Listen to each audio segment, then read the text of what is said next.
Good.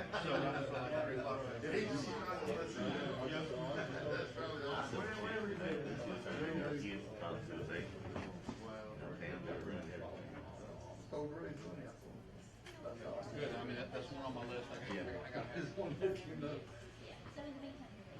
Yes, ma'am.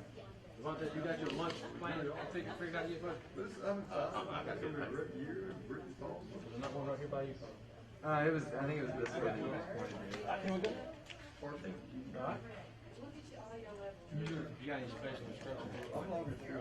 Plane or something? Just right over there. Anything on here, Sam? Whatever you want, Bob. I was going to send you a message back that I want the biggest steak you got in the bottle of low and brown. Yeah, he's on that meeting. I didn't see it. That's funny. I mean, they're not so good, but it's not what I do.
Hang out with Luke and see what his team.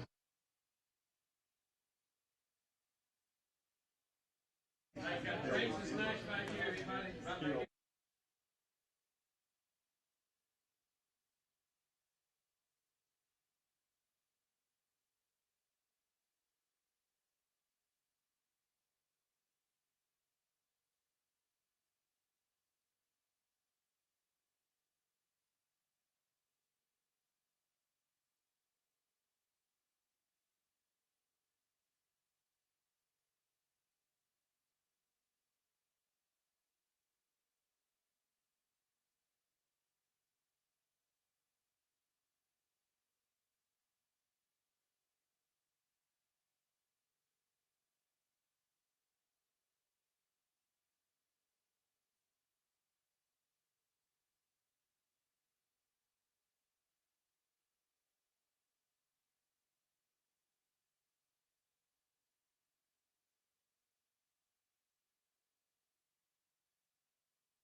like to welcome everyone to the 10th Annual Talladega County Coaches Association High School Football Media Day here at the Ken Patterson Infield Media Center at the Talladega Super Speedway.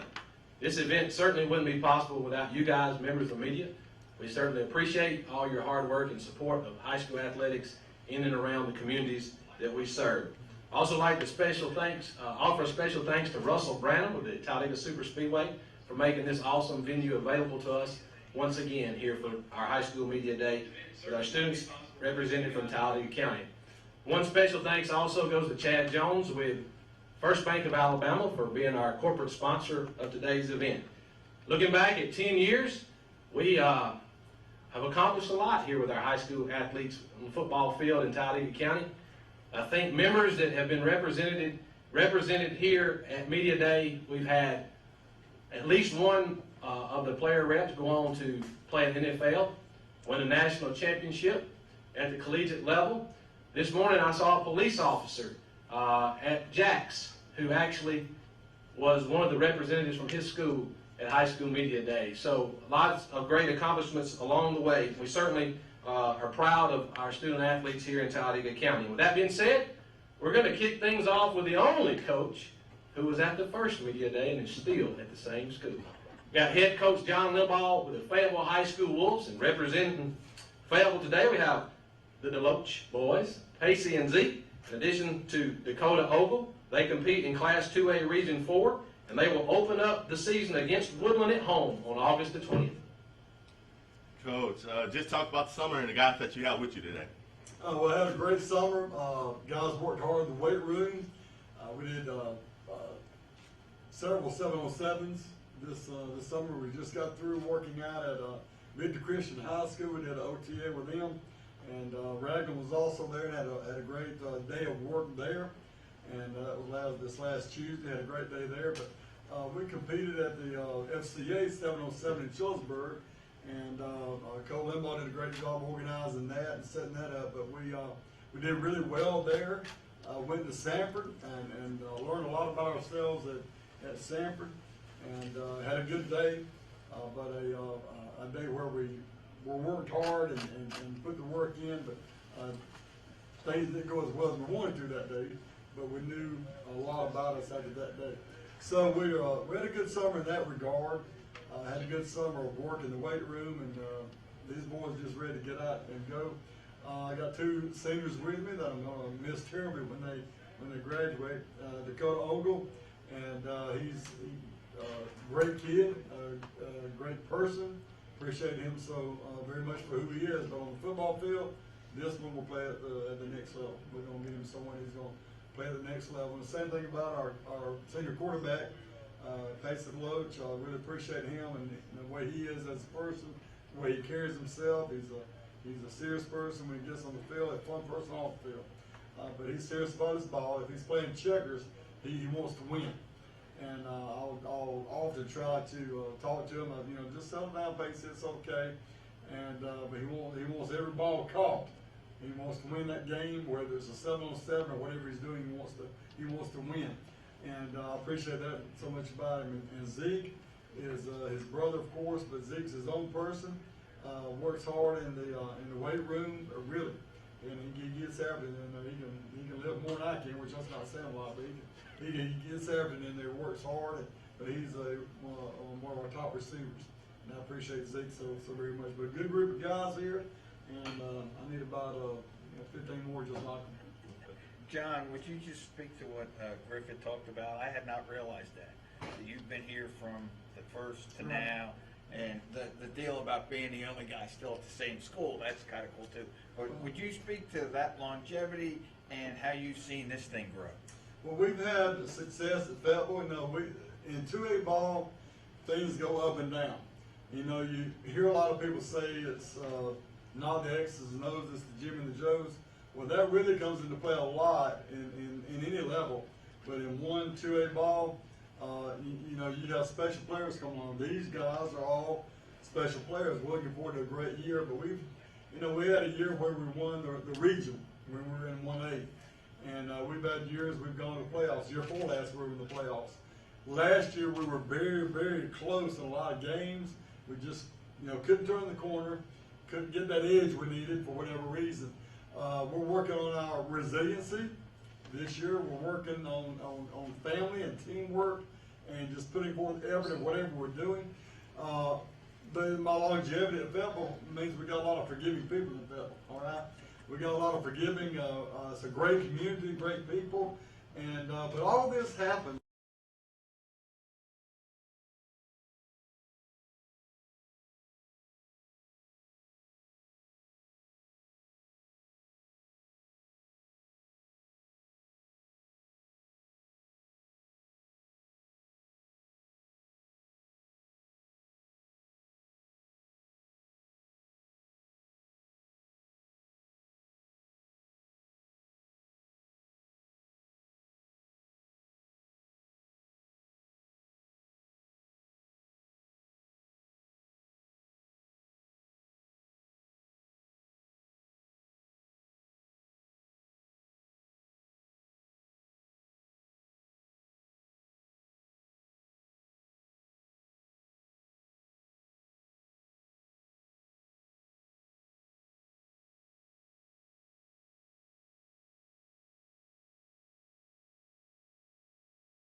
You guys to step up and be leaders on your team? It's important to step up and be a good leader on your team, to really leave that role behind, because if you're not a great example for the younger kids on the team, then they're just going to do what you did. So if you don't go out there and give 110%, they're not going to give 110%. You need to go hard every play and show them how to do it. You know, like he said, you know, you gotta leave a good example for them. Like, say you take a half a rep off, you know, they're gonna do the same thing just because you're the senior and they're gonna look up to you. They're gonna want to do what you do.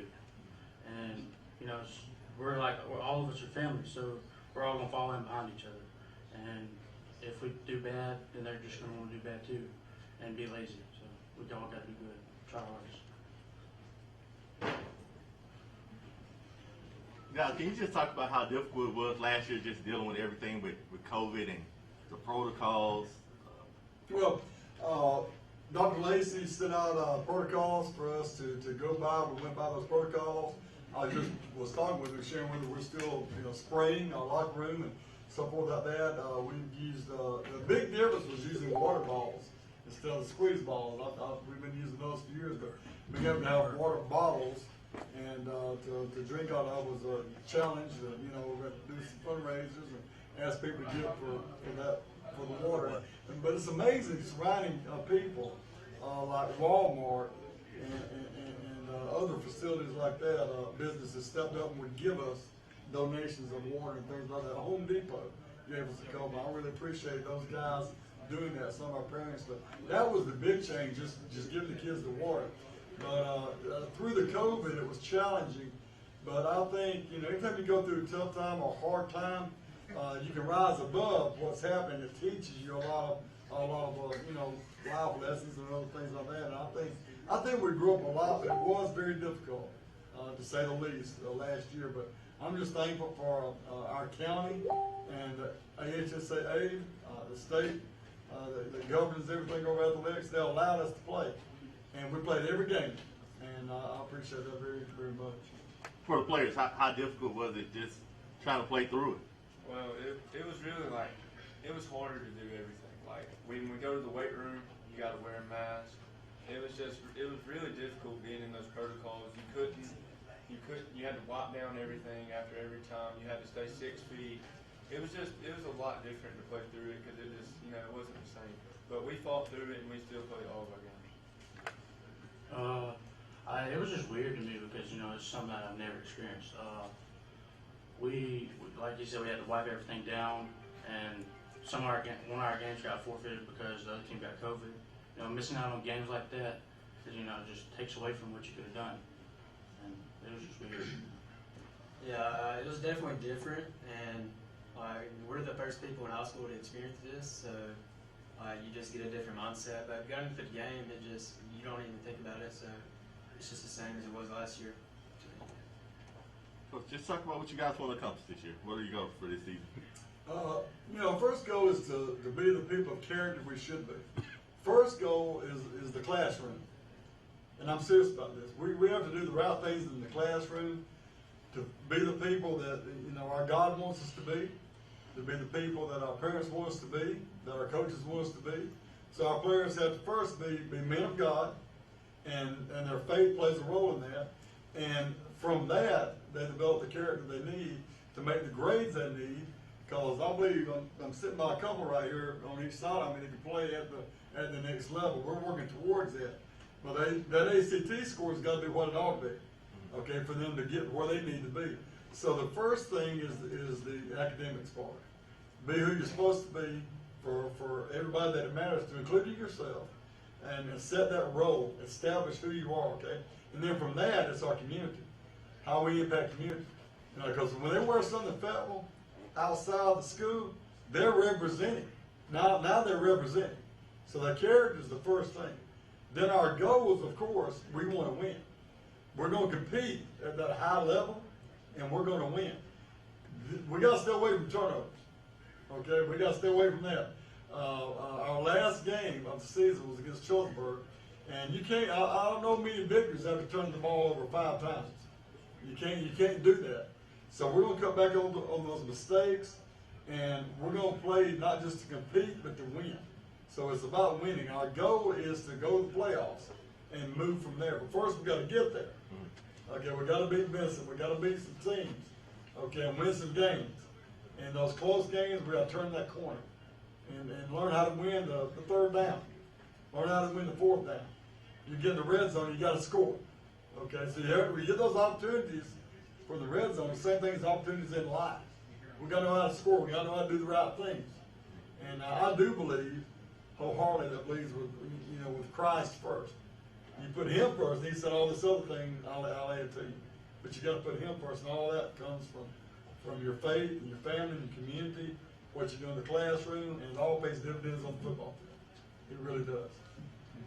For Pacey and Dakota, do y'all have players in college or the NFL right now that y'all kind of look up to and maybe try to emulate on the field at your positions? Yes, kind of. I'm a huge Auburn fan, but a real quarterback that I like watching last year was Matt Jones. He's a great quarterback. He can read the field. He can leave the pocket some. He's just a great quarterback you want to watch. And I always like Tua too. Even though I'm an Auburn fan, and Alabama quarterback, I don't know something about him, but Tua, he did the right thing. He was Christ-like, but he's still a great quarterback. See, I look up to like Aaron Donald because my favorite position on the field, I play both sides of the ball, like offense and defense, but I like Aaron Donald because he's like a 3-tech, and I just like watching what he does because I know one day if I work hard enough, I could be just like him. See, what is it like catching passes from your brother? I mean, it's just a great feeling because, I mean, it's something we did growing up, just always on the field, from youth, Pee-wee to now. So it's definitely a great feeling, and it's going to be different next year without him. You know, I like to say this. Zeke's our second string quarterback as well. I wish we had more Deloaches in the community.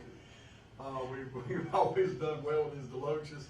They get after it, but it is the thing of confidence. These two have confidence in each other. Zeke's got confidence, he's going to get me the ball. And Pacey has confidence that he's going to catch it if it's thrown. You know, it's that confidence that they've had. And like Zeke said, just to tag on to what he said, they did this growing up. They did the backyard ball. They know each other's movements. It's already been choreographed for them. So it's fun to watch them on the field. It really is. Pacey, I did want to ask you kind of the same thing. Are there times when you're on the field when you I don't know, when you're watching your brother, it's maybe easier to know exactly where he's going to be or where he's going to go, and I don't know, maybe it is a little more comfortable for you in a big moment to look his way if he's open? Yeah, like back to what they said, like we've been doing this since we were 3 or 4 years old. As soon as we could walk, we were playing ball with each other, like baseball, basketball, football, any sport with a ball we've been playing.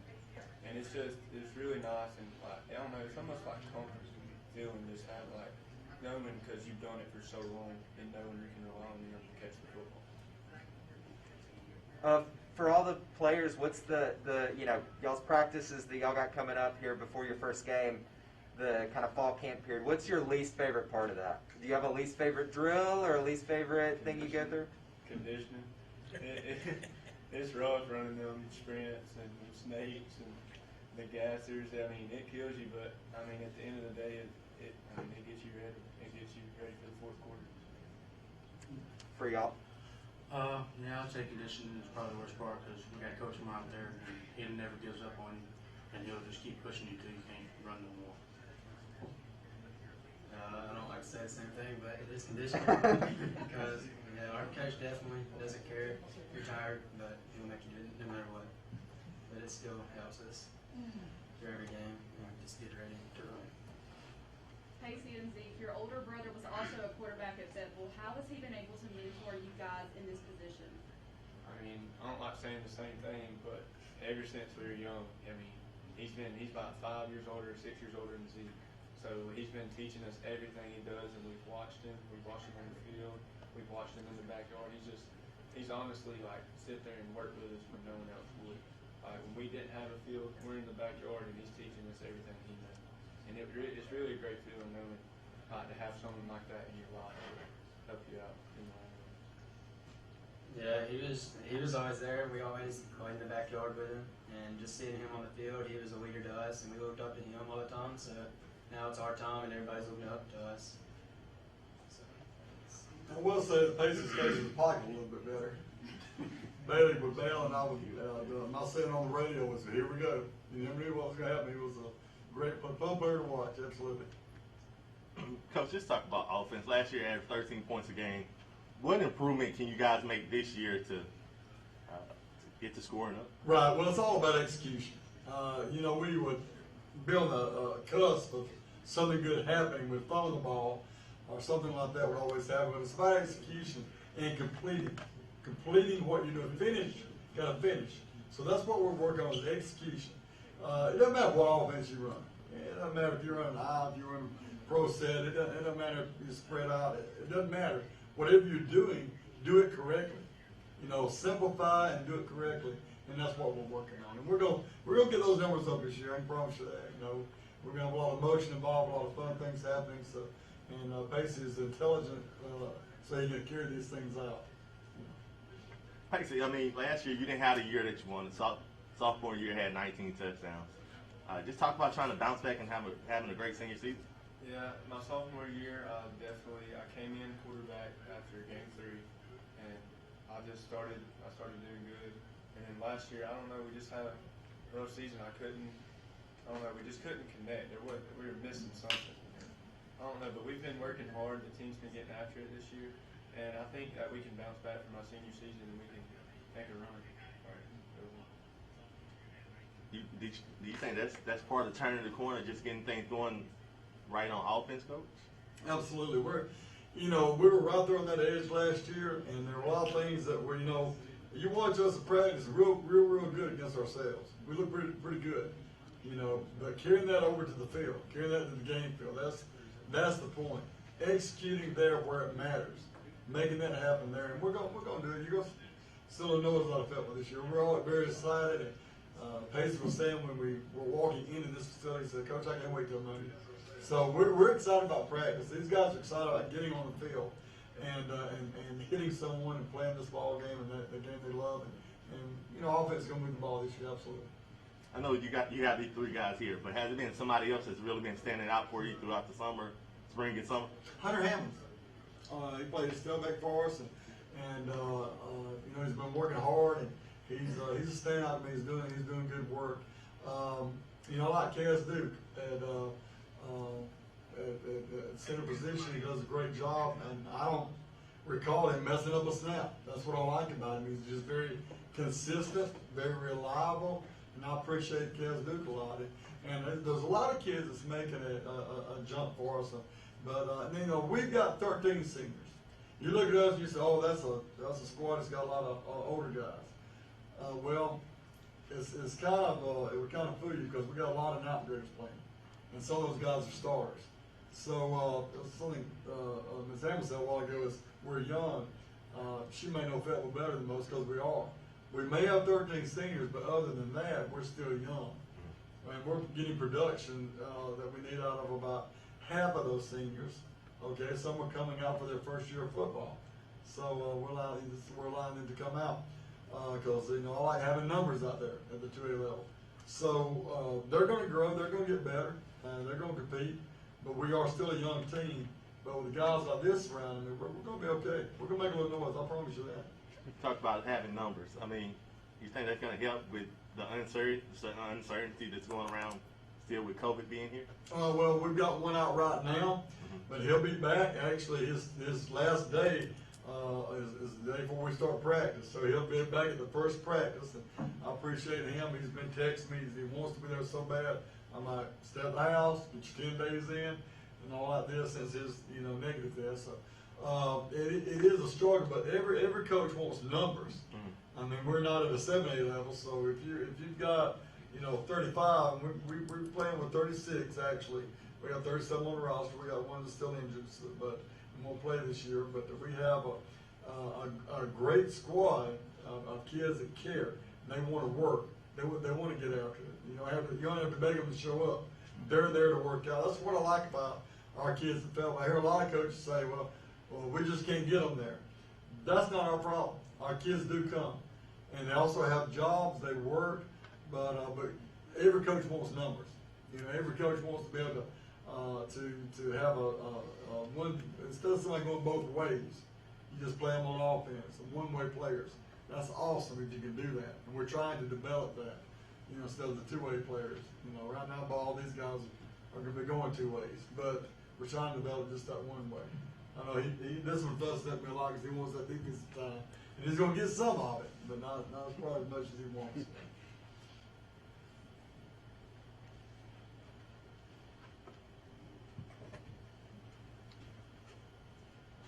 If there are no further questions for Coach Limbaugh of the Fayetteville Wolves, that will wrap up our first session. Up next, we will have the Talladega Tigers in about 5 minutes.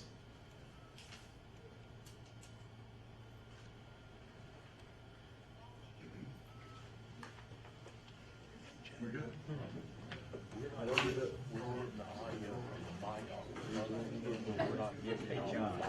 Yes. I don't think I was. I can't remember. I kind of swaps up all the time. Because this is the first time I've ever been first. Yeah, absolutely. So go ahead. All right, bro. Hey, do you want to take care of yourself?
Everyone back to the 10th annual Talladega County Coaches Association High School Football Media Day here at the Talladega Super Speedway. Next up, we have Coach Shannon Felder and the Talladega Tigers. Representing the Tigers today, we have Jalen Cunningham, Ardarius Wilson, and Malik Williams. The Tigers compete in Class 5A Region 4, open their season on August the 20th at home against Montford.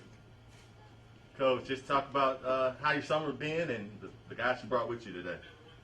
All right, well, before I answer that question, I do want to say, give out a few thanks. Want to thank the Dr. Lee, the superintendent, Dr. Williams, Miss O'Neill, our AD, Mr. Simmons. I also want to thank our Booster Club for their support and helping the parents.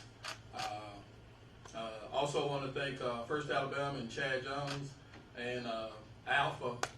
They're kind of our corporate sponsors, so I want to send out a special thanks to those guys. Now to answer your question as far as the summer is concerned, it's been busy. We've this year we probably attended more camps and 707s than we have in years in the past. So it's been a busy summer. It's been an exciting summer. We've learned a lot about our team and things we need to do to get better and improve. So it's been a good, busy summer, but it's also been a prosperous summer. Why was that, Shannon? Why did you, how many did you go to, and why did you feel at this time it was necessary to go to so many? As far as how many I went to, I don't know. We scheduled a lot and we went to attended all of them. But I felt like we needed to. We needed the experience. Defensively, we are starting 11 guys that have never played the position they played, which means we've got 1 or 2 guys that played last year, but they're playing a different position. That same thing that happened in the spring game. We had 11 different guys playing in different spots on defense. So offensively, we had a lot of holes to replace. And so I thought it was important that we compete as much as possible to try to gain much as we could game experience-wise. In any places that you've been, had you done that much of that kind of stuff at the other places? This is the most that since I've been a head coach. This is the most camps and 707 we've ever attended. Did the guys that went, did they like it? Go ahead, guys. Oh, yeah. Yes, sir. I liked it because, it helping us get better and improve on anything that we need to do to work on. As like the coach said, he said that a lot of people didn't play the position last year that they playing right now. So he was like, it's helping them get better and work on the stuff that they need to work on for this season. Did the bigger guys go? They attended some of them. Huh? They attended some of them. Some of the ones that it was they didn't have stuff for linemen, but they didn't catch no passes, did they? A couple of them did. Good. Y'all want to say something? I like the competition at the camps to really showcase how I am against other people, and I like the way that we set it up. I think it made us better. Going to compete with different people instead of being at practice every day, it showed us something different time. Before you ask the next question, I do want to say this. The coaches picked the players that attended. They'll pick these 2 guys. They'll pick Ardarius and Malik. Cunningham wanted to make a deal with me, I think starting the 2nd semester. He said, Coach, if I make A's and B's, can I go to media day? So I guess this media day is really important to the guys. And he made A's and B's and showed me his report card. So once I verified it, I told him he could attend. So that's how Cunningham made it this year. Now, why did you want to go? I think it's good to show people that it don't matter what grades you in, how good you are. Show the people that you care. Show them that how you feel. Well, what he said was linemen never get to go. Well, see, that's what you want to hear, right? That's good. Real quick, I know you started, this is your 3rd year, is that right? Yes, sir. Talladega? I know your first year you came in, a week before practice started? Yeah. And then your 2nd year, you have to deal with COVID. What has it been at least for this summer, going into, not everything's normal by any stretch of the means right now, but it's a little bit better than the first 2 years, I would think, than you've been used to at Talladega. How has it been and you're going into your third year?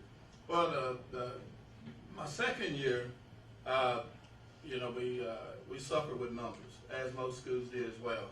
A lot of parents were a little bit scared and a little hesitant to let their kids come to school, much less play football. So it affected the numbers tremendously. Then this year, things kind of returned to being normal for a little while, but then cases in Alabama started popping back up, and actually we took pictures a couple of days ago, and we wore our masks to take pictures. We didn't have the mask on when we took our pictures, but we wore our masks over. So we are still trying to take some precaution and making sure that we're doing everything we need to be doing so that we'll have all our guys when the season starts. Coach, another thing that wasn't mentioned in the last question was last year you had to experience the jump from 4A to 5A going back up. And can you talk a little bit about the difference between playing 4A ball and playing 5A ball, and any of the players that can answer that as well? I mean, how much difference is there really? Because it seems like to us there's a lot. Well, there's definitely a big difference. First of all, like I said earlier, COVID affected our numbers. So we felt like we were a 1A team playing 5A ball. I mean, that's, we basically had to have some of the same guys starting offensively and defensively and in the special teams. So, that was a big jump, big challenge for us, but through it all, I thought we handled it well. I thought that our guys stayed healthy and done the things they needed to do to ensure that they would be able to compete each Friday. So, but all in all, it was a big challenge for us, and we faced that same challenge again this year.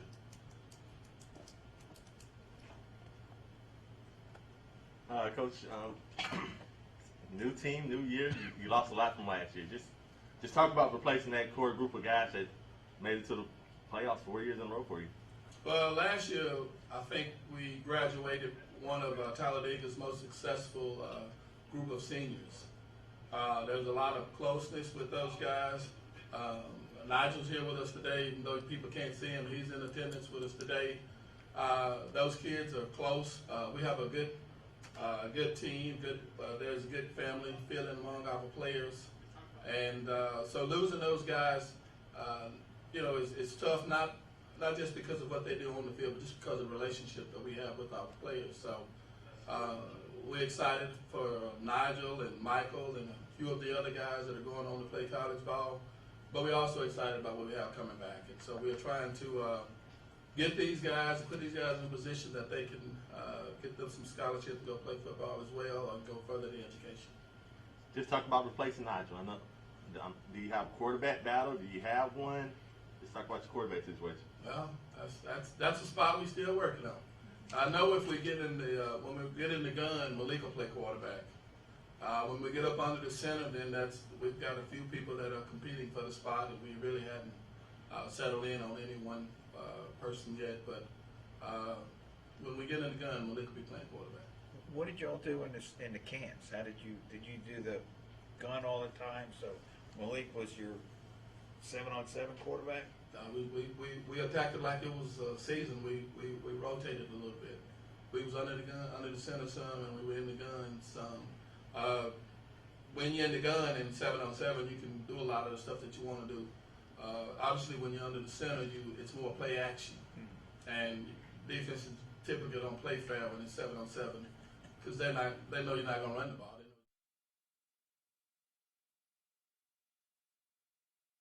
Still went through the plays the same way we would if it was a game.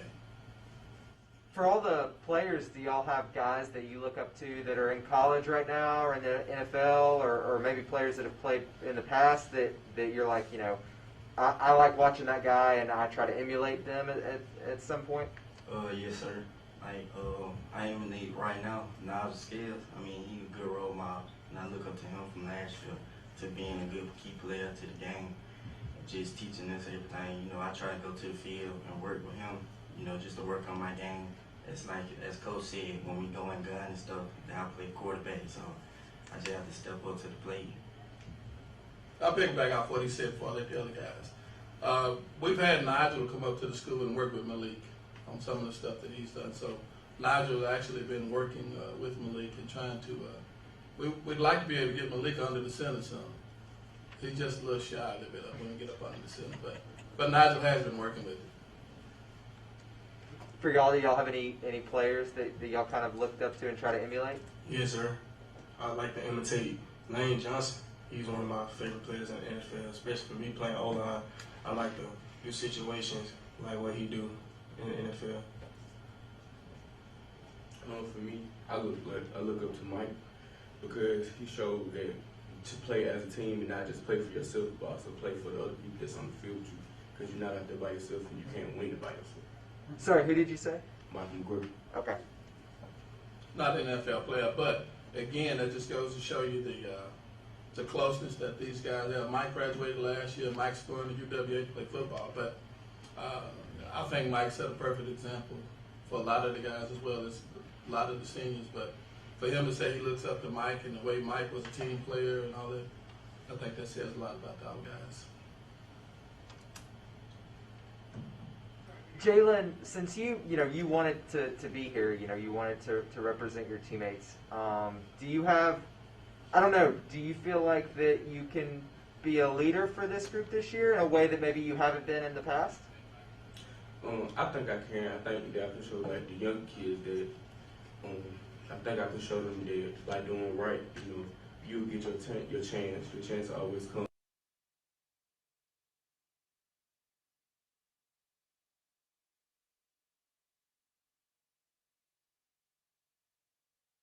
You mentioned earlier that you've got a lot of players this year. I say a lot of players this year that are going to be playing positions that they've never played before. Have you ever had that come up in your past coaching experience, or is this something that's kind of new to you? And how do you feel about that going into the season? Yeah, I've had it before in the past. I mean, we've had to move people around and try to find. I know that when I was the head coach at Donahoe, we experienced a lot of different things. So a lot of stuff that I do now draws from my experiences at Donahoe. We've had to deal with the low numbers. We've had to deal with moving guys around. I remember one year we had a guy at Donahoe that played on the line and then next year played running back. So we've had to deal with a lot of moving people around. It's just that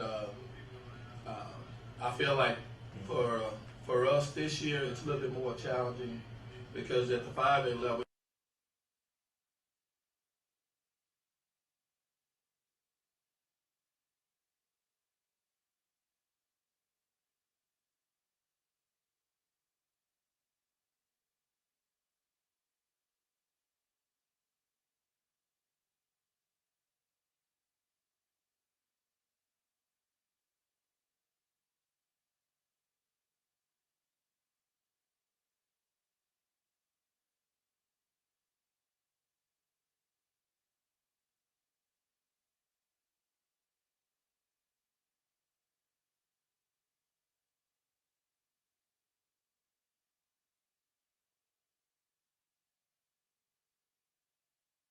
And accomplish goals. We got we don't have a lot of experience and a lot of players, so we know we have to accomplish a lot of things that we messed up in the summertime. So we just gotta work and play together. What was the goal you hit over the summer in the weight room? Like the goal I hit over the summer was squat, and I was reaching 450 and I accomplished it. Any goals for you, Ardarius? Yes, sir. I have a goal of being a better leader for the team.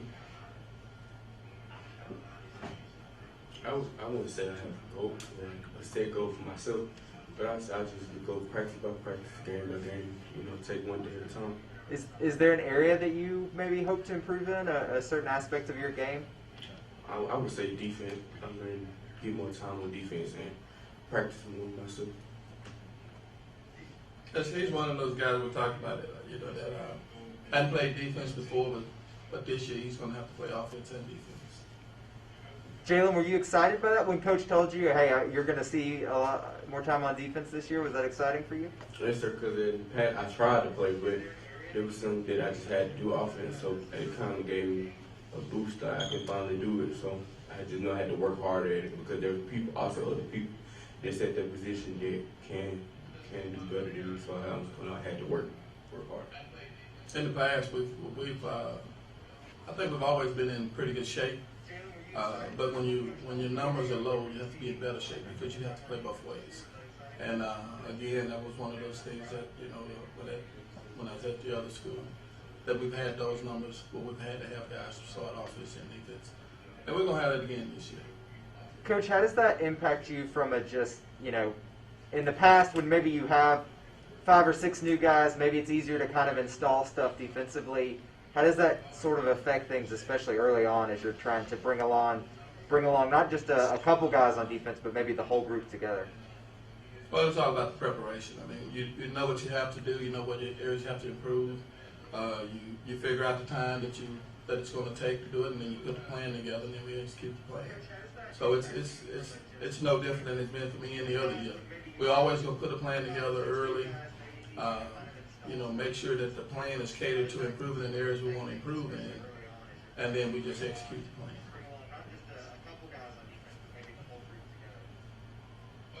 Coach, what are your team goals for this year? Well, one is for all of the guys that are seniors to graduate and get themselves a chance to get a scholarship. 2 is for all of our guys to improve academically. This year we're going to hire an academic advisor to make sure that we're giving our guys the best chance for success in the classroom. We have coaches that try to do that on the field, but this year we're going to hire an academic advisor to make sure that we're doing the same thing, making that same commitment in the classroom. And then outside of that, on the field, we just want to be able to keep everybody healthy, put a team on the field that's going to be disciplined, that's going to work hard, get their very best effort, and then as far as everything else, every year we want to make the playoffs, and I say the same thing every year. Once you get in the playoff, anything can happen. So I would say those are the goals. Pro players, how important is it to keep that streak going? I mean, Nigel, those guys had 4 years in a row. How important is it to you guys to keep that streak going this season and next season and here on out? I mean, it's important, to us in school, because, you don't want to die that streak down when it's your senior year, so you just want to keep this streak going until you out of high school. I mean, once you keep this streak going, you have to work. You just leave it up to the little classmen and stuff to keep the streak going. I always tell them this. This is what I said. I know they're going to probably. But you don't want to be that class to end the streak. That's what I always tell them. Coach, talk about your schedule just a little bit. You've got a couple of pretty big games at home to open things up against non-region opponents. Two football teams in Munford and Sachs that should both be a good bit better this year. Well, Sachs probably is returning a lot of guys offensively and defensively. Munford, I think we'll go back to Sachs for a second. Sachs is probably, I would say, one of the strongest teams in 3A. I think that they will definitely make a good run this year. I think Sachs probably had a great chance to be Piedmont last year. Munford's going to always have a good team. They bring a good balance offensively and defensively. So, I mean, all of the games are important to us. We take each game, hopefully we can get better and play better the next week. The games that I try to say that are most important to us are the region games. Those are going to be the games that get us in the playoffs. And our goal is to make the playoffs. So everything that we do is trying to prepare us for the playoffs and put ourselves in a position to make the playoffs. Coach, I know this is new season, new team, but is it something from last year that you want to improve upon going into this season? Well, I thought last year, one of the goals going into last year was to, try not to beat ourselves.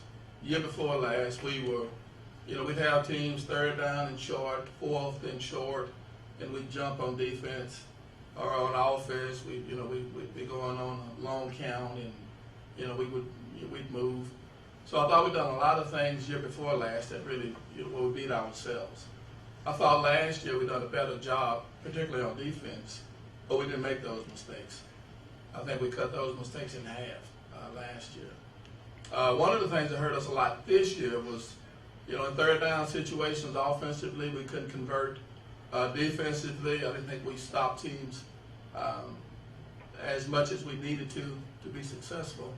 So those are some areas that we want to try to improve on this year. You know, being a better team offensively and defensively on those third down situations, and you know, offensively, try to keep ourselves from those third and long situations. I thought we've done fairly well when it was third and short, you know, third and medium, but you know, we were unsuccessful.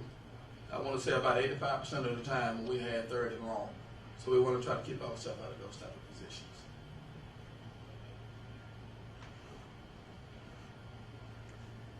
I guess just real quick for the players, I'll ask, you know, over the summer, maybe y'all have a little more free time than you would have in the season. Do y'all have like a favorite TV show y'all have watched in the past couple months? Or a hobby that y'all have got to do that you won't get to do in the next couple months once season gets going? Not really. You don't do so you don't do anything fun? You just sit around? Yeah, basically just go to practice and stuff. I'm sure that the video games, all of them, I would have to say that. Malik, do you play video games? Yes, sir. Okay, why didn't you say that? I don't play it like all the time. The other two guys? My only hobby is working out. Okay. I'm always trying to get better. I would say going to work. I won't be able to go to work as much as now because season are back, so I have to focus on football and practice basically. Where do you work? And I work in Burger King. I work with Coach Ferguson. So I do a lot. Does that feel good though that, you know, you won't get to do it as much going forward, but I mean, you know, getting the chance to make some money, get some experience? Yes, sir. I think it do. I kind of like it. Then I also have to take pressure off my parents. So We try to keep the guys pretty busy. I think it's important that our team learn the importance of giving back. Tomorrow we're going to take the guys downtown Talladega and we're going to clean up in the square. You know, we've tried to do things, try to do more this year as far as giving back, learning the importance of that. I think that, you know, a lot is given to the guys, and I think that they have to give just as much as they receive it. And so it's important that they learn how to give and how to do things and not always expect something in return. So that's what I think is important for our guys. I think the late great Alex Haley, who wrote Roots and was a producer and director, I remember he was being interviewed and a reporter asked him about a picture that he had on his wall. And on that picture was a turtle on a fence. And he asked him about that picture. And basically that picture showed that that turtle had to have some help to get on that fence. And I think it's important that our guys be that help. And that's what we're trying to teach them, and that's what we hope that we are teaching. Were y'all able to do anything like that last year with COVID? Y'all probably couldn't do a lot of community stuff. We didn't do a lot, but we done some things last week. We helped pass out food. We helped pass out school supplies. So we done some things last year. We'll always be trying to do something to give back. Coach, you've been around a long time. You're a smart guy. There's been so much in the media lately about all the changes that have happened in college ball with the conferences getting bigger, but mainly the name, image, likeness stuff. Do you see that filtering down into high school ball in the future? No. I have been asked by a few of our former players for me to give them some money, but it's not going to happen. But I thought it was nice at least that they asked me, but I don't see it happening in high school football. What's going to stop it? The lack of money. That's what's going to stop it. For the players that's just having that out there, does that make you work harder and try to get to the college level and try to take advantage of the opportunity? Yes, sir. I know I wish I had some help to do today.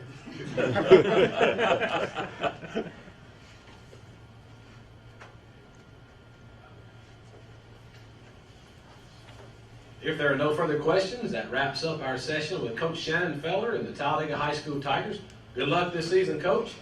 In about 5 minutes, we will have the Sylacauga High School Aggies. Thank y'all. Griffin Laser Engraving in Lincoln is your authorized local dealer for personalized Yeti products. Get your Yeti customized for your team, a business, or a special event.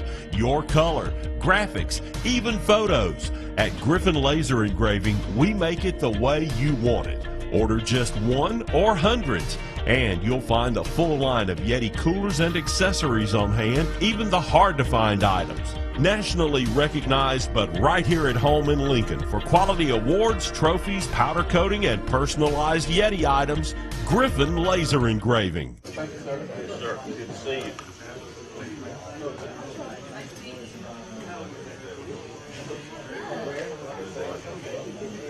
Griffin Laser Engraving in Lincoln is your authorized local dealer for personalized Yeti products. Get your Yeti customized for your team, a business, or a special event. Your color, graphics, even photos. At Griffin Laser Engraving, we make it the way you want it. Order just one or hundreds, and you'll find a full line of Yeti coolers and accessories on hand, even the hard-to-find items. Nationally recognized, but right here at home in Lincoln for quality awards, trophies, powder coating, and personalized Yeti items, Griffin Laser Engraving.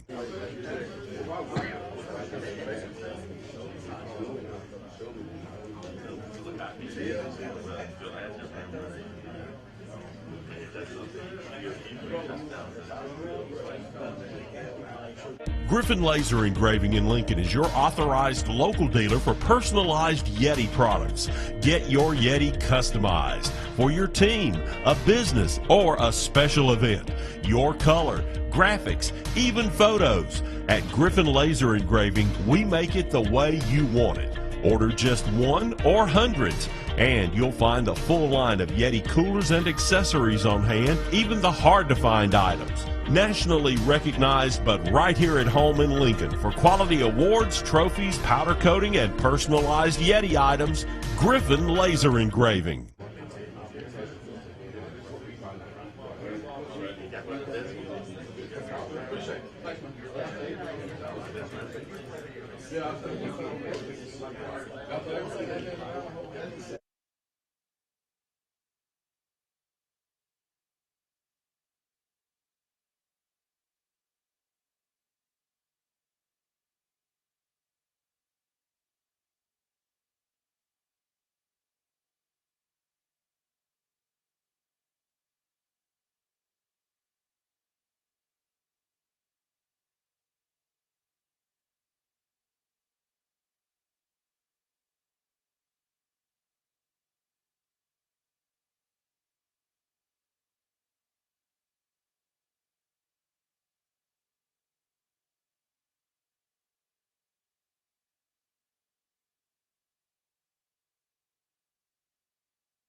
Hey, this is Butch Carter at Bill Stanford Automotive. I worked with Bill for about 20 years, and he's always been real good to his customers and always tried to keep quality merchandise at an affordable price. We have probably the nicest inventory, quality cars and trucks and SUVs, and anybody in the whole county. We're not on the highway anymore. We're downtown Talladega between Jack's and the tracks. We're not hard to find. Just come see Butch Carter, Jarvis Hutchinson, or Mike Moses, or Cheryl Kate, or Bill Stanford. He'll get in there with you and help you out and do the best we can. We've got financing for everybody, 800 credit score, 400 or 500 credit score, it don't matter. We got a program for everybody. And let me tell you, most of our cars have factory warranty. I can get new car financing on certain circumstances. There again, we're between Jack's and the tracks at Bill Stanford Automotive. Our number is 256-268-8995. Call us anytime and come get what you've always heard of, a Bill deal.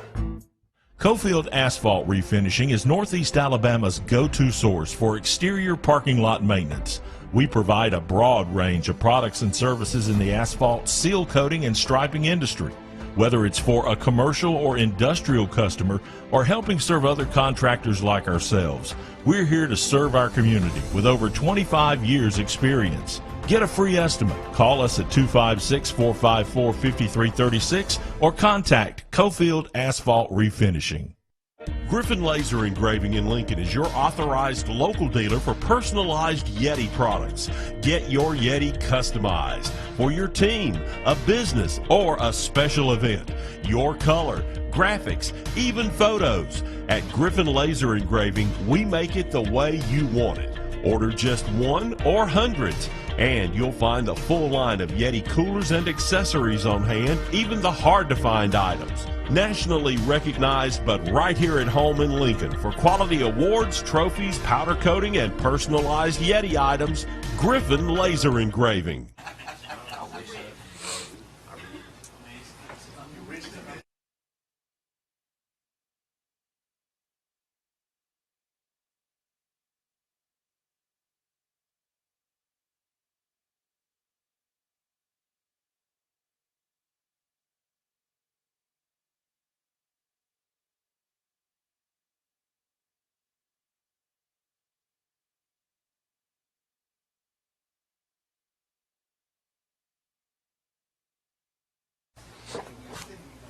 I'd like to welcome everyone back to the 10th Annual Talladega County Coaches Association High School Football Media Day here in the Infield Media Center at the Talladega Super Speedway. Next up, we have head coach Rob Carter and the Sylacauga High School Aggies.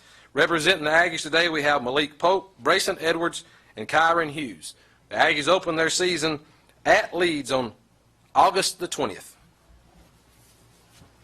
Coach, just talk about the summer and the guys you brought with you today. Right, I'm Rob Carter, I'm the head coach at Sylacauga. I got Brayson Edwards, quarterback, senior, Malik Pope, running back, Kyron Hughes, senior defense line / running back. It's been a great summer. It's still, we still got this week, we got today. We've had great weather up to this week where it's 100 degrees, but I think it's great to make those kids uncomfortable a little bit like this is. You get to test your kids, you get to find out, what they're made of, what their character is. I'm looking forward to this upcoming season. I can't wait till first day of official practice on Monday. Then eventually the pads on. I know they can't either going into their senior year. But I've been extremely impressed with the kids having to overcome, another coach. New ideas, new schemes, new play calls, different ways to approach games will be, it'll be different for them this year of how Friday is. That's big on that part of different coaches do different things. But they've done a great job of making us feel at home. I brought my family to Sylacauga. My son's on the team. They've done a good job. You'd have thought he was here since kindergarten with them. So, I reckon just totally love these guys for doing that and being his friend and bringing him in, and all of us. Just like my wife's here and, working and doing those things, we're extremely happy to be in Sylacauga. Coach Carter, it's your first year at Sylacauga. How easy has it been to get the players to buy into your process? It's been easy. They're hungry. I've got a bunch of good senior athletes that are experienced. They understand it's part of the, it's getting that way at every level, and definitely in high school about coaches moving around, and they've done just an amazing job accepting what I have brought to the table, whether it be the game plan, the weight plan, the conditioning plan, and like I said again, it just. I think they're excited somewhat that I've had the opportunity to be successful in my past, and they understand that, I'm going to give the best coaching ability from myself, to them. So. Will the players discuss the craziness of having to go through 3 coaches in 3 years? You do, the questions come up. I mean, you get a different guy, and especially you guys that have been there for forever. It's 3 different coaches. 3 different years and that philosophy. How tough has it been for you guys to make those adjustments really rapid fire, one every other year? Each of those guys want to stand, and I want to ask Rob, I want to ask you something about that.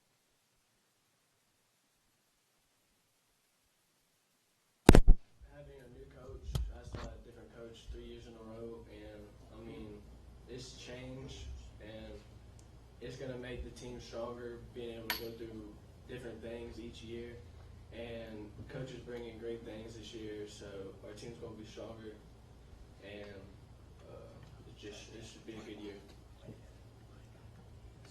No, it's been crazy. I'm learning new playbooks and everything. I think this year is going to be a great year. All the seniors we got coming in. With the 3 coaches in the past 2 years, it was hard, but as you start to grow in love for the game, you adjust to certain situations, and everybody wanted. So we at practice is like picking up what we left off last year. With Lee coming back, bracing, we pretty good. So it's not one of those deals. Here we go again. We got to go change and then we got to crack on. No, sir, not at all. Good. Rob, on your standpoint, you're coming in with the idea you got to keep the train moving.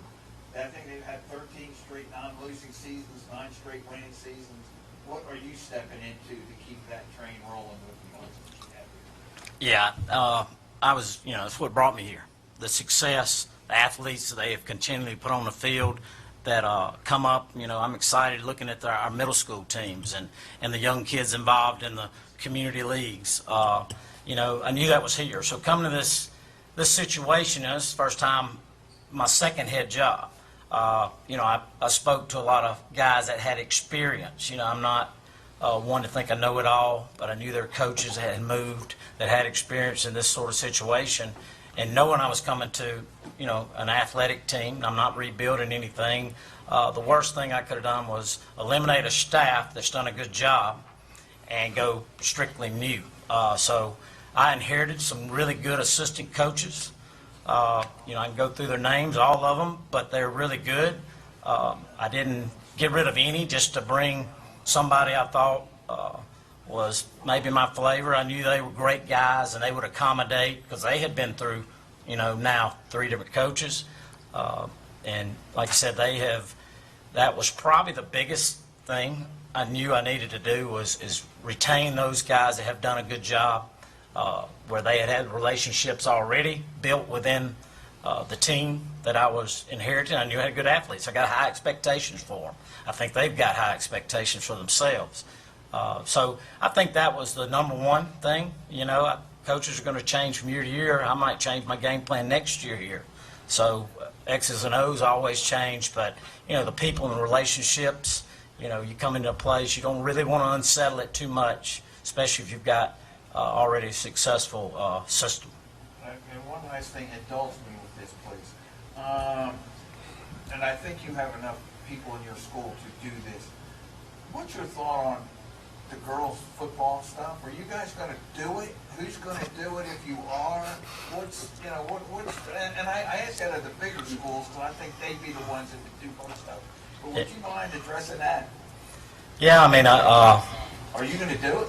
Is your school going to do it? No, we have not declared a team this year. We're pretty good at volleyball and those sort of things. And it draws, our school's so big, we got so many sports already.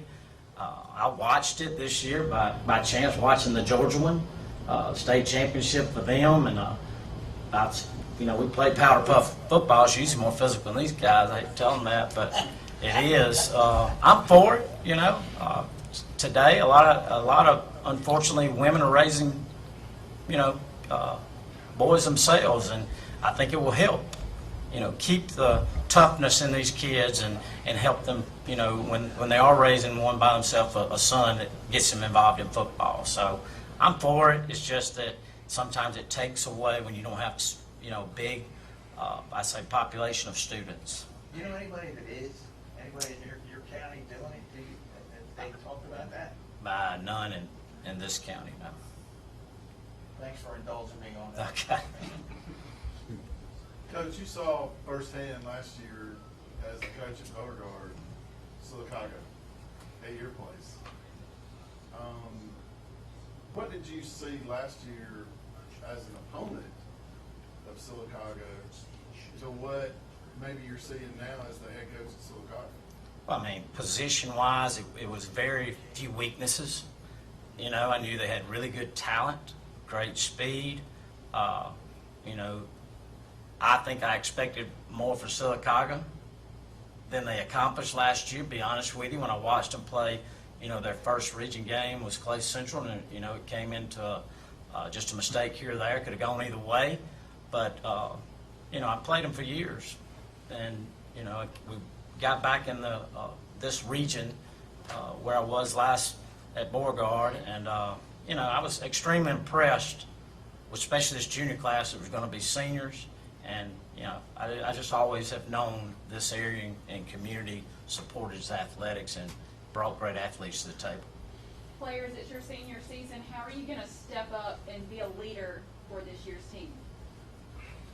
We got to be leaders vocally, and we got to lead them by example. We got to show them the right things to do so they grow up next year, they become leaders, and they do what we did.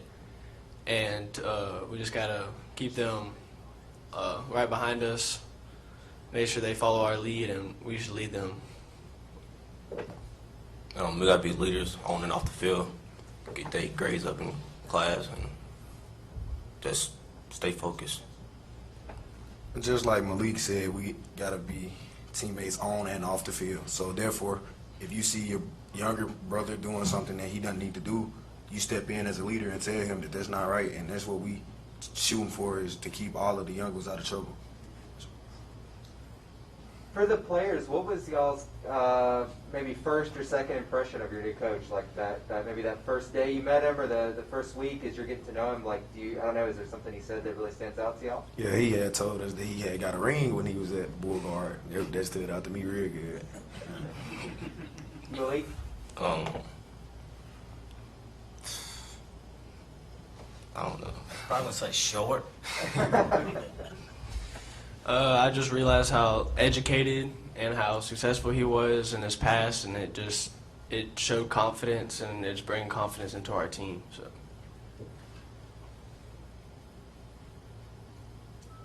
Coach, talk about your region a little bit. It looks like maybe some of the teams are, should be maybe a little tighter race this year. Naturally, you're always looking at the guys that have been successful in the past in this region. Sylacauga's one of them. We feel like we do the things right fundamentally. We're going to work to win the region. Opponents, all of them, we're going to respect when they step on that field against us. We're not going to look to one that's possibly, had the better pass. We know Clay Central, Talladaega's got a good group returning.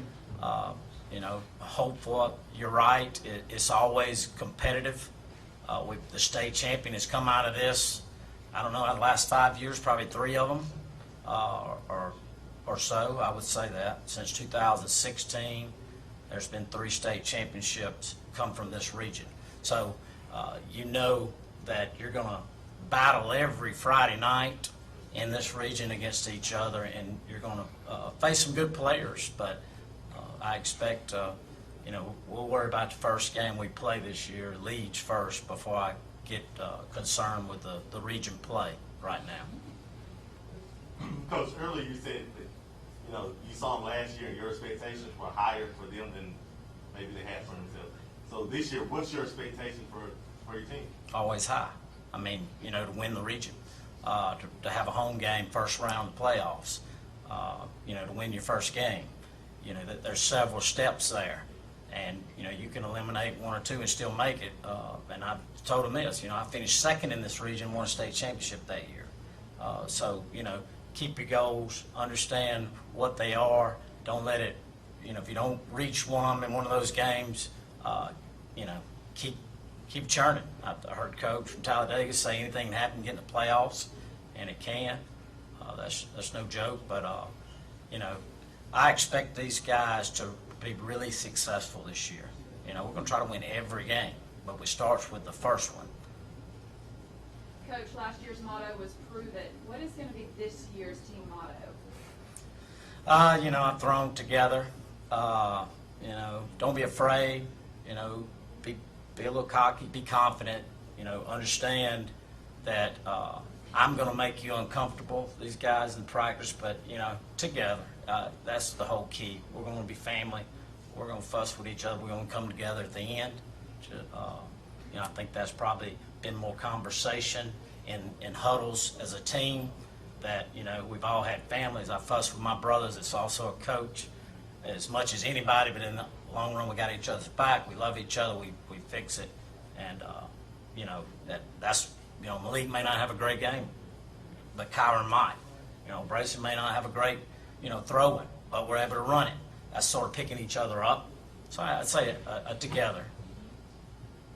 I'm not real catchy on those things, guys, so sorry. Coach, what are some things that you've noticed since you got to Sylacauga that you're excited about? And then things, maybe a couple of things that you see that you and your coaches have to work on or have continued to work on since you got here? Or maybe some things that needed to be improved? I mean, you know, you go just to being in the community and the attention that athletics gets, and I mean all of them, you know, I think that's exciting. Then you go to our facilities, and those are top notch. Anytime you got a turf field and all this rain has been here, and you go right out there and your feet are dry and there's no ants all over the field, that's exciting. But then when you see the athletes every day, through the summer, 6:30 in the morning, you know, they all kind of, whoa, we work out at 6:30. I remember the first day I told them, but I think they appreciate it. I made them a little uncomfortable. We had to get up early every morning, get there, and, you know, that's what excites me. The guys they believe either in what I'm bringing to the table, because I believe in them. Maybe some things you feel like right now you need to work on?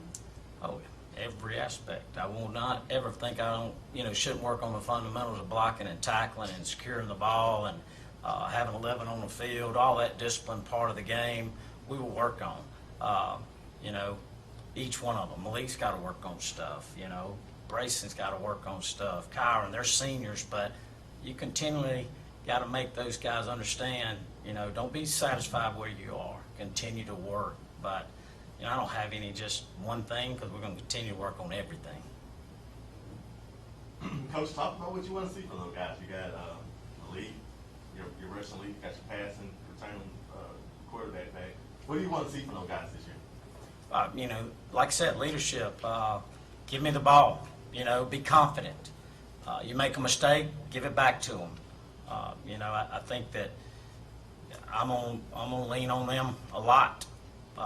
You know, to do the things I expect them to do. So I expect them to make plays. Sometimes we don't block somebody. You know, Malik, you know, use your feet, make them miss, run through some, you know, tacklers. Brayson, pick it up, pick his players up if they drop a ball. You know, or you know, admit that you made a mistake, but Coach Carter's going to throw it again. I'm not going to be scared to throw on an interception. Believe me, we're coming right back. We have the Brett Favre mentality of, well, if we're going to spin it, we're going to do it a lot. You know, those things, just the confidence. We walk on the field with whoever, that we're the better team because we're fixing to, you know, outwork them on the field. You know, be confident. The people are going to have to beat us. You know, that's the whole key. I don't, you know, you can say cocky, confident, but I was always told I'm just as good as any man by putting, you know, we all put our pants on the same. My father was that way. But you know, it's because we're going to work hard. We're not expected to walk on the field and just win the game. But we know what we've done throughout this summer, throughout practice, that we're going to be prepared to win this game as long as we execute. Just talk about having, in years past, you played Sylacauga, you knew what was coming. They're going to run football. Just talk about having a quarterback that can really make plays with his arm now. Right. And, you know, it goes to the receivers. We got really good skilled players. In fact, we got two of the fastest in 5A returning because of a 100-meter dash. I know that they were in the 100-meter dash at the state track meet with Bill Lauderdale, or Tavares Lauderdale, and Jeremy Odom. Two, you know, I think you graduated some last year, but now we got two that can, you're going to have to worry about covering. And we're going to throw it. There's no doubt about it. I just really like a balanced offense. You know, throw when you're not expected to throw, and you know, I think in the past, and I'm telling you, I hated defending the run game they had. You know, I don't know that the plan, you know, that was a past coach. I know that I knew that they were going to be extremely physical run game when you played Sylacauga. I just know right now I've got the potential to throw the ball, and so we're working on it a lot. Talk about that guy that you have right there beside you, Malik. 1,500 yards the last 2 years. Just talk about what you want to see for him this year. Though. Right, and Malik could tell you, he works probably I have to get on to him about going to the gym extra after he worked out and doing all that stuff. So he earns it because he works at it. But he'll tell you those offensive linemen are gonna be the reason he's given a lot of space to do what he can do really good. And having I think making defenses respect us vertically, our pass game, is going to give him more opportunities to have more space to be able to run. So, I'm excited about having that threat in the backfield, though. And then I'll tell you what, and beside him, I'll talk about him, Kyron Hughes, drive me crazy, but he can run between the tackles pretty good. I think he did a good job in the spring game as he learns to run behind his pads. He's a pretty big force. So it gives us, and we got other kids too. And I just hate to name names because, I'll tell you how good our ninth graders coming up are going to be. That they've really, I'm impressed throughout. But Malik Pope's going to do what he's supposed to do, but he's going to give no doubt, the offensive lineman a lot of his credit. Talk about that line, though. I mean, in pass bench strength, just talk about him now. Right. That's probably a little youth in our area. Coach Steers is probably one of the best line coaches, I think, around. He will do a great job. That's been a focus for his. We've got talent there. That's probably some areas we just got to work through to get, better. That's probably the toughest position to play. Defense is stunting, slanting, moving everywhere. They're never set where you think they're going to be, and they got to be able to communicate it. That's always, a game changer when you get those guys able to communicate, get on the right person, and just give our running backs just a little bit of time, to make plays. For the players, I mean, Malik, you've been in Silicaga forever and a day. It's always about getting over that hump. Just talk about trying to accomplish that this season. Malik or any other players.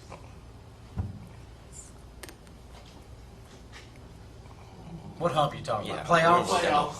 First Okay. round. I got you. Going home. Yeah, we're gonna get over that hump this year, for sure. We're working hard enough to get over it, make it past the first round. And, yeah. Does the success you had in basketball kind of feed over into football and just trying to make it a deep run? Yes, sir. Pretty much. Basketball, we go pretty far to the playoffs. I think it's gonna feed over with Brayson at quarterback and Kyron back there in the backfield with me, and that our line gonna do pretty good to help and defense to go to the past first round. Okay. Other players, I mean, how do you feel about it? It starts at the beginning of the season. We got to win our games, carry on throughout the season so we can get that home game for the first round. And we're going to have all of our crowds out there watching, families, and we're going to put on a show, and we're going to try to win that first round and keep going on farther than the past years. I feel like it's all about buying in. We need everybody to figure out what they want now, and we doing that right now at practice. I can see the way the guys playing. You got excellent defensive players, Jaquan, Malik, me, myself, Luke, Thompson. I feel like we're going to go pretty far this year in the playoffs. We just got to keep our minds right. Coach had given you a lot to work for. Well, sounds like, and I know that's what you want out of them, and they've got to believe in that. Yeah, I mean, I want to win it. I don't know who. Like I said, I think when I interviewed first time, I don't know any coach that goes, I want to be number 2, or number 4, number 5, number 6, whatever. We all want to win it. I think I've got a team that, you got to have breaks. You got to make sure you stay healthy. You got a lot of those things. But I told the guys the other day, the first day of our little, I guess you'd say, introduction to camp, before we cross that track, I said, guys, I'm going to coach you as hard as I can to win a state championship. Now, whether you look at me funny, or you don't believe it, I'm still going to coach you and give you the best effort I got. I said, that's where, my number one commitment to these kids. and the whole team. That's number one. Okay. Then number two definitely goes toward the families in the community.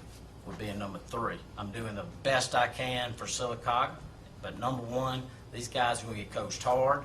They're going to be expected to do a lot of things. I'm going to make them uncomfortable during practice time. So, maybe it's not such a shocker. We can get through the test of a game changes and that adversity you face. What about numbers, Coach, as far as the team's concerned? I think we're at 64 players. Good number. I think the senior class is a little small. I think we said 14 players.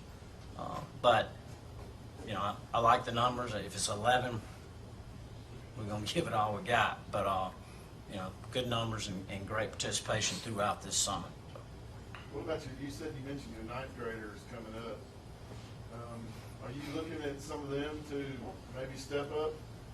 I know in 5A football it's kind of hard to do, putting a ninth grader. I know Malik's a little different situation when he came along as a ninth grader and really helped the varsity. But is that something maybe you're looking at as far as maybe some of your ninth graders? Well, always. You think you got some kids. Of course, maturity and being experienced of being on a 5A football team is a little different. Not really. I mean, I think our numbers in the upper class are going to be able to, not have to go into that group and really ask a lot of them on Friday night. Now, I hope they grow and can help us, whether it be special teams or those things. That's a really good group, and I've been impressed. And let me tell you, I think the biggest part of having success is having really good, I guess you'd say, scout teams and giving us a look. That's big, because you go out there and you don't have many players, and guys don't test you the best they can. And I see this group, they're not afraid of these older guys. They're going to give them the best they got and help them, be ready on Friday nights. Coach, you've been in the profession for a while. Can you talk a little bit about, and this really doesn't apply to your team as much as I know, but we've had it around the area quite a bit in the last couple of years. Is it too easy for kids to transfer, and does that make it harder for you to coach them as hard as you'd like to? Listen, I want,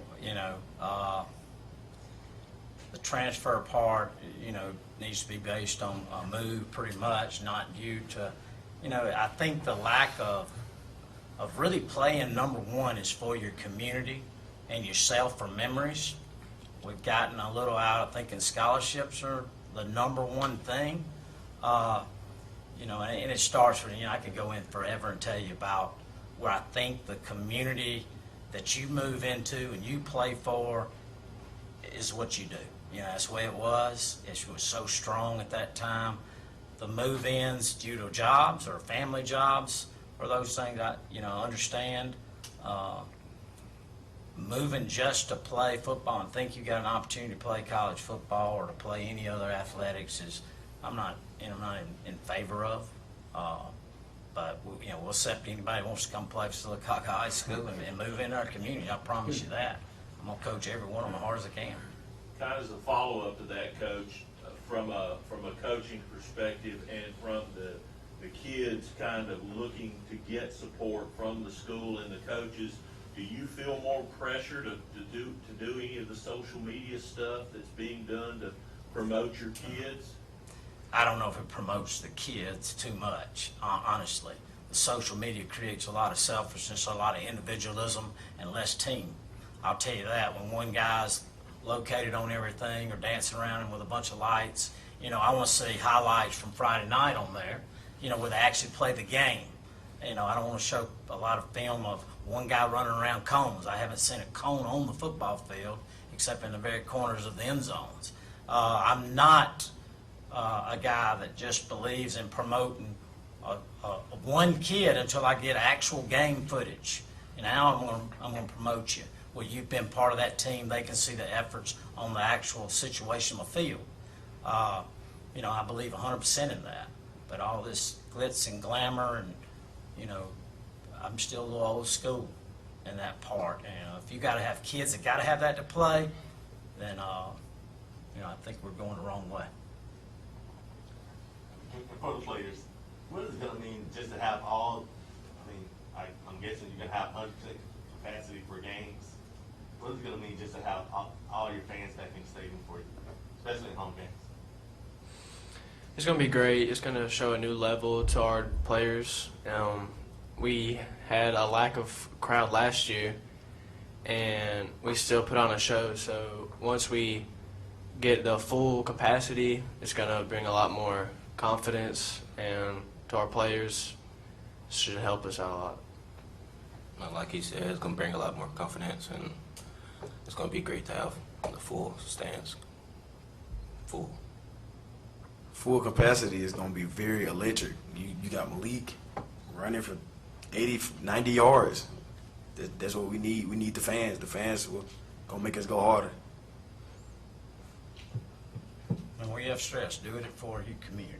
Make Sylacauga proud. We want them to come out because we feel that pride from that crowd. There's no doubt.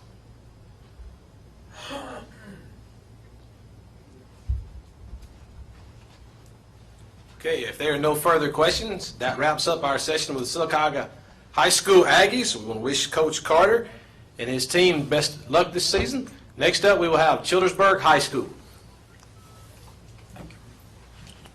Hey, this is Butch Carter at Bill Stanford Automotive. I worked with Bill for about 20 years, and he's always been real good to his customers and always tried to keep quality merchandise at an affordable price. We have probably the nicest inventory, quality cars and trucks and SUVs, and anybody in the whole county. We're not on the highway anymore. We're downtown Talladega between Jacks and the tracks. We're not hard to find. Just come see Butch Carter, Jarvis Hutchinson, or Mike Moses, or Cheryl Kay, or Bill Stanford. He'll get in there with you and help you out and do the best we can. We've got financing for everybody, 800 credit score, 400 or 500 credit score, it don't matter. We got a program for everybody. And let me tell you, most of our cars have factory warranty. I can get new car financing on certain circumstances. There again, we're between Jacks and the tracks at Bill Stanford Automotive. Our number is 256-268-8995. Call us anytime and come get what you've always heard of, a Bill deal. Cofield Asphalt Refinishing is Northeast Alabama's go-to source for exterior parking lot maintenance. We provide a broad range of products and services in the asphalt, seal coating, and striping industry. Whether it's for a commercial or industrial customer or helping serve other contractors like ourselves, we're here to serve our community with over 25 years experience. Get a free estimate. Call us at 256-454-5336 or contact Cofield Asphalt Refinishing. Griffin Laser Engraving in Lincoln is your authorized local dealer for personalized Yeti products. Get your Yeti customized for your team, a business, or a special event. Your color, graphics, even photos. At Griffin Laser Engraving, we make it the way you want it. Order just one or hundreds, and you'll find a full line of Yeti coolers and accessories on hand, even the hard-to-find items. Nationally recognized, but right here at home in Lincoln for quality awards, trophies, powder coating, and personalized Yeti items, Griffin Laser Engraving.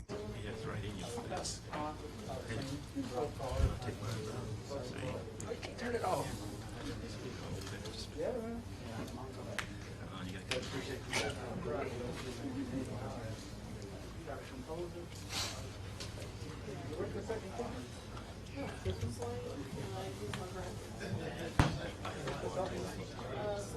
Well, you gotta turn it on when you talk. I know you I'll stand with you.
10th Annual Talladega County Coaches Association High School Football Media Day here in the Infield Media Center at the Talladega Superspeedway. Up next, we have Coach Johnny Johnson and the Childersburg Tigers.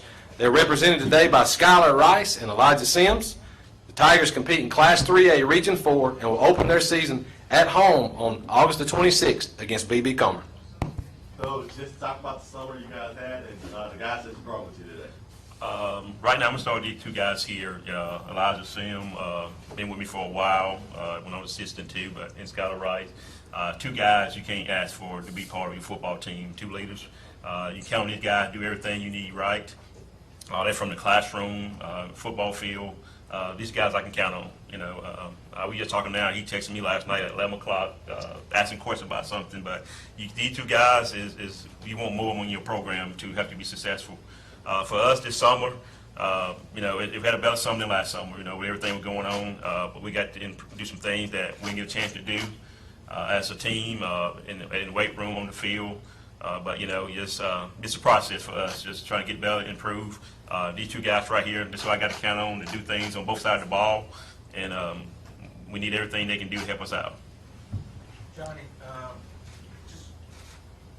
you guys have kind of been stuck on that 3-7 deal, like the last couple of years or so.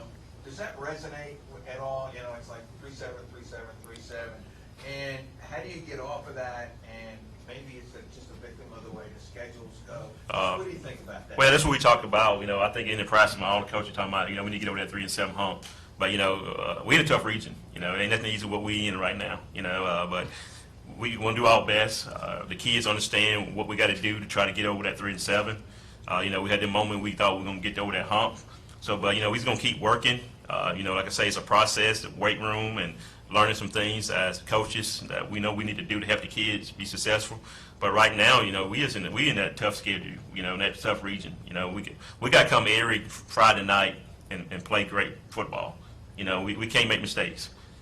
We got to be fundamental sound on both sides of the ball, and we got to just get that break. You got to have that break, and that's what we need.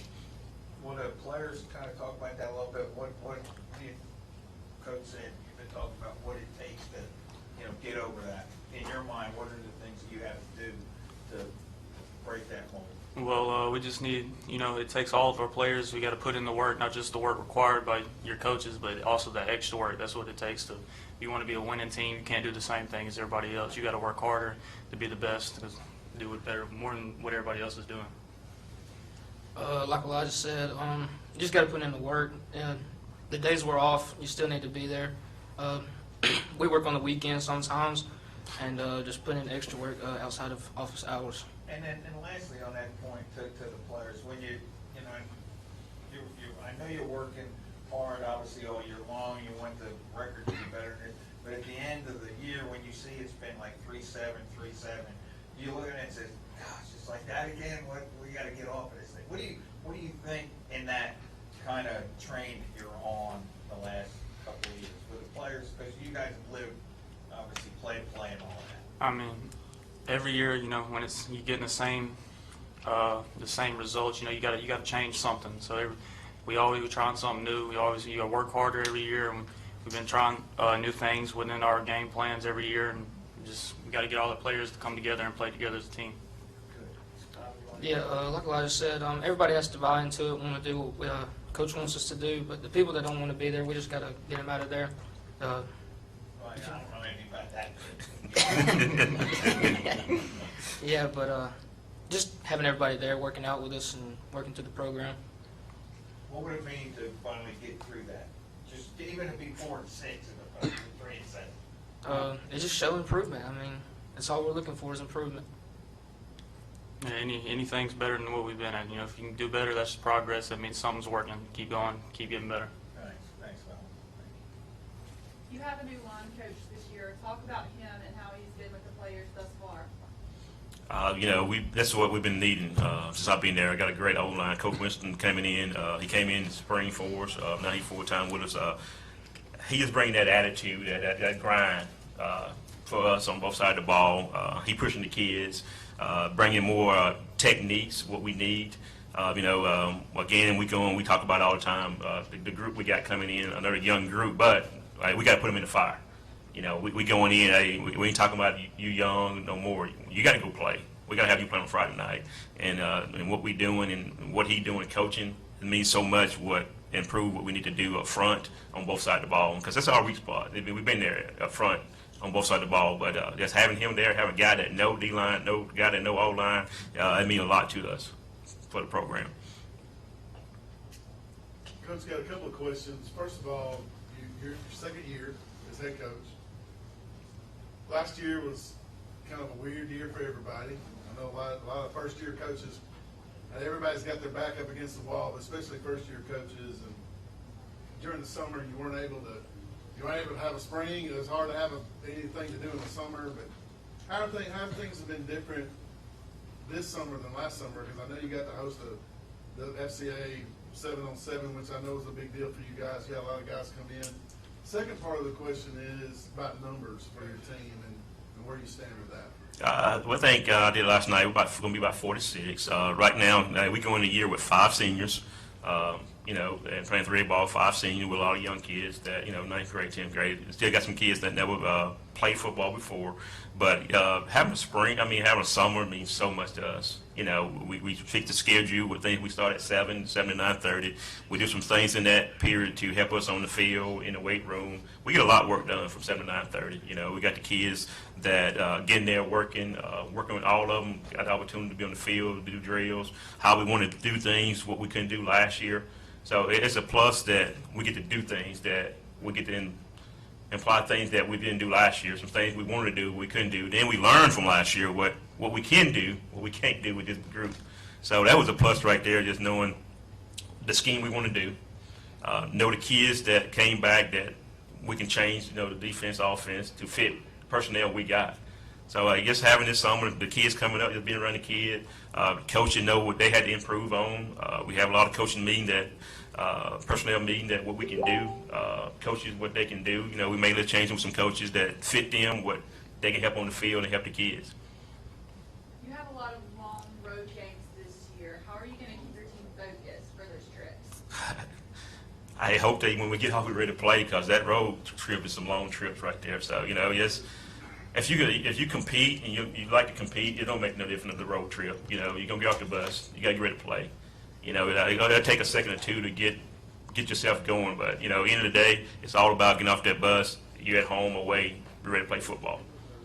Coach Johnson, I was just curious, last year, just to go back to that with all the strangeness, the protocols, the mask, we got to be distant as much as we can. Was there an aspect of that that was the most difficult, that I guess you're maybe the most relieved about not having to worry about as much this year? All of it, we still take the protocol right now too.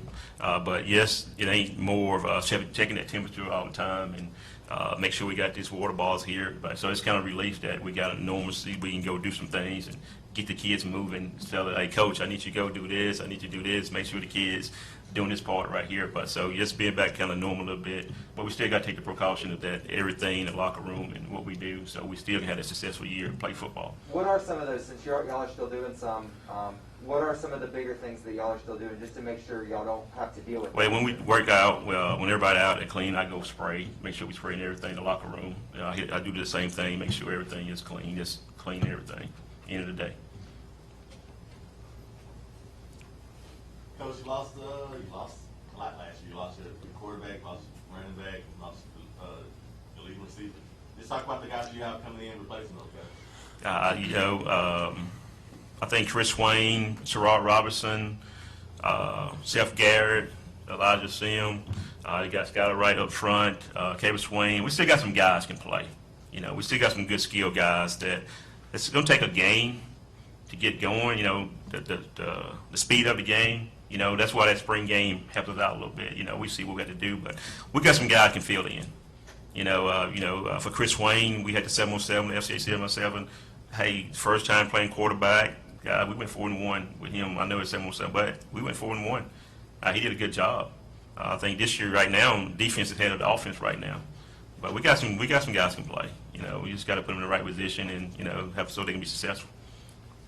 How big is that? You know, like you said, a new quarterback but had a lot of success in 7-on-7s.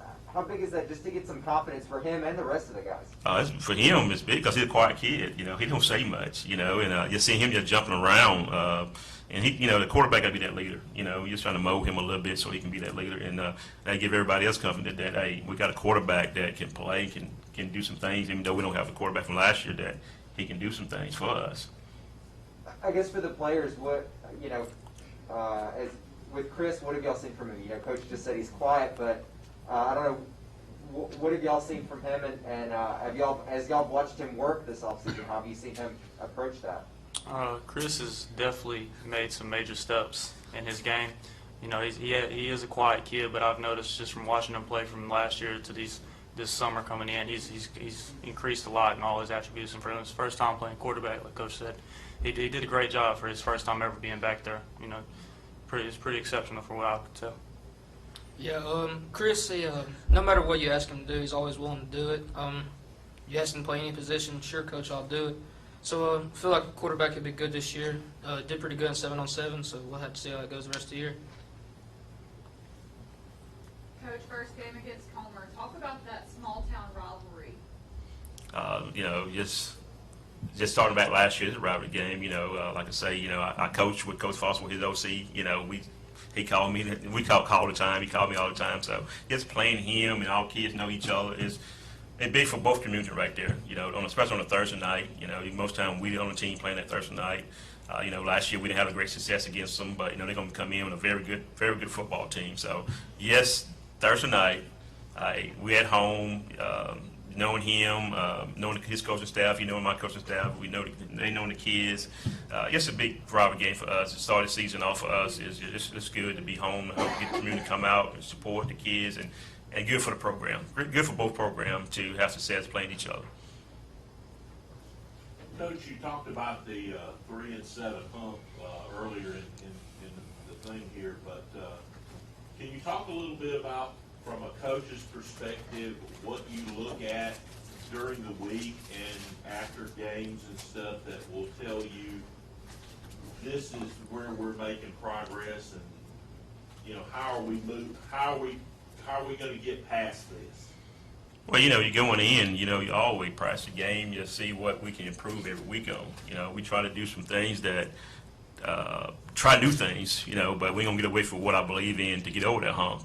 You know, we just going to go in and we're going to maybe short some things up and make some stuff simple so the kids can understand, so when they can play fast and they can go out and do some things. But, you know, just go to work every day, put a good game plan in. You know, you always got to tweak to what you can do every week or who you play. But, you know, we just right now, as a coaching staff, we're just trying to find a way to get over that hump, you know, get the kids to, you know, my goal this year, you know, what we play in the schedule I'm looking at, hey, we shoot for that 5-5 or that 6-4 and getting that playoff. Now, hey, difficult, yes, but you got to just go ahead and kids can understand what we got to do to get there. You know, you got to show up every day. You got to work hard at practice. You just can't just show up and play games. You got to come to practice every day. You got to work. You know, you got to be focused on what we want to do. So you know when Friday night comes that you get yourself a chance to win on Friday night.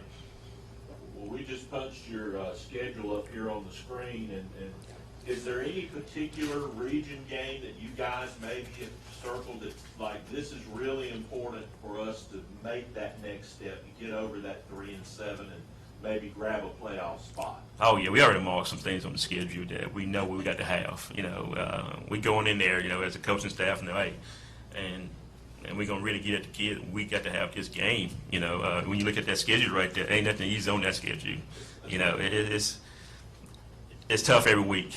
You know, ain't no off days every week. You know, you got to bring your A game every week, and you got to come there ready to play. I mean, like I say, you can't make mistakes. You hope they make mistakes, but we can't afford to make mistakes. You know, we can't have bad snaps. We got to tackle good. We can't have turnovers. You want to say what them circled ones are? No, sir. Coach, with this being your second year, you know, I know last year was strange, but anything that you learned about yourself that you maybe changes that you learned from last year that you're like, I can do this better, I can do this differently as a coach? Well, yes, I had to get more. This year, my goal was to get more of an X and O. You know, last year, seemed like I was more of a manager type guy last year.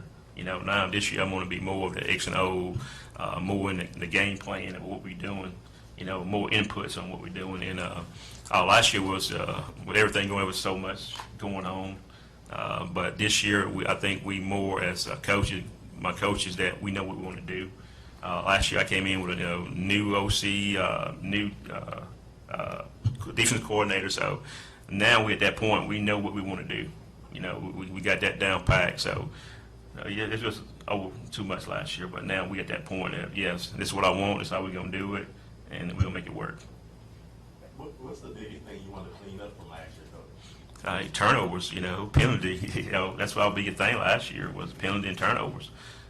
Most of penalty, we had some moment we win the ball game and we made some run, but then you kill yourself with penalty. So we're gonna stretch them penalty right there. We got to come out playing better on both sides of the ball. I know at time we played great defense, but the offense is the key this year. We got to be able to move the ball. We got to be able to go score, and we got to be able to put our defense in a better position to do things, get them off the field. Did I hear you earlier say that you thought maybe the defense was ahead? I can't remember. I think defense. I think defense always be ahead of the game. Defense is ahead. Offense. Some things we doing is it's a process of learning what we got to do up front. And then with Chris back there, so we get him comfortable with things what he can do. So we got to simplify some things so he can do some better, get him successful back to that quarterback. For the players, I know y'all have team goals. We want to get this number wins. We want to aim for the playoff, stuff like that. Do y'all have individual goals, whether that's a certain a number or just a specific area of your individual game that you hope to improve on this year?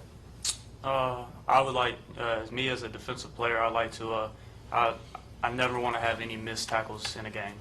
If I get my hands on him, that player has to come to the ground. That's always been a goal for me. And I'm shooting for 8 to 10 tackles a game is usually what I go for. On offensive side, snaps have to be good. Try to perfect every snap I have. Can't be over his head, can't be in the ground because it's not right to him and just plays all messed up. On the defensive side, just get through the gap, find the ball. So. Well, guys, just talk about stepping up as leaders. They're going to look at you to lead the way. Talk about that. This year, last year we played where we had to. We played our roles, but this year we really got to step up when there's plays that need to be made. We have to make those plays. There's a big running back that's coming down there, and nobody really wants to get in the way. You got to show him that he can't come to the ground. You got to show everybody there is a way that we can win this game. Yeah, being a leader this year, you just have to step up, show everybody that anything can be possible. You have to get everybody there and get them working with you. But if everybody's not working, then it's not going to work at all. So.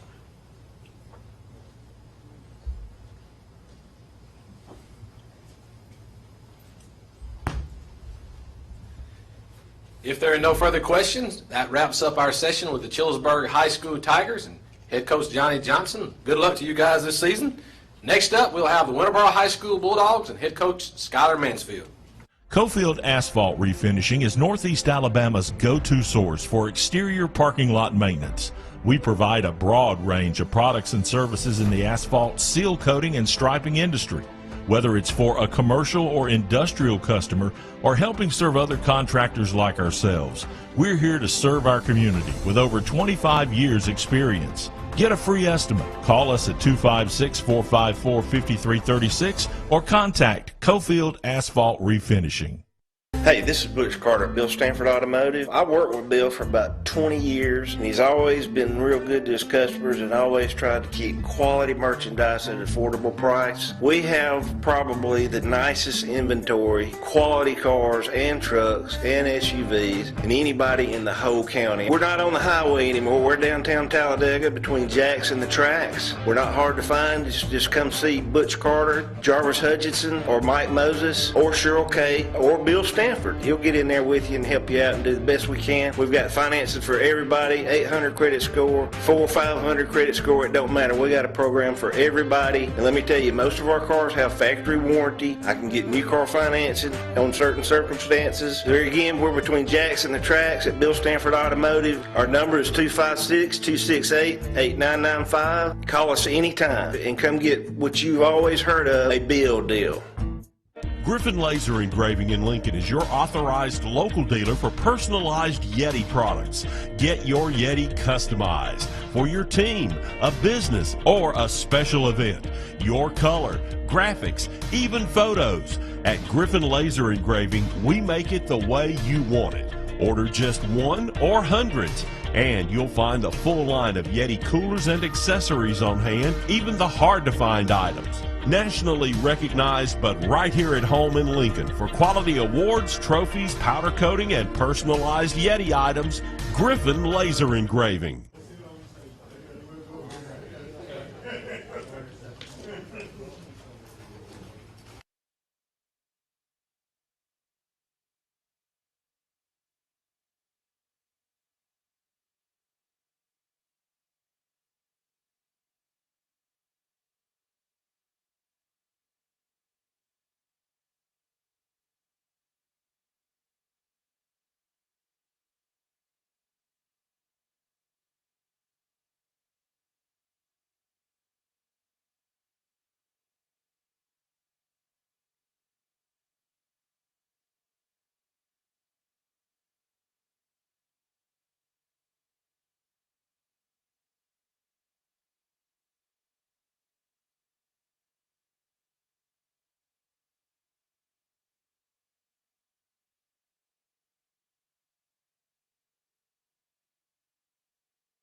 Better at the right or the smaller? No comment. I'm not saying anything. I'd like to welcome everyone back to the 10th Annual Talladega County Coaches Association High School Football Media Day here at the Infield Media Center at the Talladega Superspeedway. Up next, we have the Winterboro High School Bulldogs and second-year head coach Skylar Mansfield. Representing the Bulldogs today, we have Jake Travis, Dawson Mosley, and Jahazlin James. I got that right, didn't I? Yes, sir. Awesome. The Bulldogs are coming off a region championship. They compete in Class 1A Region 5 and will open their season at Vincent on August the 19th. Coach, just talk about this summer and the guys that you brought with you today. Really excited for the things that transpired this summer. Kids really showed up and showed out. They worked pretty hard, and with the numbers that we had to show up, there's no incentive to showing up all summer long, and these kids showed up and did what was asked of them. I'm really, really proud of the progress that we made, and I really, really look forward to these guys showing their work on the field and having the opportunity to be successful this season. Year one had one of the best years in school history. year 2. Talk about what you guys want to know. Well, year 1 is coming in and just being a guy that wants to win games and get started in a program and try to have success early. It can be a good thing and it can be a bad thing. We were able to win some games, and now we got to learn how to keep that momentum going because we know a lot of the teams that we won against last year are championship caliber programs, and they want to get back to being the champs, and we gotta stay focused and not get complacent with the results of last year. We got to continue to work hard and continue to look at what we want to accomplish at the end of the season. So I'm very thankful that we had a great season, but at the same time, complacency can knock you down, and you had to go back to the drawing board. But year 1, just trying to win games. Year 2, having a little bit of time to build a program and get it in the right direction is very, very important to me because I'm in it for the long haul and not the short haul. So building a program instead of winning games are really important at this moment. I mean, do you feel like it's something to prove, or is the target going on your back going into this year and the success you had last year? Well, like I said, some of the programs that we defeated this year are championship caliber programs, and I still kind of think that we're going after them just to prove that we belong to be mentioned with those programs as well. So as far as us having a target, I don't think we have a target on our back. We're going to do what we do and work on us, and just try to put our product on the field and let people see what these kids are doing to have success.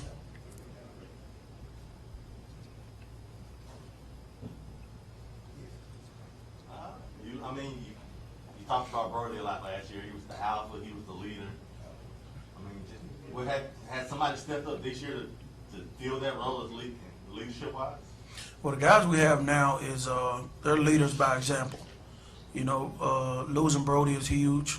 126 tackles last year, over 1,000 yards of offense. Also our kicker, and pretty much our alpha. These guys lead by example. They have the same work ethic as Brody.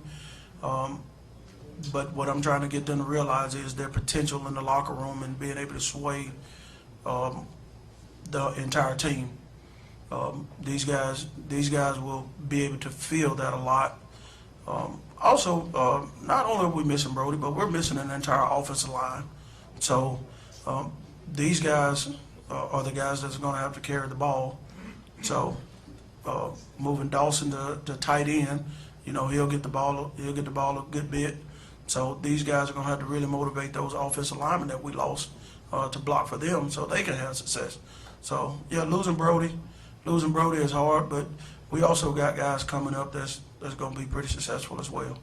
Talk about the development of that offensive line.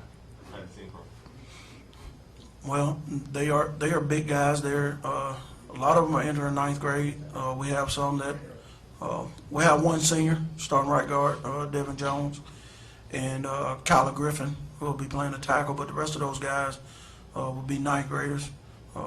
They are a smart group. They showed up to every workout. They've been working as hard as anybody.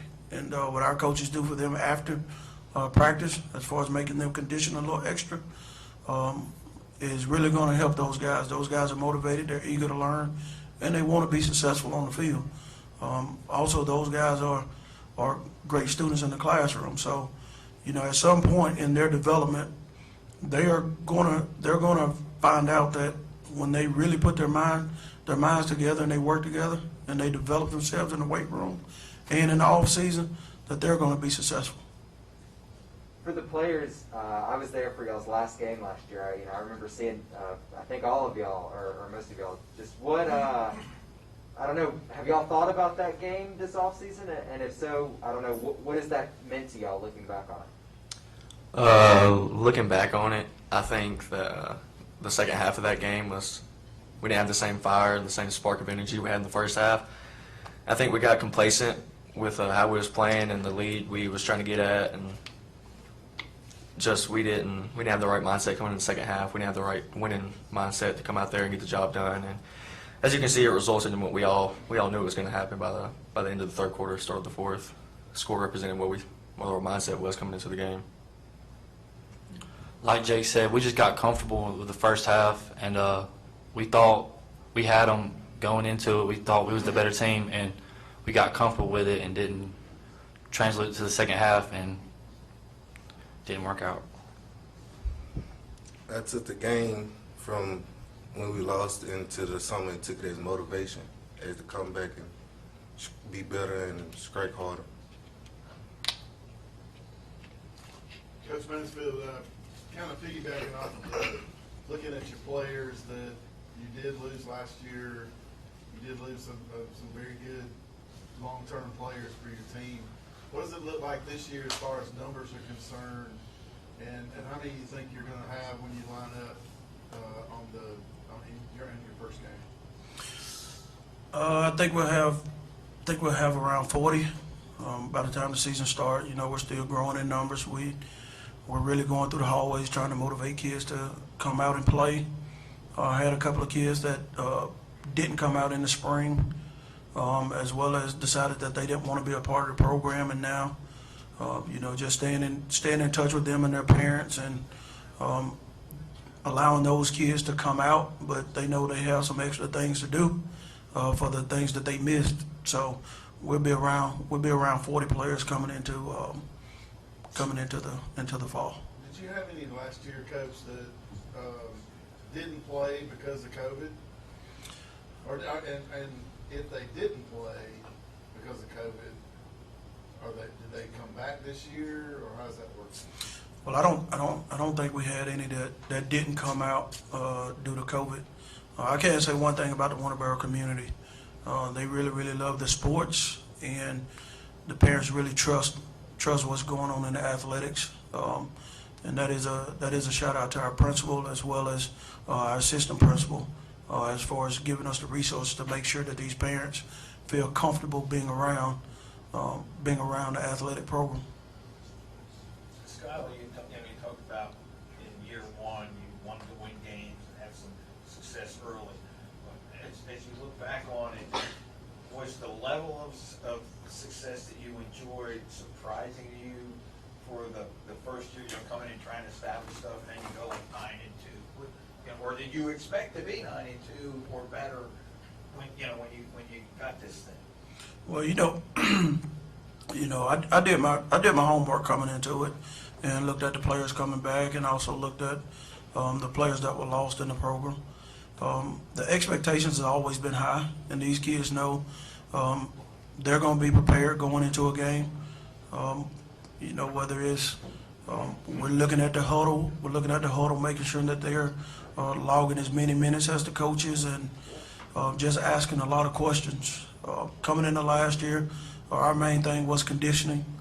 I knew we had good talent, and we had players. We had real athletic players and things like that. But to me, the conditioning and the special teams make a huge difference. They know that the way we prepare, we're going to prepare for special teams every practice. So, we didn't overlook anything. We did everything necessary to play 4 quarters and have some success. So it was not really a surprise, and I think these guys accepted me as their head coach, and they did everything I asked of them.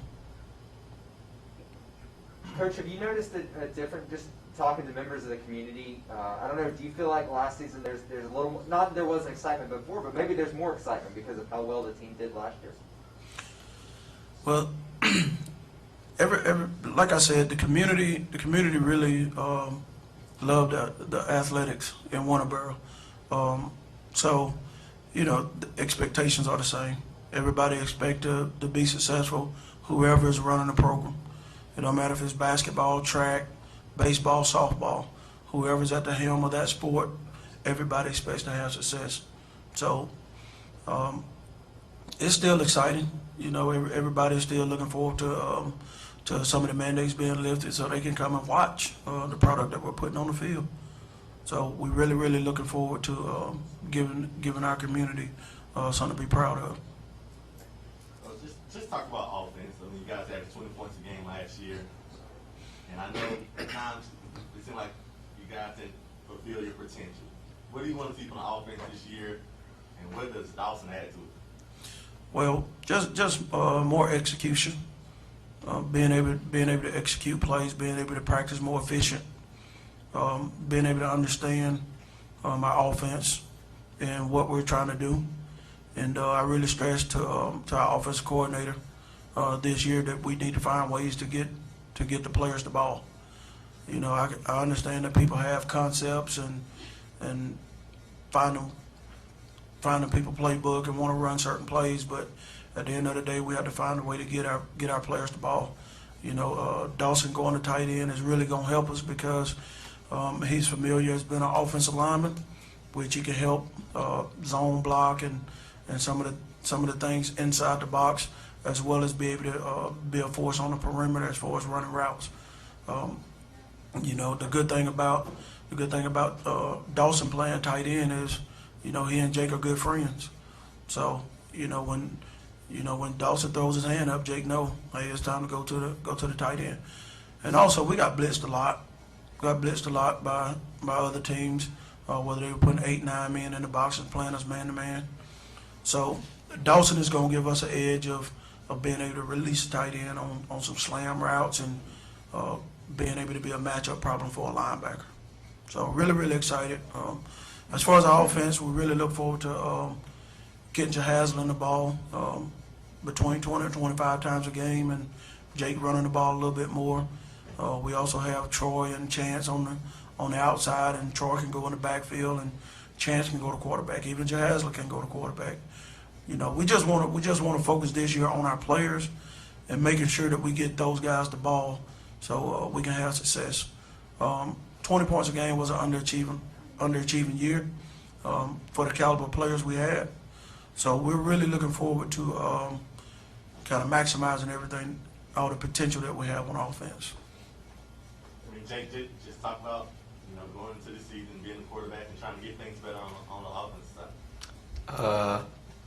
Getting better on the offense side of things. I just want us as a group to perform better under pressure. I feel like last year when we got in moments of crunch time and when things really mattered and it was game-deciding decisions, I think me a lot and us as a offensive group, we didn't perform like we should have. I know Mansfield and them, they coached us and made us practice for moments like that, and I feel we can improve on that. And like Mansfield said, adding Dawson as tight end, big moment for me because he's a big target. He's a big kid, and like he said about having Jazz in the backfield, he's been at where he's been working. He's got strength, speed increased, and same for me. My strength and speed's increased. I'm just excited to see where the offense can go. Does it make it easier just to have so many weapons? You got Chance, you got Troy, you got these two.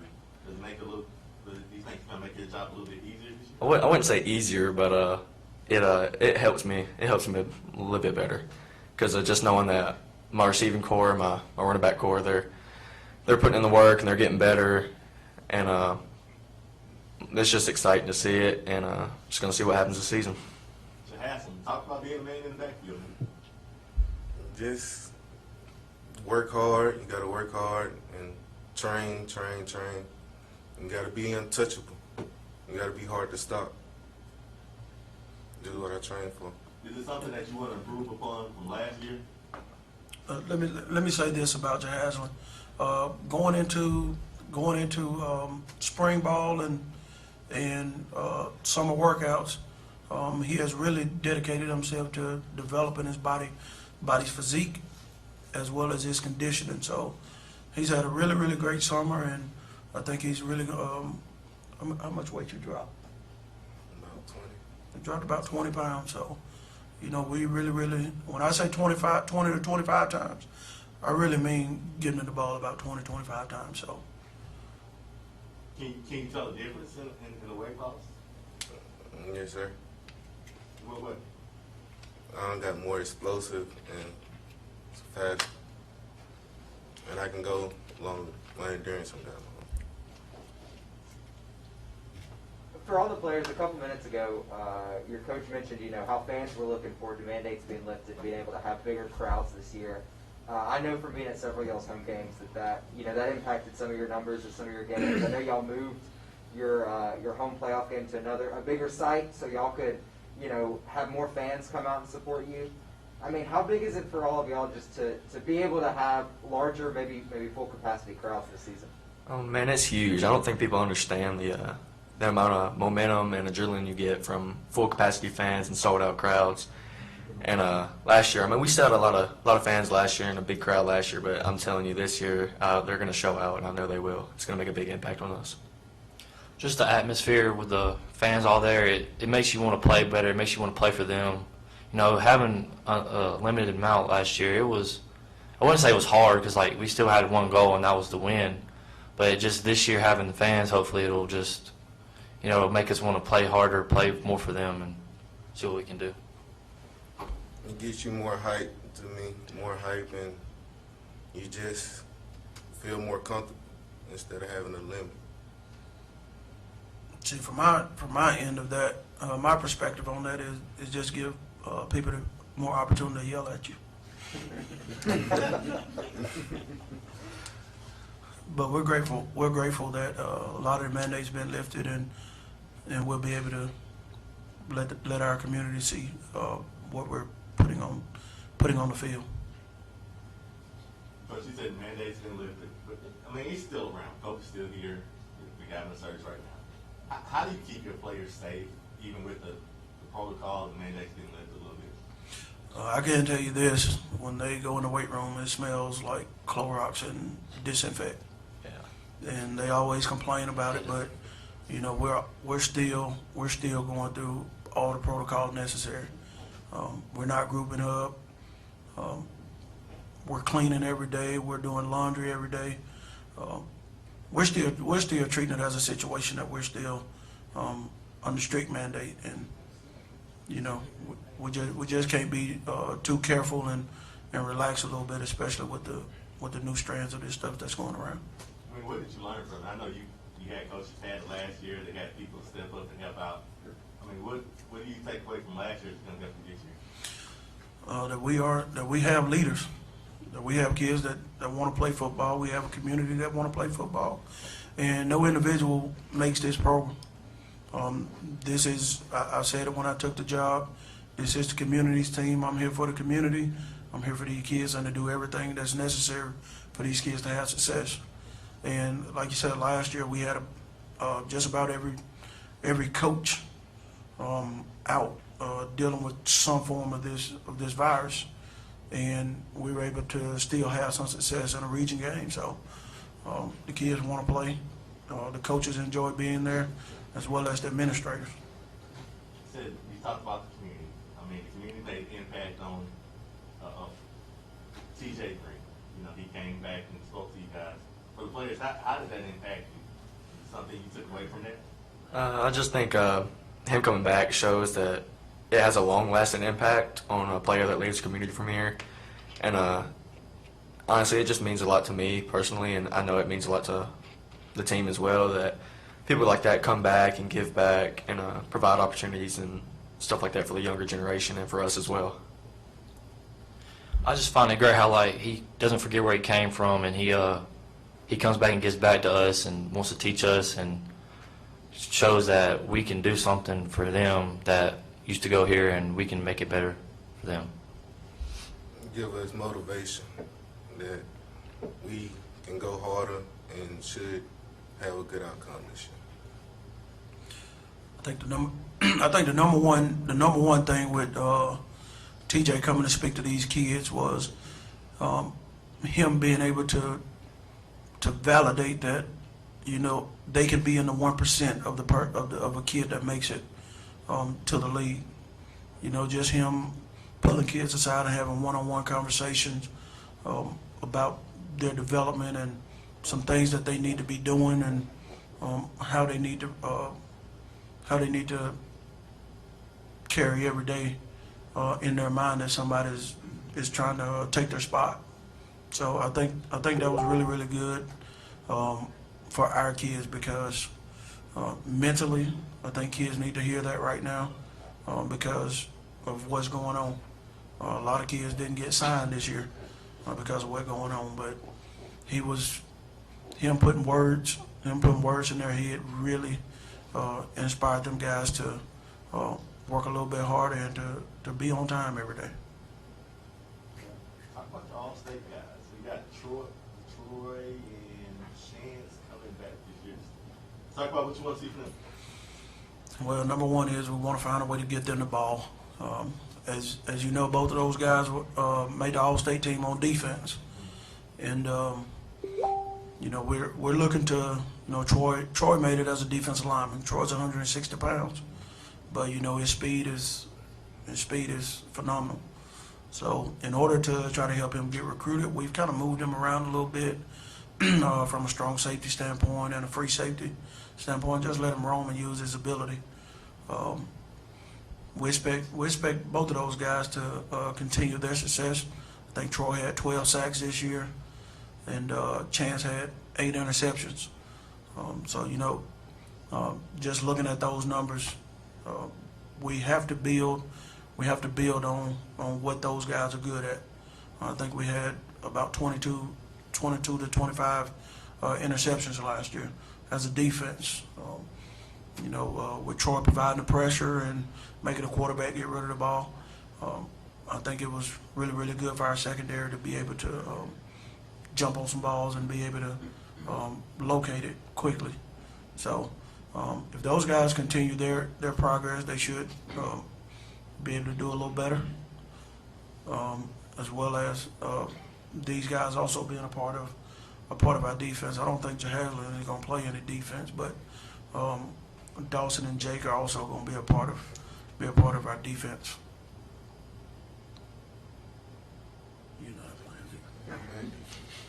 Okay. Coach, you got any new coaches coming in this year? At the moment, no. I really look forward to working with the guys that we currently have. May have a couple of guys in the community that get certified to be coaches. Because I'm a big community guy. I really believe in getting the elders in the community to be around these kids, as well as teach them some kind of life development. So the more adults we can put around these kids and keep them on the right track, I think they'll be able to have success beyond the field.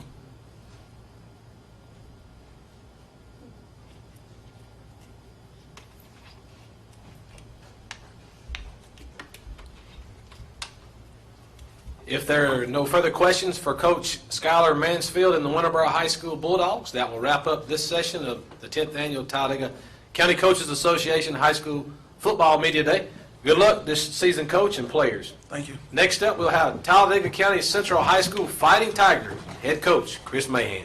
Griffin Laser Engraving in Lincoln is your authorized local dealer for personalized Yeti products. Get your Yeti customized for your team, a business, or a special event. Your color, graphics, even photos. At Griffin Laser Engraving, we make it the way you want it. Order just one or hundreds, and you'll find the full line of Yeti coolers and accessories on hand, even the hard-to-find items. Nationally recognized, but right here at home in Lincoln for quality awards, trophies, powder coating, and personalized Yeti items, Griffin Laser Engraving. Hey, this is Butch Carter, Bill Stanford Automotive. I worked with Bill for about 20 years, and he's always been real good to his customers and always tried to keep quality merchandise at an affordable price. We have probably the nicest inventory, quality cars and trucks and SUVs, and anybody in the whole county. We're not on the highway anymore. We're downtown Talladega between Jacks and the tracks. We're not hard to find. Just come see Butch Carter, Jarvis Hutchinson, or Mike Moses, or Cheryl Kay, or Bill Stanford. He'll get in there with you and help you out and do the best we can. We've got financing for everybody, 800 credit score, 400 or 500 credit score, it don't matter. We got a program for everybody. And let me tell you, most of our cars have factory warranty. I can get new car financing on certain circumstances. There again, we're between Jacks and the tracks at Bill Stanford Automotive. Our number is 256-268-8995. Call us anytime and come get what you've always heard of, a Bill deal. Cofield Asphalt Refinishing is Northeast Alabama's go-to source for exterior parking lot maintenance. We provide a broad range of products and services in the asphalt, seal coating, and striping industry. Whether it's for a commercial or industrial customer or helping serve other contractors like ourselves, we're here to serve our community with over 25 years experience. Get a free estimate. Call us at 256-454-5336 or contact Cofield Asphalt Refinishing. How about that? Well, you got a little more than a week.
having those kids coming up, develop, playing like we would like. They lost interest for a while, but for the last 4 or 5 years, we've had the Little League back, and that's where these two young men have come from.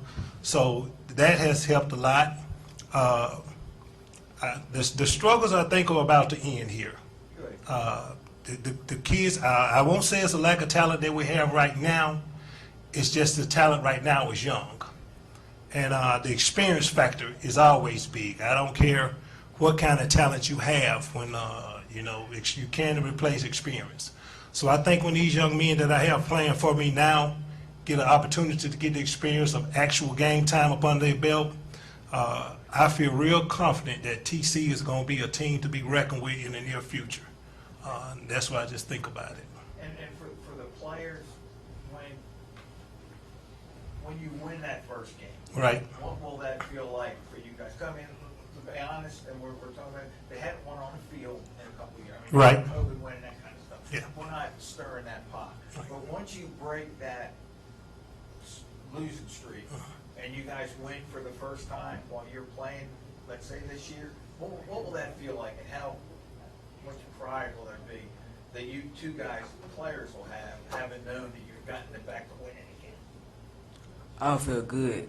The reason why I say that, I would feel like I need to grind more to win more, because we've been on a losing streak lately. Yeah, that's how I would feel. I feel that when we win our first game, we'll have more confidence that we already have, and then we'll build up from there and be a great team.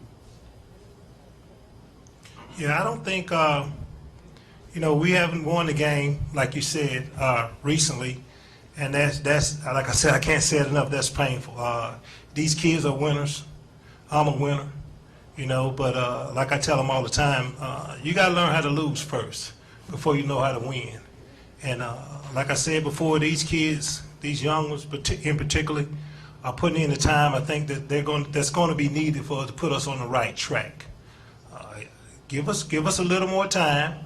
Let my young men grow up just a little bit more. This is going to be that year.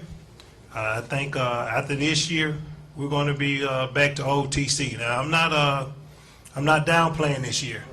I don't want to get these kids thinking, if we win one game, we've done well. If we win 2 games, we've done well. I've said before, and I say it again. We're going to go to practice, whether it's a reality or not. I want my kids to be on the mindset that regardless if we're going to be out there with just 8th, 9th, and 10th graders. Basically, that's what we're going to have out there. I don't have a senior or junior on my team. So that's the way, unless I pick up 1 or 2 when school start, all my starters are going to be in the 8th, 9th, and 10th grade. So I don't want to go in there with this year with a mentality that if we win one game finally, then we didn't reach something. We haven't done anything. I want them to have a mindset, regardless of you being in the 9th grade like these two young men are, that we still got an opportunity to have a chance to win the state. Now, whether y'all believe it, or the community believe it, or the media or who else believe it, and the teams we playing believe it, as long as these young men believe it, and I believe it, we don't care what nobody else thinks. That's what I want them to have, the mentality of that we're going to be champions regardless of what's going on this year. Coach, what do numbers look like for heading into this year compared to where you were last year? Well, numbers are a little bit better. We probably be out there with 18, 19. Like I said, once again, out of that 18 to 19, unless I pick up a junior or senior when school starts, we won't have one. So with that many kids getting the opportunity to play, and that's not counting my 7th graders and 8th graders that I'm going to play on my B team as well. So I think the numbers should be around 18 to 19 this year. After this year, I think my numbers going to pick up even more. The classes at TC are getting back to their normal size of what we have in transfer from Stimley Rose. So those classes are growing. Once again, with the Little League being back, those kids in the 4th, 5th, 6th grade are having an opportunity to start playing early. One thing that hadn't changed, football hadn't changed. So it's not a sport that you can just go out there in that heat, 90+ degree heat, almost 100, and say, man, I'm finna have somebody hit on me today. that's just something you just got to grow up wanting to do and wanting to be a part of. So with us having that opportunity for those kids to start playing at a younger age, our numbers have picked up in the lower grades. So our football numbers and sports numbers are picked back up as well. I think a lot of people, when they hear you say you don't have juniors or seniors, obviously that means you don't have those guys that have been through it with you the last couple of years. Right. Less experience, but is there a bright side that you're not going to lose anybody to graduation the next year too either? Well, it's definitely a bright side. Like I said, these young men are going to be around me for a while. They're going to get that experience in. Right now, we're going uphill. And like I tell them all the time, eventually, we're going to stop fighting this uphill thing. We're going to start rolling downhill. It's just going to become second nature to you. We're going to get to a point that the teams we're going to be playing say, man, that guy back again. So we're going to get there. And I just want to keep my boys uplifted and keep their spirits high. I don't want them to get down thinking they don't have the ability to play football, because I'm telling you they do. But the experience factor in it. I don't mix words with my kids, and they'll tell you all the time. They ask me questions. I say, you want me to lie to you or tell you the truth? And they said, tell us the truth, coach. So like I'm telling you the truth. The experience factor going to be hard because they're young. It's not going to be they don't have the ability to win or the heart to win. They just need to get a little more experience about their belt and realize that they're going to have their day soon, and it's going to be a longer day than most teams have, because we're going to be around competing for a while. Coach, before I ask my question, I hope you don't mind if I compliment both players on their dress today. They look mighty sharp. Thank you. Thank you. I've been around this area a long time. People talk about going to football games at Howells Cove as long as I can remember. I mean, it's always been a special place. Yes. I'm kind of curious as to what the last few years has done to the culture there, especially with the young kids coming up. Do you still hear the stories about all the glory days, and is it all the young kids still want to play ball, or has things shifted maybe negatively a little bit, or what's the culture right now out in your community? Well, you're correct on that. Howard Cove is a wonderful place to play. If you ever get an opportunity to come, you got better visit that concession stand. You ain't lying. I think we hadn't lost that ability to have a great concession stand. I tell you that. We got the best in the county. Now I put the etiquette in about it. But a lot of the community has been understanding of what we've been going through. You're going to have your people here or there. Your Saturday morning quarterback guys, and they have the opportunity 30 minutes after the play have been ran, say, I would have ran something different. We don't have that luxury. We got to make decisions right then. The main part of me, I've been doing this for 23 years, 18 as a head coach. My skin is thick. As long as your disagreements or grievances, you leave them on me, that's fine. Just don't get them towards my kids. Let them be great. Let them have the opportunity to grow. If you have something negative to say, make it about me. It ain't gonna I promise I ain't gonna lose no sleep over it. But I just want my kids, just leave my kids alone, give them opportunity to grow and be the great players they're gonna have to be. So, like I said, for the most part, the community's been supportive. They're hungry for the old TC of past, and I think if they just be a little bit more patient, they're gonna get the team that they used to been seen in the past. We've ran into a problem where we have kids, a few here leave for larger schools. I try to talk them out of it along with their parents in the past, but they are the misconception that you have to go to a larger school to be successful. And I try to educate them on that aspect of it, the benefits of the pros and cons to both sides of it, and let them try to make decisions that's going to be best for their child like I would mine. But that misconception that you have to go to a larger school to be successful is just not true. If that was the case, why would the 1A player of the year a couple of years ago come from Linden and be signed with Alabama? The schools don't care where you went to school, they just care if you can play football. If that's the case, why would the most dangerous man in the NFL, Tyreek Hill, be from West Alabama? He went to went to a junior college, running the 4.2, then went to Oklahoma State, running the 4.2, and lo and behold, even though he went to a Division II school, he still ran that 4.2. So if you can play football, you can play football. It don't matter what school you go to, and that's why I got to get my players and parents to understand, and we got to build upon again that you don't have to leave TC or go to any other school to be successful. You know, we're a family, and we're a small family. That's the benefit of it. You know, I'm going to take care of my kids. My parents can call me anytime. Kids need rides, I go pick them up. You know, we got community coaches there, dads and uncles helping me coach. You know, we just a community, and that's the benefit of it. You're going to be loved on. You're going to be coached hard and loved on at TC, and that's what we just got to get back to. Having dads and uncles that play for TC. Yes. How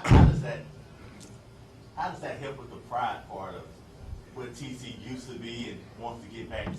Well, it definitely helps a lot. Joby Dad was a starting quarterback for a coach that I get to later on that I'm adding to my staff. Please ask me that question, y'all, so I can address it. Joby Dad played for a coach that I'm adding on my staff that I'm glad to have. Javari's uncle played for that same coach that was a tremendous player on the football and basketball side of it. So with those guys coming along and just giving their advice on how they struggled at sometimes but still turned out to be champions and winners, is big. You know, I'm having a couple of younger kids that I coached when we went to the state championship. I have a couple of those players, kids are getting a little bit older that's going to start playing eventually for TC, and those guys definitely know how to win. So it's big to have those guys around with the community that's going to be loyal to TC. You kind of opened the door. Who you adding to your staff? I am adding the great and amazing Sam Young. I bet y'all know who he's related to in this room. That's Devontae's dad that coached at TC for a while, a long time. He's retired from Georgia. I know a lot of y'all remember Sam Young from TC. He's finally did his 10 years and retired from Georgia, and he's going to come and volunteer his time. He won't be there every day because he's trying to start a business of his own, but he's been there a lot of the days during the summer, and he said he's going to be there a lot of days during the season. So when you add a guy like that to the staff, a guy that the kids' parents love, like Coach Young, and that's been a winner, it can't do anything but help. I told him, and as long as I've been a coach, I said, you always want people on your staff smarter than you or as smart than you if you're a good head coach. You know, if you're not a good head coach, you want to be the smartest man on the team, then you're in trouble. So with Coach Young being added to the staff with that type of football knowledge and experience to add to anything that we're trying to do, it's not going to be anything for a plus, but a plus, and I'm glad Levante let his dad to come and help us out this year. What does he add to the program? Say again? What does he add to your program? Well, he's a great motivator.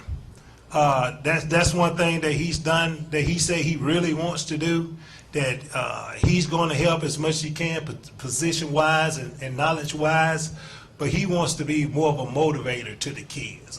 And they're going to need a lot of motivation this year. Not saying what the record going to be or will be or won't be, but it's going to be some trying times this year. And the biggest thing I don't want my young players to do is get down on themselves or their ability. And Coach Young is going to be really good at keeping the kids motivated and letting them know, man, you can be great players. Just keeping your mind that regardless of what's going on in the situation, that you're going to be successful eventually, either in this game or eventually playing this game. And I think he's going to be really good for that. But the knowledge he has of being coaching sports or football for over 30 years, man, you can't put a value on that. You know, situations or formations or that he's seen in the past 30 plus years that say, Coach, when I saw this, we did this and it worked well for us. To have that type of knowledge and skill added to the staff is going to be great. Players, No, he's not going to really do a position. That's something he said he doesn't want to take on right now, which is fine. He's going to be there mostly for conditioning and just motivating the guys. Okay, players, both of you are very young. Is there a specific college player or NFL player that you look up to and strive to be like? You can go. I want to be like Derrick Henry. The reason why I say that because he always strives to be the best. He never gave up on himself. One of the reasons why, because I'm kind of built like him. You feel me? I always looked up to him. He played for one of my best colleges. He went to Alabama. Thank you. I would say Patrick Mahomes because Patrick Mahomes works out a lot, and he works on his game a lot before and after his games. Coach, he's going to have to grow into the microphone. Well, I think he's gonna grow into it being in 9th grade. He was a 12. So yeah, eventually I think he's gonna grow into his feet. So, but to piggyback on what Jovi was saying, I try to preach to them that all the time that you don't get better at practice. That's on whatever level you on. You're going to have to get better outside of practice. And these two guys, I really do think, work hard outside of practice. I tell that to my son all the time. Man, if you're going to be a good player, you're going to have to do more than what you're doing outside of practice. And I think these guys have that desire and will to do whatever they need to do to be great. And eventually, I think they're going to be great. You want to show them that 12? They may think I'm playing. You want to show them? Okay. Coach, do you get the sense that the young men on the team really have grasped the opportunity that they really have, that most kids around the state that are in the 8th and 9th grade would kill to have, and that's playing time on Fridays? I think they have. Because that's where they get better. That's where they get better. And like I said, the experience factor is going to be difficult for them. But if they just don't get down on themselves and just learn from a mistake they make, I tell them all the time, 9th grade center, that's going to be in the 9th grade, my starting center. We're going to be young.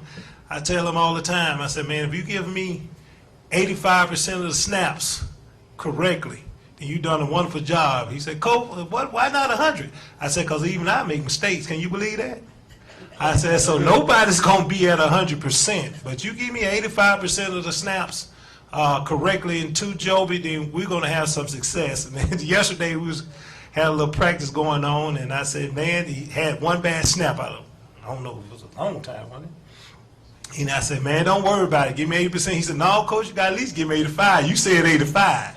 I said, all right, you got it. Give me 85. I said, that'll work. So, you know, that once again, that's the experience thing that's going to be on Friday night. So they're going to have to be a little bright-eyed, you know, the first Friday night being that young. But once we get them butterflies out their stomachs, they're going to be something to deal with.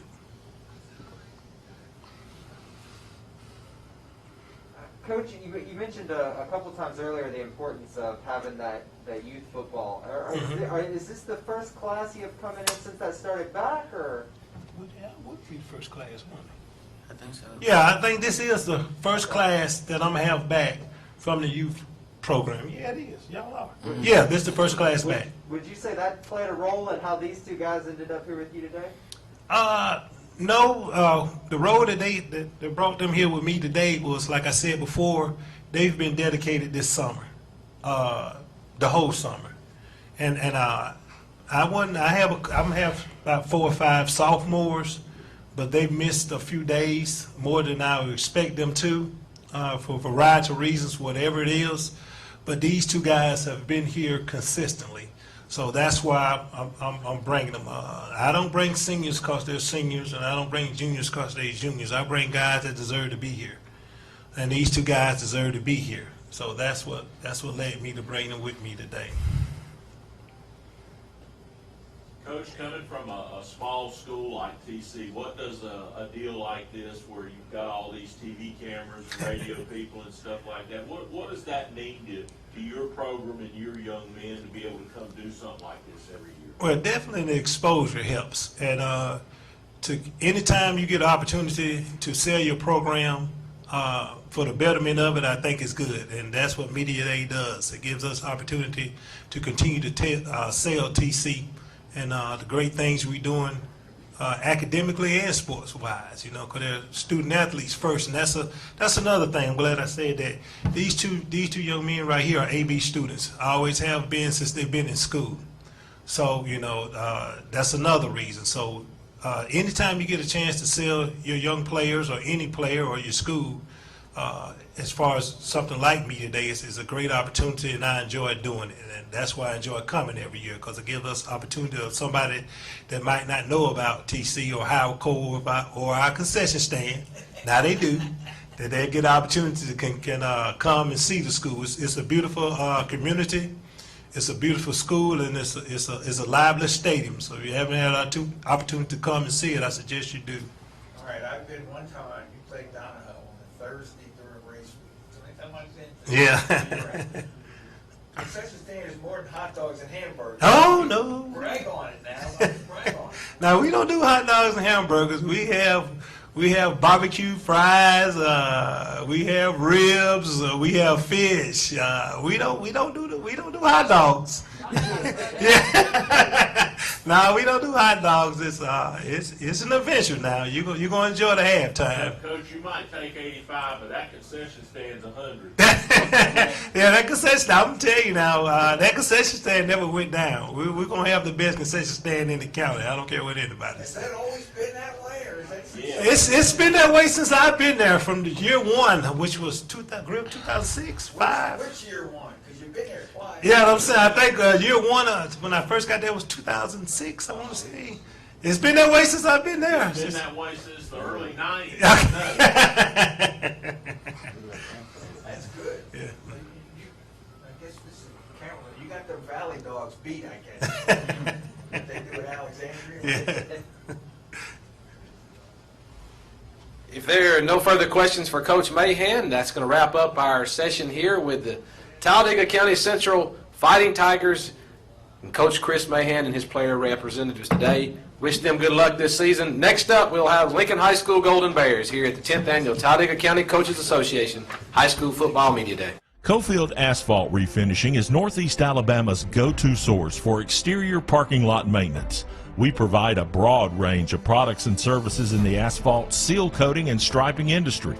Whether it's for a commercial or industrial customer or helping serve other contractors like ourselves, we're here to serve our community with over 25 years experience. Get a free estimate. Call us at 256-454-5336 or contact Cofield Asphalt Refinishing. Griffin Laser Engraving in Lincoln is your authorized local dealer for personalized Yeti products. Get your Yeti customized for your team, a business, or a special event.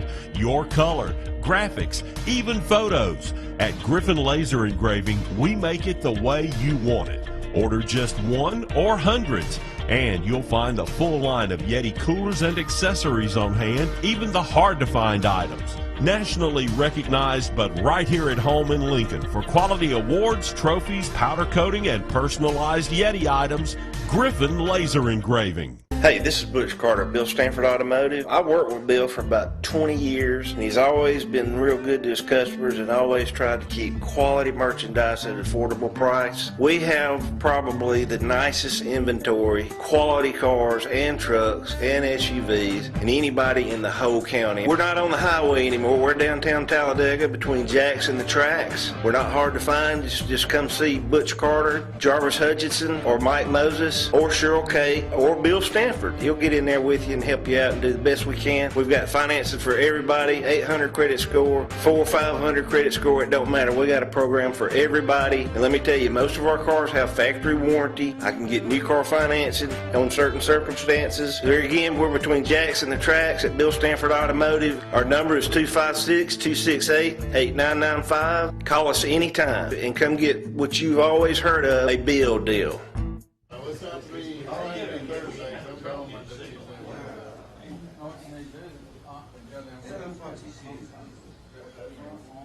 Well, she said they had to, It's they had to not sell this too weekend far so from they'd have Winterboro. something to pay us. No, it's not. It's close.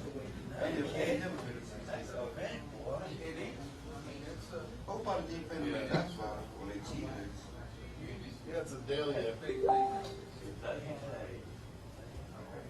Well, it's a Delia, yeah. It's a Delia. All right.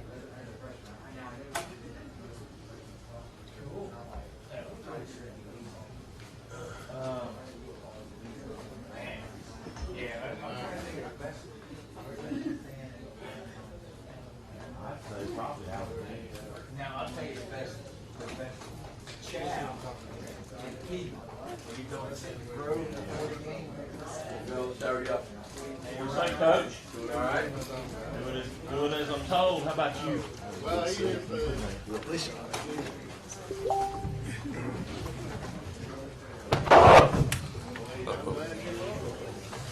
Hey, you know we're going to Southside, right? Yes, sir. Okay. Who's that? When are you going to Lincoln? Uh-huh. The Mumford game. Mumford game. Mumford game. See, they don't care when you go with them on the road. Pretty good. Something to do with the Hughes? Well, hopefully it comes out.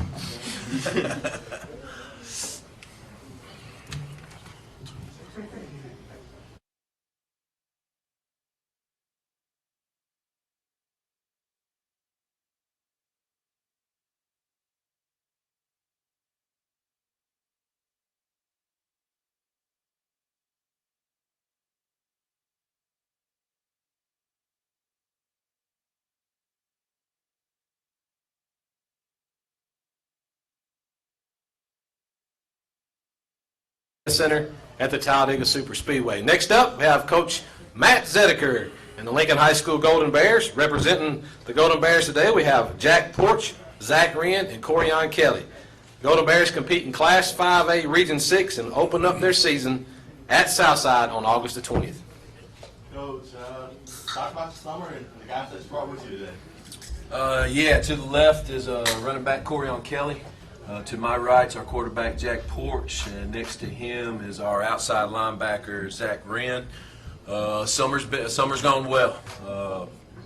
Obviously put a lot of focus on getting back with a toughness and a tenacity that I wouldn't say we lost last year, but we didn't show it very well. Senior bunch came in and kind of refocused their goals right after the season last year, and wanted to lay out how they wanted to lead their team as a senior bunch, and done an outstanding job in the off season and then this summer. Had a really good summer as far as kids getting there, showing up, and working their tails off. Had a successful OTA season and a 7-on-7 season this summer. Those are always fun to play in and get some experience in, and we did well in them, but it's not real football. It's touch football, but it's always good to be able to work that type of things, and these guys had a great summer and did a great job of leading, and looking forward to see them leading when we start on Monday, our first day of practice. Talk about being back in the second year, back in 5A. Just what did you learn from last year being back up at 5A? Yeah, 5A is a new animal. There's not much difference between, I would say, your upper echelon 4A teams and your 5A teams, other than numbers. You probably got a couple more better players on the field than you do in 4A. But we attacked 5A the same way we attack any division last year. We just had some unfortunate miscues with injuries, and just seems like every game, with the exception of 2, we had a chance to win. But for whatever reason, we just couldn't get over that hump or make that play, and it was frustrating. So that's kind of been a driving factor in how we prepared and how we worked this off season to make sure we do make that play this year. And so a tremendous challenge in front of us with the region we're in. There's some very strong teams in there with the Leeds and an Alexandria and a Center Point. I would say are probably the top 3 dogs in that region, and then the rest of it's very strong. St. Clair County's got a new coach. Corner's got a new coach. So we don't know what they're going to be about. does what they do with wing teeth, very good. And then, who am I missing? Anyway, very, very good teams that we're going to have to come every region game if we want a chance to make the playoffs and play our best. Bad luck. I mean, running backs went down one after another last year. Yeah, just, that's part of football, and that's why we have the next man up mentality. We tell these kids all the time, even if you're not a star, prepare like you are a starter. And last year was just a perfect example of that. In the first 3 games we lost Corian. He ran the entire first game against Southside and felt good, and his knee blew up on Sunday, and lo and behold, he had tore ACL. Just really was unfortunate for him. We lost a very talented freshman running back in Landon Waller in the Silicon game second week, and then lost another talented sophomore running back in Too Strong and Jalen George to a broke leg. And so we were down to 1 running back to Trey Wilson, who did an outstanding job for us. But, it's just one of those years, and it's part of the game, and it's why we try to dress close to 65, 70 kids. We lost a lot of linemen to injury. We went in every game last year with at least 6 starters out. And it's very hard to compete in 5A, but it's not an excuse. We got to learn how to overcome. I think it was a great learning lesson for us as a team and as a coaching staff. To expect the unexpected, and if it happens, we got to have a plan for it, and we will. I think we'll be a better team and a better coaching staff for our misfortunes last year. Having them out helps your quarterback a little bit, grow up more, and try to take that next step. Talk about what you've seen from him and what you want to see from him this year. Yeah, Jack's a mature quarterback this year. He waited his time for 2 years, but behind a very talented quarterback in Javion Searles, and Jack just took that next step last year in being the starter, running our offense, and just really has developed in the off season. If you look at him, I mean, he's a specimen. He's a weight room guy. He's a very good competitor. He works on his game constantly. He's on the field probably 3 or 4 times a week with his receivers, working the routes and working his throws. And so, like you said, having our running game back this year, I think will make us very versatile. We have a very talented core of receivers. So we're going to have a lot of weapons offensively that he's going to be able to go to. And this guy next to me, along with some other running backs, can take the pressure off him a lot more so this year than last year. A lot of times we had to rely on Jack's arm because we only had 1 running back. So we're excited about what we have offensively. It's looked well this summer, but we got to put an offensive line in front of it and get them gelling good so they can protect and block. But sky's the limit for this guy and this guy. About that offensive line, is that one of the bigger challenges right now, just in establishing an offense this year, is getting a line together and playing on the same page? Yeah, absolutely. I think that's probably the biggest question we have going into this season would be our offensive line. We have a couple starters back in Marcus Sago at our tackle and Malachi Stroud, our other tackle. We have 2 new guards and a new center in there this year, but very capable. Our center's going to be Austin Cook, and then we got Matthew Davis and Xavier McClooney in our guards. They've really come together. We started running plays around February with our offense to get the new blocking schemes in and kind of how we want to go, at what pace we want to go. Our offensive coordinator from last year retired. Coach Will Hill did an outstanding job for us, and he's playing with grandkids now. We brought in a new guy. And so, yeah, we definitely have to develop that offensive line and develop some depth behind it because, again, if we learned anything from last year, an injury can happen. And so that's kind of been the number one factor, what we're trying to develop in summer. Can you talk about your new guy a little bit? Yeah, our running backs coach from last year, Coach Matt Griffith, is going to be our OC this year. Pretty nice to have a retired guy come volunteer for us and do the job right there. Yeah, I think it's no question that Coach Griffith and I are very good friends, and he's doing an outstanding job. He loves running his style offense, and I think he'll be the first to tell you this is one of the first times he's had a complete throwing game to go with his run style offense, and so the sky's the limit. I think we have an opportunity to put a lot of points on the board. He's come in with a lot of energy.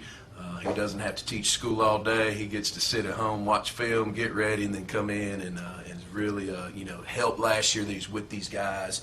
He's built a relationship with these guys. He knows them this year, and I think it's going to be fun. How explosive can that offense be? Years past, still kind of get 34, 35 points a game, just a running game. You got Jack and a running game. How explosive can this offense be? I think it all goes how our offensive line's going to go. We definitely have the skill that can take it to the house at any time. We can be very balanced, and as long as we develop this offensive line to protect and to block, which they're doing very good at this point, I think it can be very explosive. I think we could be the talk of the county at some point if everything goes how it's supposed to be of the points we're putting up. But the flip side of that is we got to stop people too, and that's where this guy on the end of the table here, Zach Wren, our outside linebacker, where he comes in, scoring points just translates to defense, and any coach will tell you if you're scoring points, that defense steps out on the field even that much more excited to defend. So excited about our defense as well. We have around 9 starters coming back, you could say, because of some injuries last year. We lost 2 linebackers and a corner, and everybody else is back. And one of those linebackers had a bad back last year. So we got a lot of experience from some very young players last year, Kamari Hampton and a Gavin Hobbs at our safeties. They were freshmen and sophomores last year. So now you got a junior and a sophomore back there. Cornelius Glass, I think, is a hidden gem in this state. He's a 6'3" corner for us. That is sky's the limit. He's a 4'4", 4'5" kid. He's 6'3", and he's a lockdown guy, and he can come up and make a play. He's back for his second year. And then at our other corner, that's kind of up in the air, but Braden Watson is pushing for that spot, along with Noah Payton and Jaden Woods, who's a senior we got out this year. So the backside of our defense, I think, is very experienced. It's going to be very good. Our linebacker core comes back intact with the exception of our nickel backer. So we'll have Zach on the outside. We'll have Caleb Bloom and Hunter Dulaney in the middle, and then we'll have Tay Elston on the outside that'll take over for our nickel back. We got our entire defensive front back, which I think is a plus for us. We got our 2 defensive ends in Isaiah Ashley and Hunter Johnson, and then our nose guard Braxton Harmon right there, along with some decent backups behind him, and Michael Parker, Xavier McClooney will go both ways right there. So our defense, I feel, should be back the way it has been in the past. I hang my hat on defense. We were not satisfied or happy at all last year with as many points as we gave up. And so as a defensive unit, we've really refocused ourselves this offseason to get that tenacity and that nastiness back, and hopefully hold some people to some points. But if you watch football on any level, offense is the thing right now, and there's a lot of points. So anytime you can get a defense that can average, 3 turnovers a game and try to hold teams to, close to 20 points, we feel like we can be successful.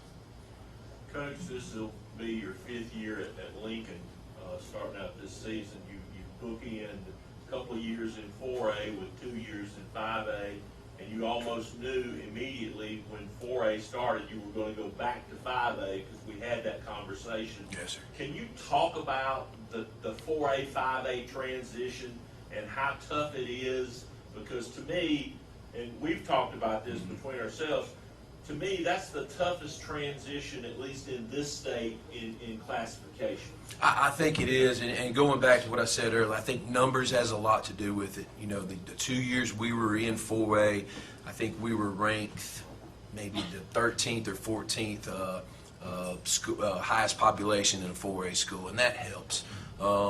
It's just right now we're in the middle of the pack of a 5A.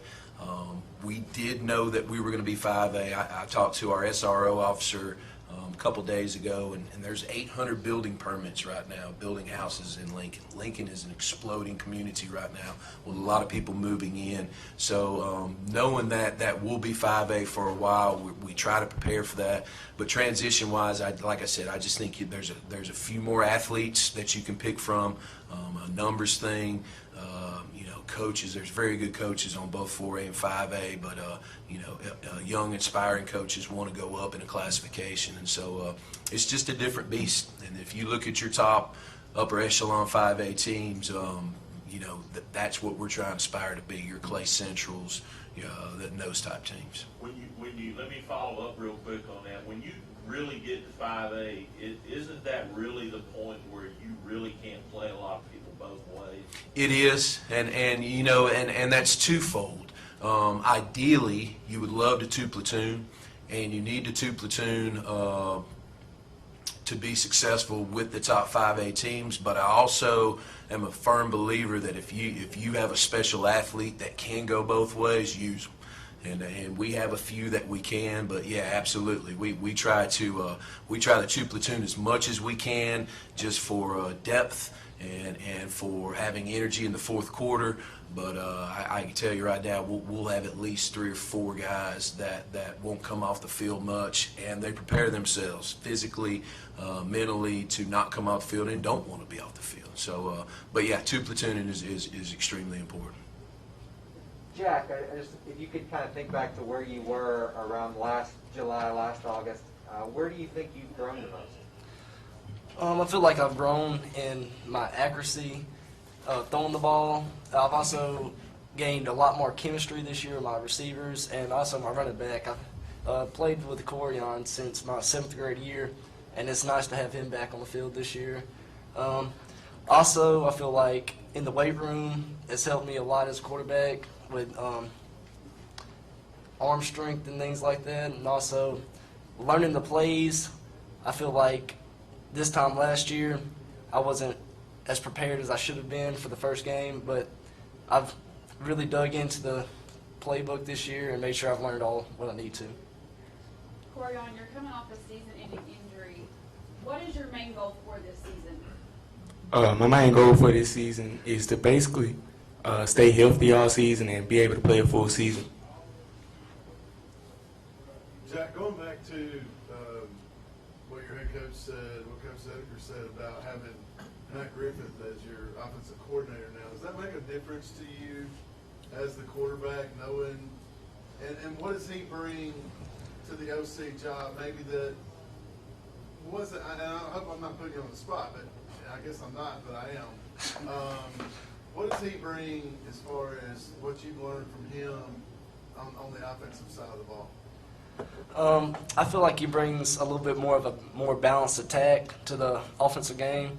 I do like his offense and how he has his offense, but he'll still let me have a little say in like what I want to do and what I like to do. So he really listens to his players, and I enjoy that.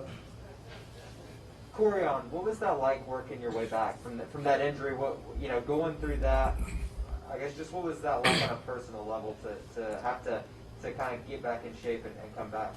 I feel like everything happened for a reason, and I feel like God put that obstacle in front of me so I could overcome it and come back stronger and have a better year than I would have had last year. So yeah, it made me work really hard though. Talk about the work you put in on your body. You look like a totally different person, man. Yes, sir. I really focused on getting a lot quicker and stronger and faster. I wanted to get my breakaway speed right this year so I could be able to run down the sideline, show off my speed more. Yes, sir. Stuff like that. Talk about, you didn't have a season last year. Just talk about trying to build off the success you had in your 10th grade year. You had a great year that year. Really, yeah, I was just trying to get into the season, get into a full season, because technically I really haven't been able to play a full season and since my 9th grade year. So my 10th grade year got cut a little short. My 11th grade year I got hurt the first game. This year I'm just really focused on staying healthy and playing a full season.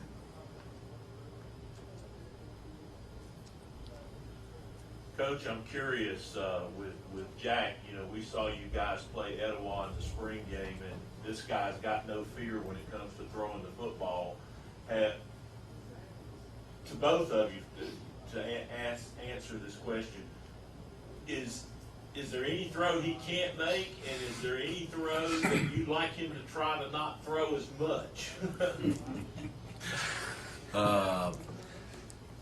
I'll let you go first, then I'll answer. I know there's a few throws that I probably shouldn't have thrown that game for sure, but I always trust in myself. I always feel like I can make the throw and I can make the play. I like to try to be a playmaker. I know I do a little too much sometimes, but I'd rather die trying than not do it at all. We feel Jack he spins the ball extremely well. Feels like he can make every throw that we need him to make, and he's a confident quarterback. It's what you want in your quarterback. You want confidence. You want confidence that he can slide it in a little mouse hole and beat the defense. And you know, there's certain times and certain situations we may have to remind him, hey, hold on to it, throw it away, or take the safe throw. But other than that, we want him to have that confidence as a quarterback and leading that offense and trying to score at will. I think you're good to go there, Coach. The thing that Jack's worked on a lot this offseason is speed. We clocked him at we get the 4.7? Yeah, 4.7 on Monday at our combine night, which is would you run a 5.5 when I first had you? No, that's good. But you know, which is just going to help him as well in our read game offensively with our run game. That we have a lot of reads that he's going to read where he'll pull it down and run it. We're not expecting him to run away from anybody, but get us 7 to 12 yards, get down, let's live for another play, get the first down, move the chain. So I think that's been a very good aspect of his game as he's increased his speed, which will help with his escapability. For all the players, do y'all have guys that are either playing college ball now or in the NFL that you look up to in your position that you like to watch and maybe try to learn from? Go ahead. For me, well, I look up to Christian McCaffrey. His game is very versatile. There's not a lot on the field that he can't do from the running back position, and I want to mold my game after his. Obviously, every quarterback looks up to Tom Brady as a role model because he's been doing this for 22 years now, I think, and won plenty of Super Bowls. But also, I look up to Josh Allen because he's a bigger quarterback in stature, and he is balanced in his game. He can throw the ball anywhere he wants to. He can also run the ball and do whatever he wants to with the ball. I feel like he's an up-and-coming quarterback in the NFL, too. For me, it would have to be Ray Lewis. I mean, he's still he's not in the NFL anymore, but just the way he carried himself, like in game and off the field, like with his tenacity and aggressiveness, it just made me want to be like him. Zach likes to yell like him too. Zach, what have you seen? You know, we've talked a lot about the offense. What have you, I don't know, what are you hoping for? What do you expect? What have you kind of seen out of some of the rest of the guys on defense with you? I'm expecting, we have a veteran defense coming back. They're really experienced. They like to put in extra work, and they really just get the job done. I'm expecting a lot from them this year. Coach, how would you kind of compare that group to last year, just in terms of experience on defense? Is this a more experienced group, a little bit younger group on defense? Oh, yeah, absolutely. Way more experience. Like I said, we got close to, you could say we have 9 starters back if you count some injuries last year. And if you look at that defense last year, I'll just for instance, our first game of the year against Southside last year, we had 13 players on the field that hadn't played a Friday night game yet. So we were very young, very inexperienced, and a lot of that 13 was on the defensive side of the ball. We graduated a tremendous defense the year before that. So, a 10-game season, which we were very fortunate to be able to play in the COVID situation last year, and get 10 Friday night games under your belt with experience. Just it's a world of difference coaching them now. You know, the things that you were constantly coaching them as a first-year player, now they got. And so you can move on to make them that much better with their reads and with their development in how they can be better in their position. So, and listen, we pride ourselves, and I pride myself on defense. And last year just wasn't part of us. You know, the 2 years before that, when we won the region, we gave up 13 points a game. You know, and so that went to about 30 last year. And so it was a frustrating year in that fact, knowing that we're not playing to the caliber that we feel we should be playing. But on the flip side of that is, man, we got a lot of experience. And we're ready to roll this year. Our expectations never change. We want to win our region. We want to beat our county rival, and we want to try to go undefeated. And that's our goals every year going into the season. And then if we're fortunate enough to make the playoffs, we set new goals for that. How important is it to get off to a fast start this year? Well, in the 4 years that I've been at Lincoln, obviously, Two times we lost our first game. We didn't have very successful seasons, and the other 2 years we won our first game, and we had very successful seasons. So it's a very important game. You know, Southside has a new coaching staff in there, very young, energetic coaching staff that's bringing a lot to the table down there. We've kind of been keeping our eyes on them as well as them keeping it on us. We got to go into a very tough environment. That's a tough stadium to play in Southside Gadsden. The sidelines have been about as wide as this table right here. It will be packed. They have a tremendous crowd. We'll bring a tremendous crowd. So it's just, how can we handle the adversity of a first game with a new coaching staff on the other side? They're going to be pumped up. But I would think we have a little more experience this year and a little more veterans than they do. You know, we started that game last year and looked out on there, and when we had 13 guys starting for the first time on Friday night, they had 19 seniors starting. And so they graduated a lot, but they're very talented. They're a 6A program. We like to come out the back right there and see where we stack up against a 6A program. And the 2 years that we were fortunate to beat them, we had a very good year. So that's our expectations. We take one game at a time. That's all we're looking towards is that Southside game. And we know we got our hands full with it, but we're going to go in there very confident and knowing we can do what we do and handle our things that we need to handle, and hopefully we'll have an opportunity to come out on top. Coach, we've got your schedule up on the screen right now, and it goes way past week one. Boy, the first month for you guys, 3 road games. Yeah. You got to go to Sylacauga after Southside. Right. Then you get Leeds for the region opener at home, and then you've got to travel to Center Point before you get maybe just a smidge of a break. And then you got Munford coming to your place the next week. Yeah, I tell you, whoever scheduled that thing needs to be shot, you know. My coaching staff's like, Coach, what are you doing? We're calling it the gauntlet, and we know it is. But, we'll take it 1 week at a time, but we feel if we can come out of those first 5 games, 3-2, 4-1, 5-0, man, we have an opportunity for a very special season. But if we come out of there without those records, we still have a backside of the schedule that we feel we can compete with as well. So it is a gauntlet. 2 very tough road games to begin it, and then a very, very talented Leeds team coming to our house for our home opener that's returning a lot. Got 4 stars, 5 stars all over the field. So that'll be a huge region game for us. But all we're looking forward to right now, we got blinders on for Southside. We're going to see what we can do with those Panthers. You're the only coach we really can talk to about a kicking game. Just talk about your kicking game and what you want to see from it this year. We got our kicker, Nick Monroe's back this year. He was another first-year player last year as far as playing on a Friday night.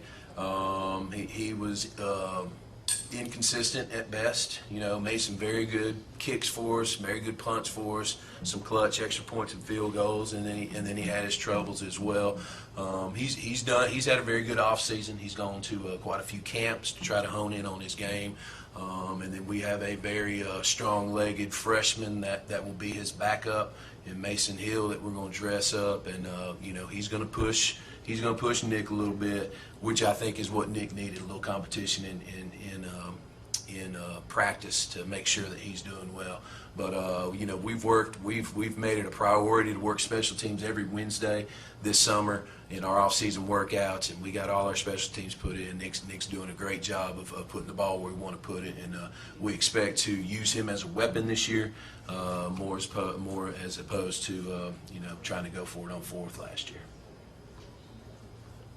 I'm kind of curious. I'll ask Zach this question. Zach, what was the mindset of the team after the spring game with Etowah when you guys kind of went toe-to-toe defensively with a 4A team that went to the state semifinals? The mindset we had was just to like get better, to keep working. You know, we didn't play as good as we thought we would, but we still kept pushing, kept working, and now we're coming back into this season working hard, putting in extra work, and I feel like we're going to do really good. That was a tough matchup. That was a defense. Etowah's got everybody back. Yeah. People that like defense like that. Yeah.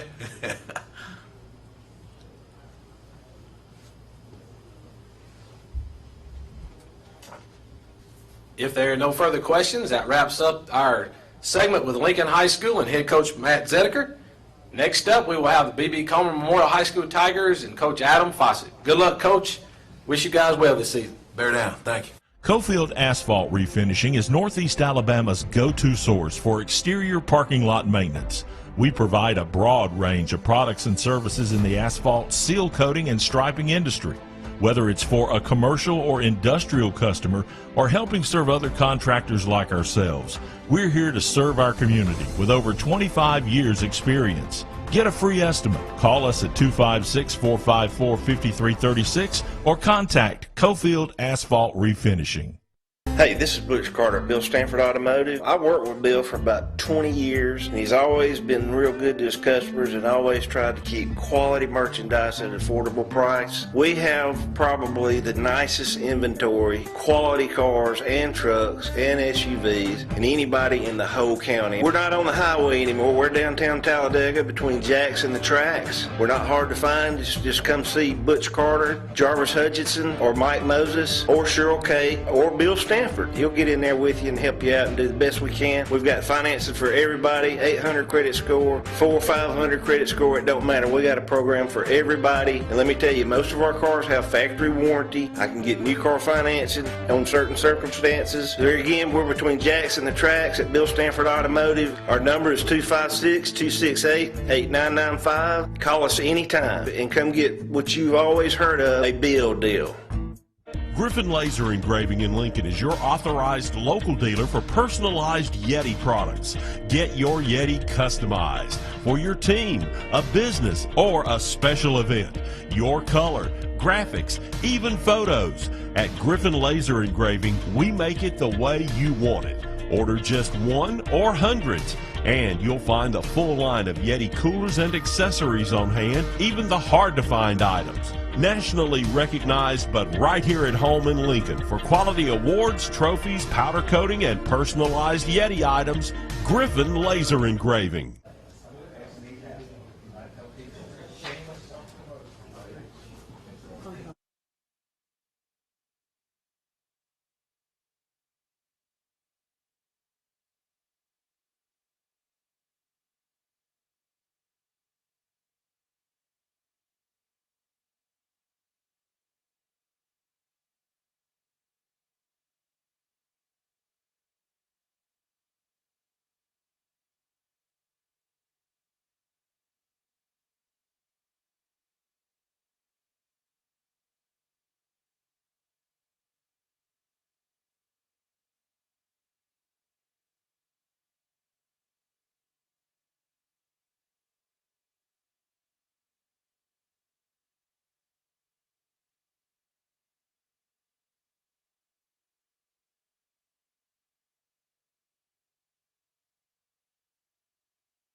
Coaches Association High School Football Media Day here in the Ken Patterson Infield Media Center at the Talladega Super Speedway. Next up, we have the B.B. Comer Memorial High School Tigers. Head coach Adam Fawcett entering his 4th season. They're coming off a second-round playoff appearance a year ago. With Coach Fawcett today, we have DeLeon Welch, Devontae Carmichael, and John Murphy. Tigers opened up the season in Montgomery against Catholic, team that played for a state championship this past season. Yes, sir. There you go, Coach. Were you in charge of finding that game? I was. And for any particular reason? We had a Week 10 game with Dadeville, and it wasn't going to work out this year. Both of us wanted to play Week 0, and kind of came down to an agreement that we weren't going to play. And I was looking for a 10th game. I want to play 10 games in a season. I am good with having Week 10 off. Expectations are playoff football. I'm good with having Week 10 off. Last year the situation was kind of crazy because we ended up having Week 10 and Week 11 off, and then we go into the second round with no game experience. And not to take away from Abbeville, but it hurt us big time. So. Was Montgomery Catholic my first pick? No, it wasn't. But they called me and offered for us to come down, and I know Coach Johnson pretty well, so it's an opportunity to see really good competition, obviously, and not to. I don't know.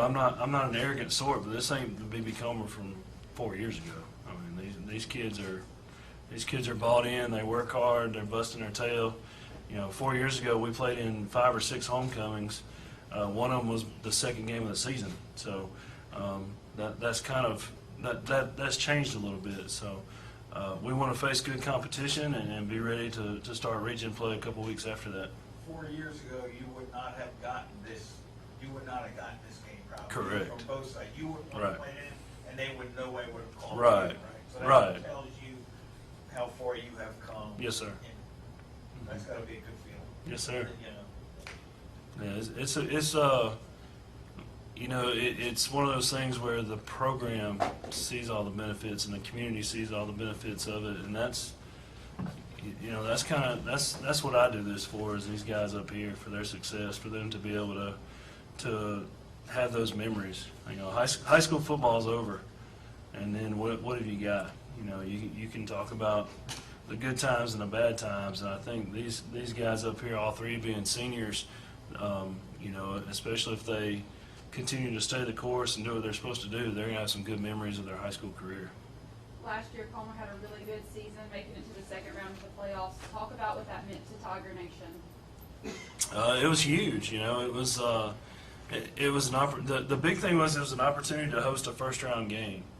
And I tell everybody the best part about our season is you go 9-2 on the season during a pandemic, and 8 of the 9 wins were on the field. These guys won those games on the field, and it just the way things worked out. It happened that St. Luke's couldn't play in the playoff game. We weren't able to actually host a game, and it was very unfortunate for both sides. But it is what it is. You've learned to if you've learned anything through the pandemic, you've learned some adversity. You've learned how to deal with adversity. So we didn't get to play that game, but when we go to Abbeville, which I don't know if anybody knows where Abbeville is on a map, but you're gonna have to throw the stone a couple times to get to Abbeville, and it's a long ways away. But when we came out for kickoff, our side of the stadium was packed. So our fans really came out and supported. They were there, and it even goes back to 2 years ago at Fultondale. We had more fans on our sideline 2 years ago than Fultondale did. So, they are rabid about Tiger football, and that's a good thing to have. It's, again, we've come so far. I remember the very first game we played, and we lost the game, and coming off the field, I was like, man, we made too many mistakes. We gave up big plays. I was replaying everything in my head that was going on, and there was people down by the field house, and I thought, man, here we go. And I remember to this day, there was a man that came up to me. I don't know who this man was, and he hugged me, and he's like, Coach, they look so good out there. And I'm like, what? No, like, no, we didn't. He's like, no, you don't understand. You had 11 guys on the punt team, and you did this and you did that. I'm like, I appreciate it, but we lost the game. So, yeah, you know, it's a good feeling to have, to be able to have success. But success doesn't come by just showing up. You know, these guys have been showing up and working out and putting in work every morning, 4 days a week since we got out of school. And it's not always fun. It's not always easy. It's not, you know, it's a tough time. But they show up. Our numbers have been great all summer. Coach, you kind of alluded to it a while ago when you said this year is not the Comer of 4 years ago. I can remember as a part-time referee coming, I think, to the Comer Fayetteville game or whatever game it was, and Comer dressed out about 13 players, which I was like, I don't know how you play a game with 13 players. I lead into that by saying, how many guys, what are your numbers going to look like this year, 4 years later after that? 7th through 12th grade, we'll have about 52 kids. So on a Friday night, we'll probably dress 35 to 40. You know, we'll dress some younger kids that are not quite ready, but you want them to experience that, and they've been there all summer and things like that. But we'll have about 40 guys dressed out on Friday nights. Not bad for a 2A school. Not bad, no.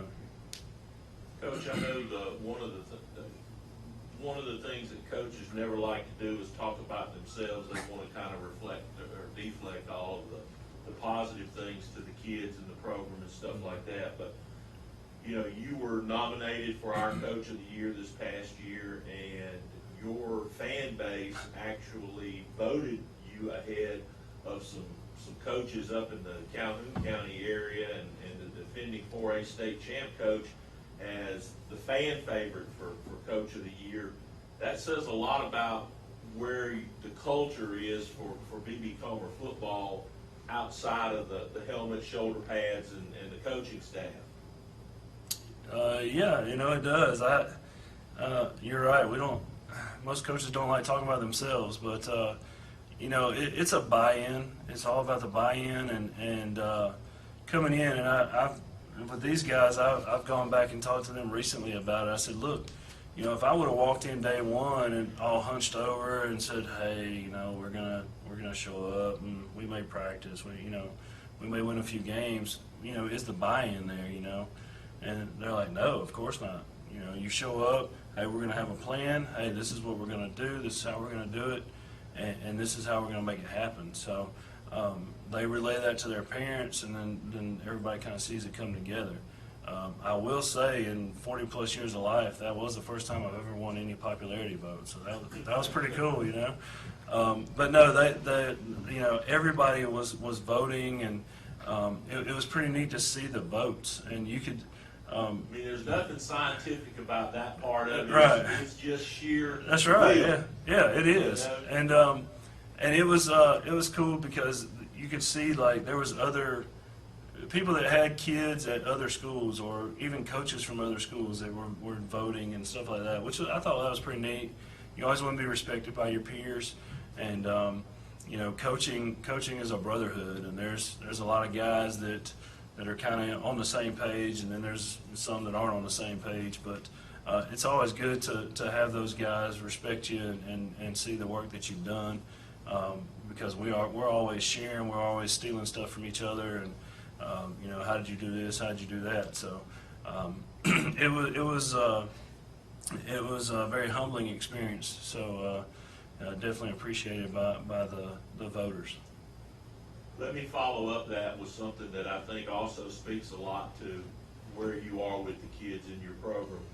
It was, what, a week or two after the awards night where they had the tornado come through Ohatchee, and here you look on Facebook and you guys are trailering supplies up into the Ohatchee area, a team you don't even play anymore. Right. And, you know, you guys are up there being good community servants. Yeah, a lot of respect for Coach Martin and the guys up there, and we try to teach these guys that, you know, being a good football player doesn't make you a good person. And at some point in time in your career, you're going to put the helmet up, you're going to put the pads up, and you're never going to put them on again. So the big excuse me, the big test as a coach is what kind of man are we creating? What kind of future father are we creating? What kind of husband are we creating? So we emphasize kind of the giving back and doing the things and stuff like that. And some days are tougher than others trying to get that through to teenage kids. But it's very important that they understand that. So for us to be able to do that, I thought it was a great success. We were able to get those items up there. The community, there were people, they called me from the front office and they're like, hey, you need to come get this. It's clogging up the front office. And I go get it, and then they call an hour later, hey, you got more stuff up here. So even the community helped out, the players, female athletes, everybody kind of pitched in and helped make that happen. Coach, you have a lot of players back from last season's team. Just talk about your expectations for this year, and I mean, do you guys kind of have a target on your back being successful 2 years in a row? How do you handle that? Yeah, I think the expectations are huge, and you can't let the expectations kind of overshadow the work that you've got to do and staying focused on the job at hand. I try to. I very seldom discuss winning. We discuss doing the little things right. We discuss being on time. We discuss being where you're supposed to be. We discuss the definition of discipline, being where you're supposed to be and doing what you're supposed to do at all times. So to just say, hey, we're going to put an emphasis on winning, we don't do that. I think if you handle the little things, winning takes care of itself. Obviously losing 5 seniors, only 2 starters from last year's team, it is one of those ordeals where the tables have turned, obviously, where you're not the underdog that was there, and I think it's a good thing because it's a competition thing, So teams are having to prepare more for you. Teams are having to spend more time on you and focus on you. And as coaches, we've all been there before, and a lot of coaches won't admit it. It's okay, but there's some games that you get on the schedule and like, all right, look, they're not real good right now. We can rest a few guys. We can do this. We can do that. And that's just the truth. Sometimes that happens, and we used to be that team. Again, we were the team that played all the homecomings and so forth and so on. So now it's. You've got 14 seniors, you've got 12 juniors, you've got, so forth and so on. The expectations are high. But the senior class, and these 3 guys are a great representation of our senior class, they seem to handle pressure pretty well, I think a lot of them, you go back to that Abbeville game on a Friday night, and a lot of them still remember how that felt. They remember kind of that sting, and you go back to winning and losing, but they remember how that felt, and that's what they remember, and they want to go back and go to work. They know, we talk about week 0, we talk about the schedule, talk about Montgomery Catholic, grade 3A team. We're not going down there to just go down there. We're going down there with expectations to be successful, and I want us to have expectations of being successful in anything that we do, whether we're going to play a game, whether we're going to a job interview, whatever the case may be. I want my guys, I want my coaching staff to have confidence in what they're doing. For the players, where do y'all, I guess, are there, as individuals, where do you feel like you've grown the most over the last year? I feel like I've grown the most at communicating with my teams and try to understand them better. Team bonding, cause like Coach said, that's one of the most problem we have, team bonding. Just like what they said, team bonding. I think that's the most important thing on this team.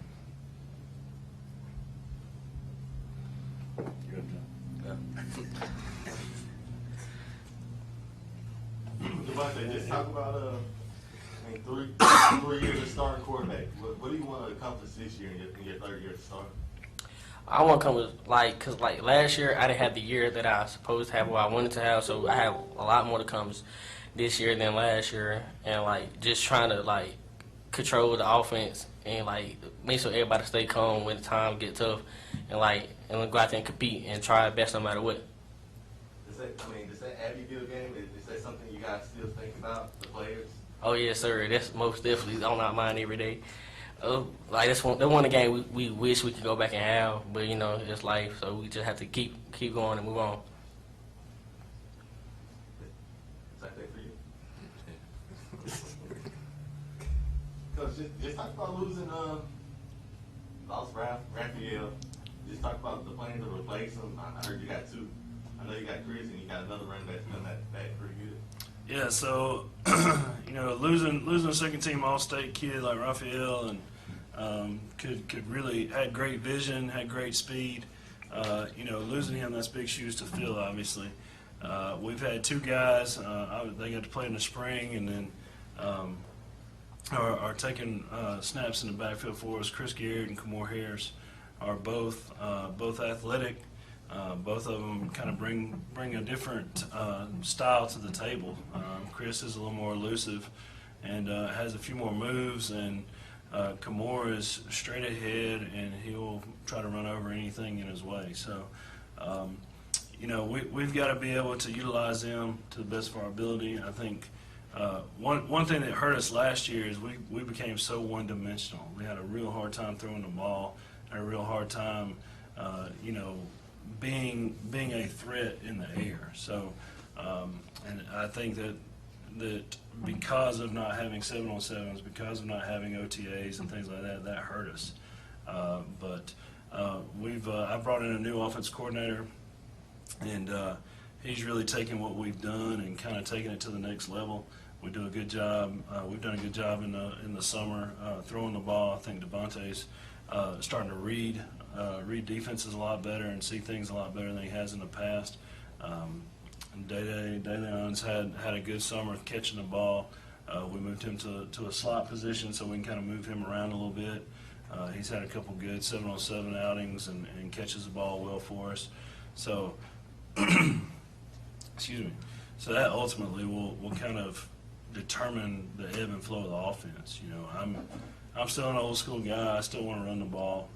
That's what I was brought up on. I was brought up on veer and split back and some double wing stuff. So these guys start talking about spread and 5 wide and things like that. I cringe a little bit, but you have to do what your talent has, and we've got speed all over the place. We've got skill all over the place.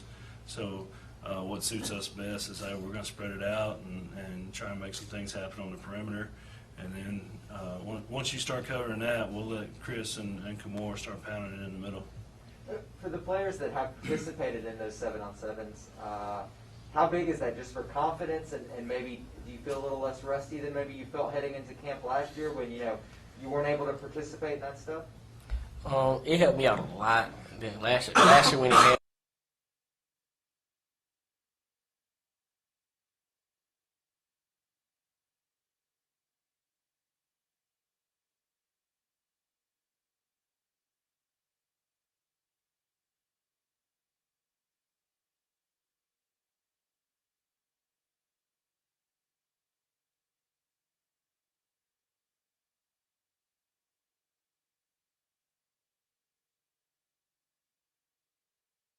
played Silicaca for seemed like 100 years and stopped 4 or 5 years ago, and I know a lot of people were excited about that. What are the chances of that game coming back on the schedule on a full-time basis and not just spring? And the second thing I wanted to mention too was yesterday it was announced that, and they didn't really actually give a time frame, but there's a very good possibility that the Board of Education, the County Board of Education is going to use the old Avondale property for a Bingy Comer Sportsplex, if that's what you want to call it, and to have your own football field. What does that mean to you guys? First of all, about the Silicaca game, and then what does it mean to you guys about having your own field and not having to share a field with Silicaca? First off, the Silicaca game was something. The spring game was something that I went to Coach Carter about, and we had agreed on that, and we agreed to split the gate. And it was, as of right now, we're just looking at a 2-year home and home ordeal. Next spring they'll be at home, and then we'll kind of assess our teams and see where we are. So, you're still looking at a 3A and a 5A, and that makes it a little bit tougher. I think the overall idea and the overall concept is a great thing, but at the end of the day, you still got to look out for what's best for the kids involved. And with small schools are a little bit different than big schools. Big schools go through it as well, but small schools, you kind of go through ebbs and flows and highs and lows of athletes.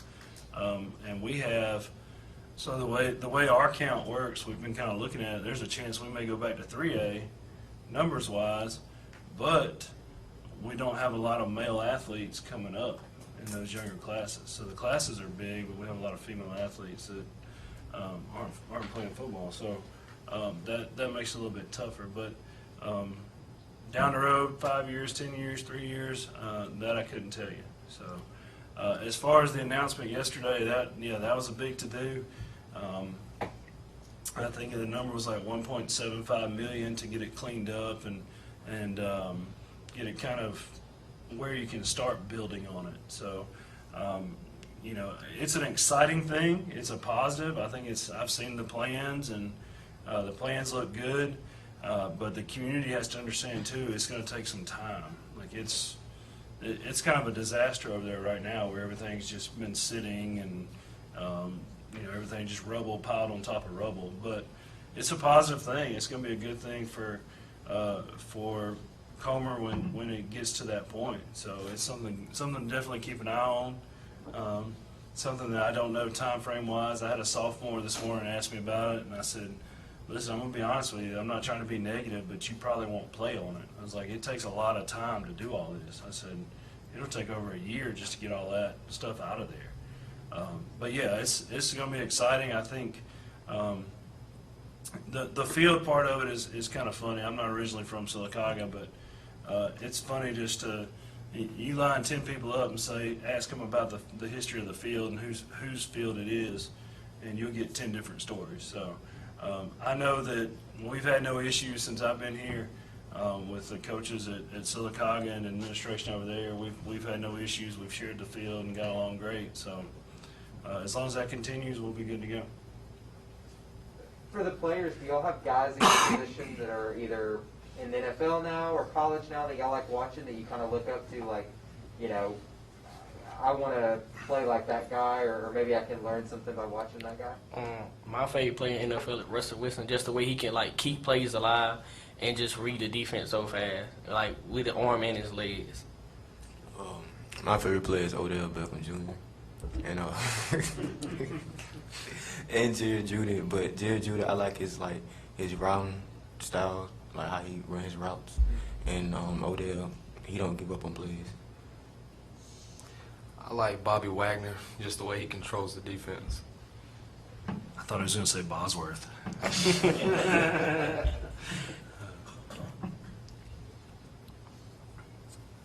Coach, talk about your schedule a little bit. We put it up on the screen for everybody watching at home, but the first month or so is pretty brutal. It is. So we go from Montgomery Catholic to Chillsburg, and then we get to come home to play our first home game against Lynette, and then we go on the road to Lafayette. So we've got a pretty brutal first 4 games there. So after that, it kind of levels out. I hate to admit it, I can't even remember who we play after Lynette. Ranburne at home. Ranburne at home. There we go. So we play Ranburne at home and then go to Winterboro. So, it's in my opinion, the big teams and the teams in our region. Obviously, Lynette's going to be good. Coach Story does a great job down there, and his son is unbelievable. And he's got a couple of athletes on the team that are almost as good as he is. So, his son's narrowed down his college choices to, I think, Central Florida and Auburn. So he's a highly sought after guy and does a great job on the field for his dad. And then Lafayette, people kind of miss out on Lafayette because they lost. I think they lost like the first 4 games and then won the last 6 games before they got put out in the playoffs. And they have a lot of athletes there. And coach, the coach is there. I think he was hired like right as the pandemic started. And I was talking to him last year, and he said everything went down, and he didn't even meet the players. Like, he was hired and board approved, and then they got out of school. So like, he didn't even have a chance to tell the players, hey, you know, do push-ups and run, or, you know, hey, I'm your coach, or anything like that. So he was kind of behind the 8 ball to begin with. So very top heavy there with those two guys, and that's going to be those are going to be battles, obviously. And then we have Randolph County, who's typically very, very good historically. I have a feeling Randolph County has our game circled on their schedule, just based on last year. And you know, last year the winner got the 2 seed, and we were able to win that game going away. So, and then in between all that, you've got the rest of our region, and to be honest with you, the rest of our region is kind of a toss-up. It's just who's going to beat who, and who's going to be healthy at the time. So, anytime you're in 2A, 1A, 2A football, it's all about staying healthy, and if you can stay healthy, and that definitely increases your chances of having success. For the players that are here, you know, obviously being here is a big honor. I assume Coach Fawcett would agree that y'all are leaders, and he wouldn't have brought you if you weren't going to play some sort of leadership role. What does that kind of mean for y'all this year? Just being a leader. Some of y'all have probably been that for a couple years now, but maybe, you know, seniors even more important. It means that he trusts me more. You know, it mean a lot to me just to know that him and the team had trust and faith in me. You know, I could lead this team to victory, on and off the field. Like, I could do my job. I'm just happy that he got faith in me and something.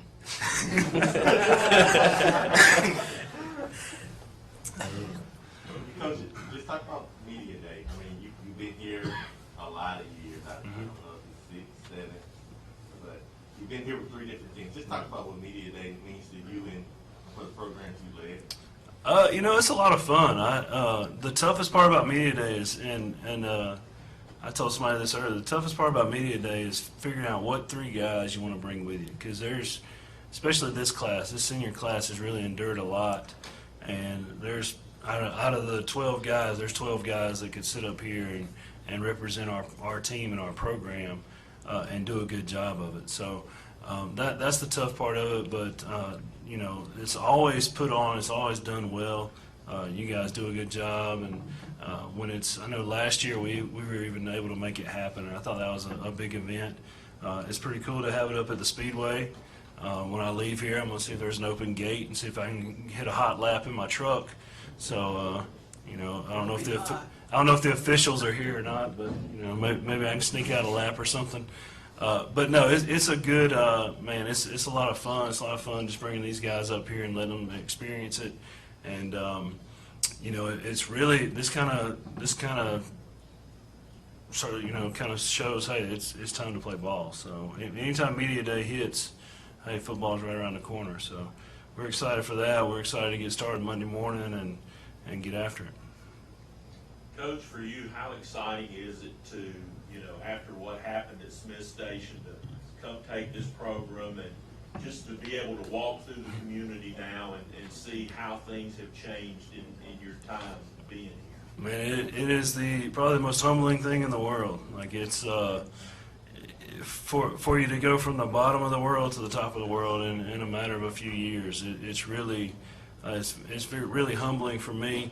My family's in a great situation right now, and that's what it's about, is my family being happy, and you know, for them to be happy and for us to be here and having success is huge. And you know, I tell everybody that I can, I've got a 10-year-old and a 12-year-old, and my 10-year-old will definitely be a Comer graduate. After that, who knows, I may go cut grass somewhere, but I'll be here for that long at least. Still the best 2 ball boys in the state. No doubt, no doubt. When they're not fighting or hanging out with the cheerleaders, they're definitely the best 2 ball boys in the state. Yeah. Hey, this is Butch Carter at Bill Stanford Automotive. I worked with Bill for about 20 years, and he's always been real good to his customers and always tried to keep quality merchandise at an affordable price. We have probably the nicest inventory, quality cars and trucks and SUVs, and anybody in the whole county. We're not on the highway anymore. We're downtown Talladega between Jacks and the tracks. We're not hard to find. Just come see Butch Carter, Jarvis Hutchinson, or Mike Moses, or Cheryl Kay, or Bill Stanford. He'll get in there with you and help you out and do the best we can. We've got financing for everybody, 800 credit score, 400 or 500 credit score, it don't matter. We got a program for everybody. And let me tell you, most of our cars have factory warranty. I can get new car financing on certain circumstances. There again, we're between Jacks and the tracks at Bill Stanford Automotive. Our number is 256-268-8995. Call us anytime and come get what you've always heard of, a Bill deal. Cofield Asphalt Refinishing is Northeast Alabama's go-to source for exterior parking lot maintenance. We provide a broad range of products and services in the asphalt, seal coating, and striping industry. Whether it's for a commercial or industrial customer or helping serve other contractors like ourselves, we're here to serve our community with over 25 years experience. Get a free estimate. Call us at 256-454-5336 or contact Cofield Asphalt Refinishing. Griffin Laser Engraving in Lincoln is your authorized local dealer for personalized Yeti products. Get your Yeti customized for your team, a business, or a special event. Your color, graphics, even photos. At Griffin Laser Engraving, we make it the way you want it. Order just one or hundreds, and you'll find the full line of Yeti coolers and accessories on hand, even the hard-to-find items. Nationally recognized, but right here at home in Lincoln for quality awards, trophies, powder coating, and personalized Yeti items, Griffin Laser Engraving.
very, very young. It's a very young team. We only have one senior.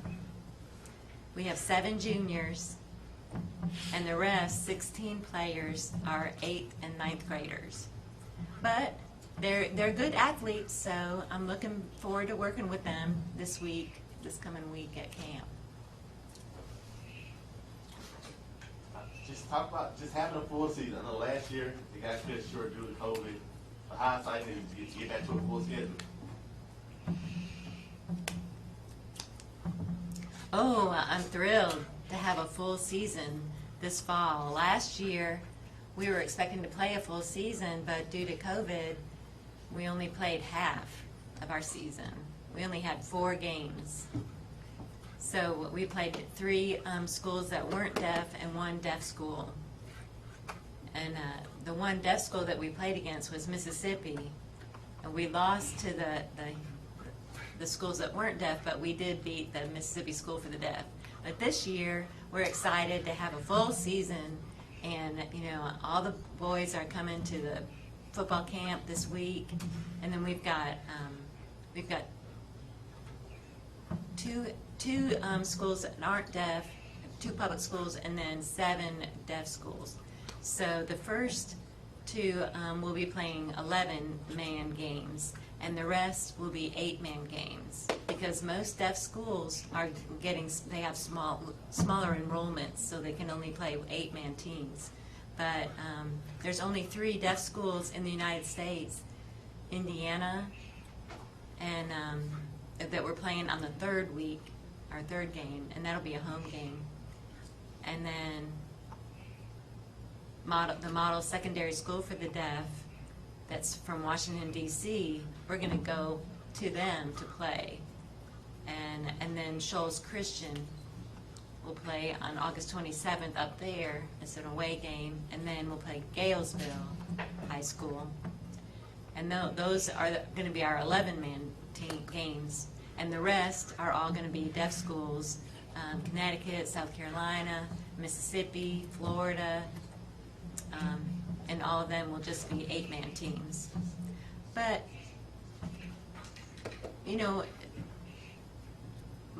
we're a small school. We only have 80 students, but I'm proud that we can play with 11-man team. Alabama, we're strong. That's our tradition. We've always had 11 players. So we play smaller schools, but some of them will have to be 8. Is Jacksonville Christian one of the 8-man games that you play? I hear yes, no. Well, this year we don't play Jacksonville Christian because they're not in the association, AHS. Yeah, right. Alabama High School Athletic Association. So we're not allowed to play against Jacksonville Christian Academy this year. Well, I think their program is sponsored by their local church. Like they played last year. They're not called Jacksonville Christians, but they use their uniforms and facilities and all that stuff. Yeah, they changed their name from Jacksonville Christian to New Life or something. Yeah. Jacksonville Temple. Yeah. And it's under the Christian Association now. So, and we can't play them. Okay. Any team that's under the Christian Association, we're not allowed to play. But I wish we could. I wish we could play them, but it's not in our best interest. We'll just stick with our program. And I love playing against other deaf schools. Like the SEC. Georgia, Alabama, Florida, South Carolina. We play against all of those, and the boys really enjoy playing those more than just the public schools. And for example, we're going to Washington D.C. to the Model Secondary School for the Deaf, and that's just a fun trip. I mean, we get to go see the White House and all of the things in D.C. It's a great opportunity for our athletes to go there. Can you tell us about Stacy, who you brought with you? Oh, sure. He's a junior this year, Stacy Phillips. He's an awesome defender and defensive end. And he played last year, but wow, he has really grown. So he's like a flower that's blossomed. And you know, the last 2 games, I was watching him play last year. You know, he's just is a huge asset for our defensive team this year. What do you think of that, Stacy? About what Coach was saying and the way that you I just think that he is right because I work with my team as I have worked with my team as a good person, whatever. So I just motivate my team to do better and win. You know?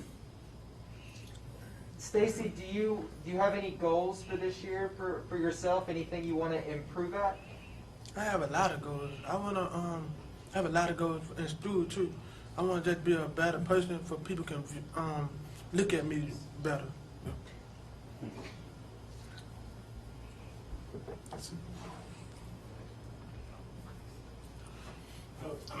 Just talk about all the players that you have coming back from last year. They all gone. They graduated. Everybody graduated? It's just like, I just got one person that, like, in my grade, I just got like some. I don't know the number, but I just got some. Well, we lost 5 of our best players from last year. Michael Page, who was the running back, and that's a huge loss for us. And then Jaquavius McRae, he was the tight end and linebacker. Then Dallas McMullen, Schifferly, he was a central offense line. He was a center. And then Colin Crook, he was a linebacker. And we had one more. Oh, yeah. Donovan Birch. He was from the Alabama School for the Blind, and he was a great player. So that was a huge loss to lose all 5 of those. But we have a young team, and like Stacy said, you know, we have him. We've got Addison Taylor. He was our, he's a great tight end and also defensive end. Both of them are that like tall, and they're great on the team, a great asset for our team. And then there's Joshua Kelly. He's young, but he is fast. So, and he'll be a running back. And so we've got, I'm watching Joshua Kelly, and then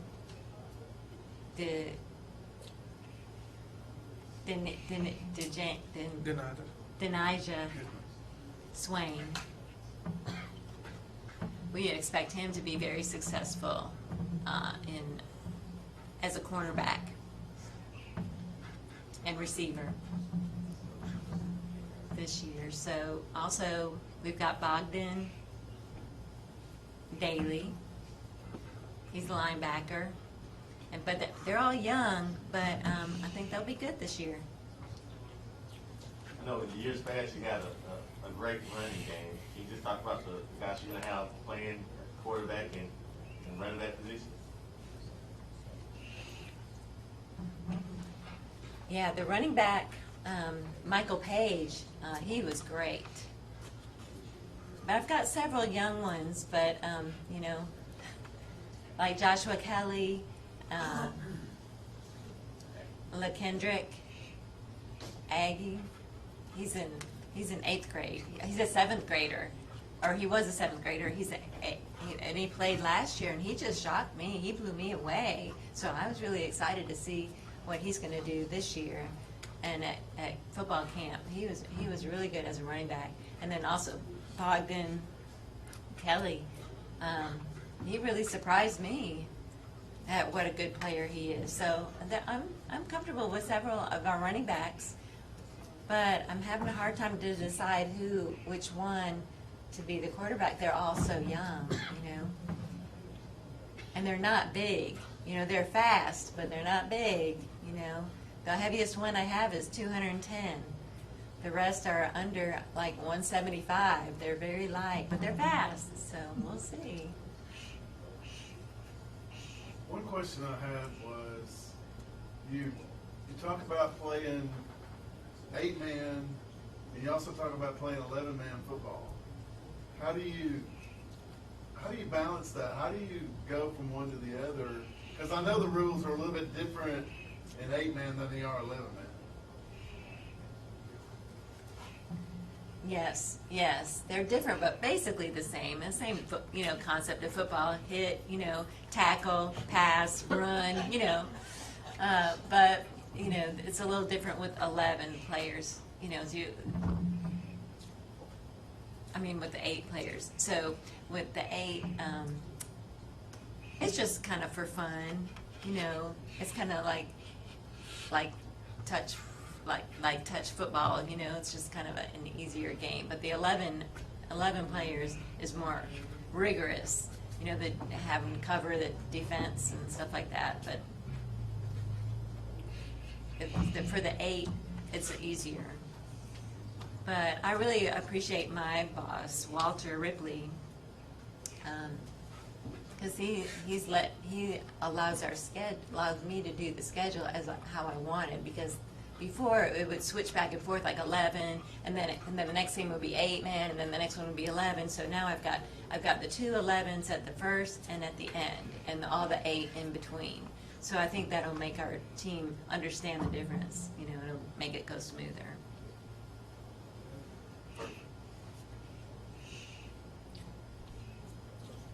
Do you have any students from the School for the Blind that will play with the team this year? Yes, we have several students from the School for the Blind. I think we have 4.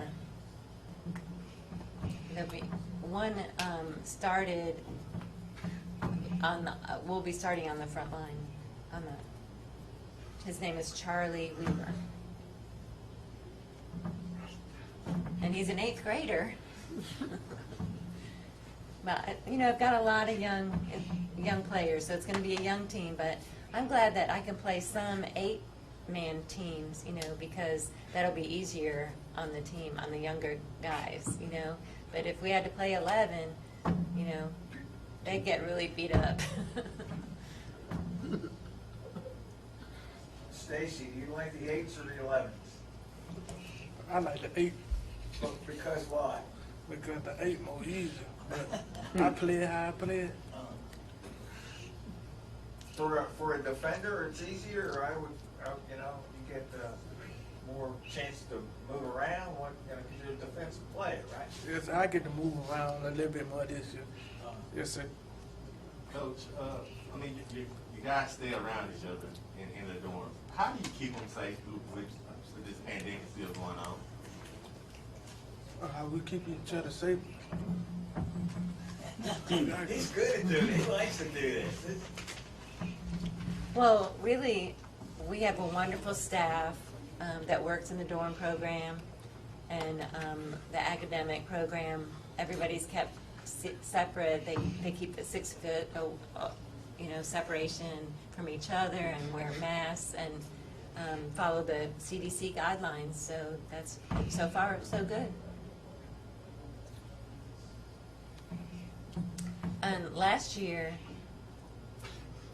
a lot of students stayed home and had to do virtual learning. And then in March, all the students came back. And some of the kids stayed home. It was optional. But this fall, all the students are coming back. So I think it'll be much better. Coach, talk about being I think this is year 5, 6 of you being at Media Day. Just talk about what you've been able to experience here at Media Day. Oh, it's a wonderful experience. It's really nice for the students to be able to come and see, this. They've never been to the Speedway before, So I think it's really an honor to be able to come here and see where they do all the interviews and everything. It's really a special time for our players to be able to come. Coach Fawcett joked in the last session that he wanted to sneak his truck through the gate, maybe take a ride around the track. You think you want to try and do the same thing with the players? That would be nice, yeah. Well, I told him, the two of us, before we came in, I said, you want to do that? Have you been here before? He said, no, it's the first time. And then he looked down and saw it. I said, come on, let's go down there. It's out, it goes way down, then comes back up. We saw the race course, how it goes all the way around. I said, yeah, afterwards we can drive around it. He said, okay, all right, let's do it. But I warned him that the turns are, the two turns, yeah, are really, might be tough. Got to wear your seatbelt. So we just laughed about that. It comes at you fast. With such a young team, how important is it to instill confidence in those younger guys early on?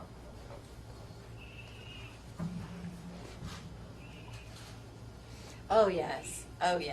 It's a fundamental for football. You have to get your best. I mean, you have to set you have to build them up, and I have wonderful assistant coaches, Cedric, Tyson, and Marlon White, and they work great with the kids and working out and through their program. They do a great job. So last spring when we came back, I think we had like 15 boys come, and they were working out. They were getting trained, getting bigger. So I'm looking forward to this fall, see how much bigger they are, my 8th and 9th graders. And they'll just keep getting bigger and bigger. I'm looking forward to the next 2 or 3 years, really. What would you say the strength of the team is this season?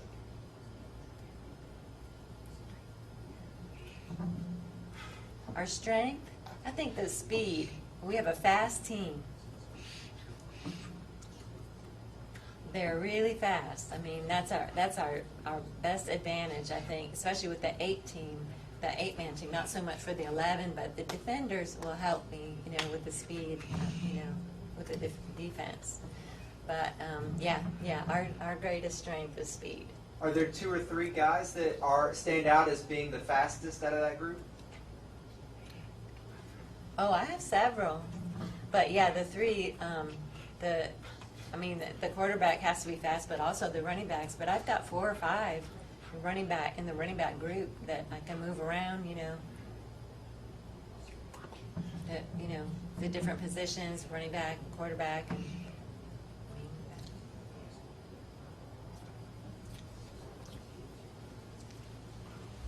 Okay, if there are no further questions, that wraps up the Alabama School for the Deaf Silent Warriors here at the 10th Annual Talladega County Coaches Association High School Football Media Day. Our final session of the afternoon will be the Mumford High School Lions up next. Griffin Laser Engraving in Lincoln is your authorized local dealer for personalized Yeti products. Get your Yeti customized for your team, a business, or a special event. Your color, graphics, even photos. At Griffin Laser Engraving, we make it the way you want it. Order just 1 or hundreds, and you'll find a full line of Yeti coolers and accessories on hand, even the hard-to-find items. Nationally recognized, but right here at home in Lincoln for quality awards, trophies, powder coating, and personalized Yeti items, Griffin Laser Engraving. Hey, this is Butch Carter at Bill Stanford Automotive. I worked with Bill for about 20 years, and he's always been real good to his customers and always tried to keep quality merchandise at an affordable price. We have probably the nicest inventory, quality cars and trucks and SUVs, and anybody in the whole county. We're not on the highway anymore. We're downtown Talladega between Jackson and the tracks. We're not hard to find. Just come see Butch Carter, Jarvis Hutchinson, or Mike Moses, or Cheryl Kate, or Bill Stanford. Stanford. He'll get in there with you and help you out and do the best we can. We've got financing for everybody, 800 credit score, 400 or 500 credit score, it don't matter. We got a program for everybody. And let me tell you, most of our cars have factory warranty. I can get new car financing on certain circumstances. There again, we're between Jackson and the tracks at Bill Stanford Automotive. Our number is 256-268-8995. Call us anytime and come get what you've always heard of, a Bill deal. Cofield Asphalt Refinishing is Northeast Alabama's go-to source for exterior parking lot maintenance. We provide a broad range of products and services in the asphalt, seal coating, and striping industry. Whether it's for a commercial or industrial customer or helping serve other contractors like ourselves, we're here to serve our community with over 25 years experience. Get a free estimate. Call us at 256-454-5336 or contact Cofield Asphalt Refinishing.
I'd like to welcome everyone back to our final session of the 10th Annual Talladega County Coaches Association High School Football Media Day in the Infield Media Center at the Talladega Superspeedway. Our final school that will be meeting with the media this afternoon are the Mumford High School Lions, with head coach Michael Easley entering his third year. Representing the Lions today, we have Kyler Gibson, Jacoby Young, and Connor Morgan. Lions compete in Class 4A, Region 4, and open their season at Talladega on August the 20th. Coach, just talk about the summer and the young man you brought with you today. Yeah, I'll start out to my left here. Big Kyler, of course, I think everybody knows now he committed to Troy last week. Starts at left tackle for us. Started all the games last year and played every game the year before. He broke his hand right before, I think, the first week of practice. His sophomore year, he probably would have started then too, and took about a half a year to gain full strength back. But came out and played basketball for us last year. Also played baseball. Like to tell everybody, he led the team in three-point percentage last year. He's 1,000% on the year. I think that was against Talladega in the county tournament. Hit that. Connor's going to be our quarterback. He was our backup last year. Started the Lincoln game when Tuck was out. He's a three-sport guy for us. He's starts for us in baseball, starts for us in basketball, second leading scorer in basketball, led us in three-pointers made on the year. He's going to have a big year for us. Had a good day, had a good summer throwing the ball in our 7-on-7. Jacoby's a starter for us at corner. He's going to have to play more offense this year just because of our lack of depth, but very explosive player, a guy that should be, some college that should be on right now. He's got the talent to play at the next level. Excited to see his growth since I got here as a sophomore. But three, very, very quality young men here that work their butt off every day and has done everything we've asked them to do since I got here. About the season, obviously we're excited. We were a little more excited a couple weeks ago. We thought we were not going to have to deal with the C word, with COVID, but that's starting to creep back in. Hopefully we can avoid that being too much of a distraction this year. But we're excited.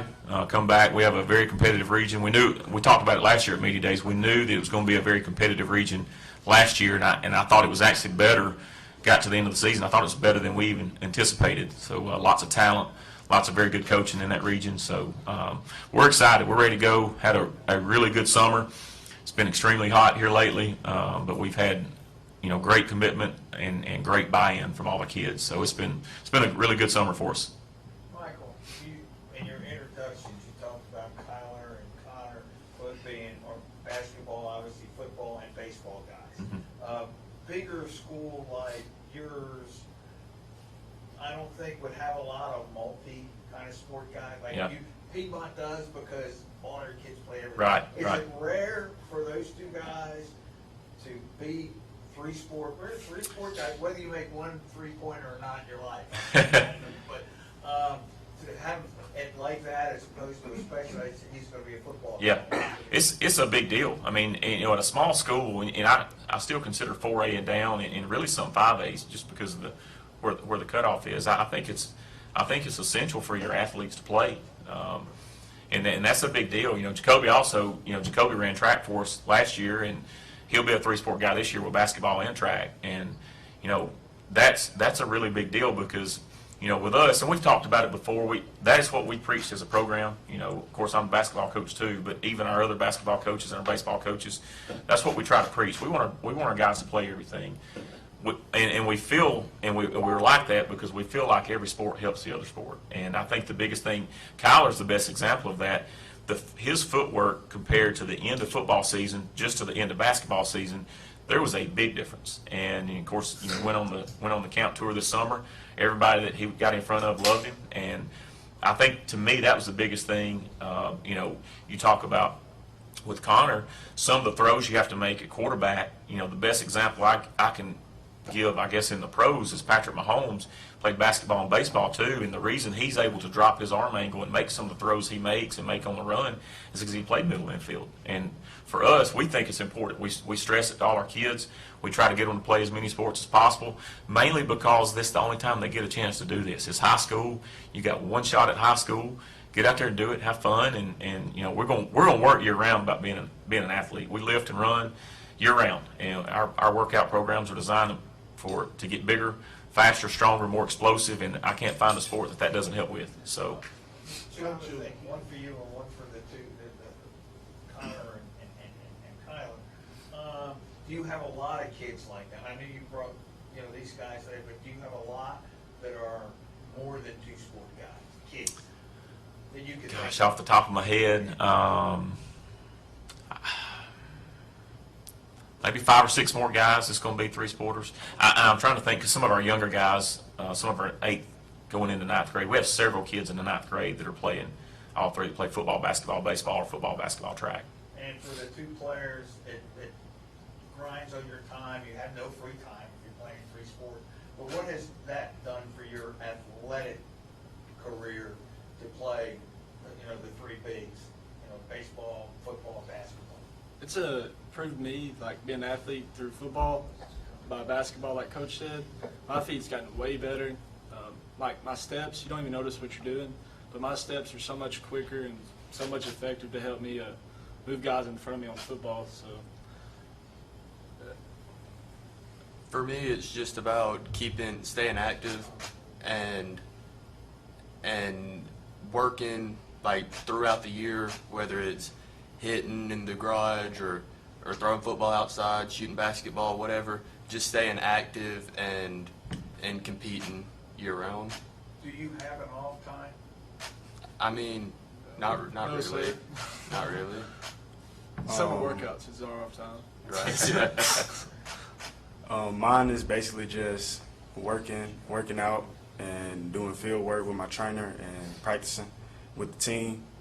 I improved on watching the receiver's hips off the line when I'm pressing, being more patient, flipping my hips, breaking down on the ball, and just I learned how to be a leader. Is there a new element to that for you? Those guys I knew played all 3, but is the basketball a new element for you, or is the track the new element for you, or It's track. Track's the new element for you? Yes, sir. And that's for you to do what? Jump or run? Run. So all the sprints? Yes, sir. Coach, you also, I think you could, when you, especially in Kyler's situation, Kyler's going to Troy, and congratulations to Kyler on that. A lot of times, though, college coaches will come in, and you know this better than I do, Coach, because you are a coach, but they want to know, correct me if I'm wrong, but they want to know what other sports did Kyler play? That's the second question I get from every college coach. First is they ask about their grades. The second is what other sports they play, and that's pretty much across the board.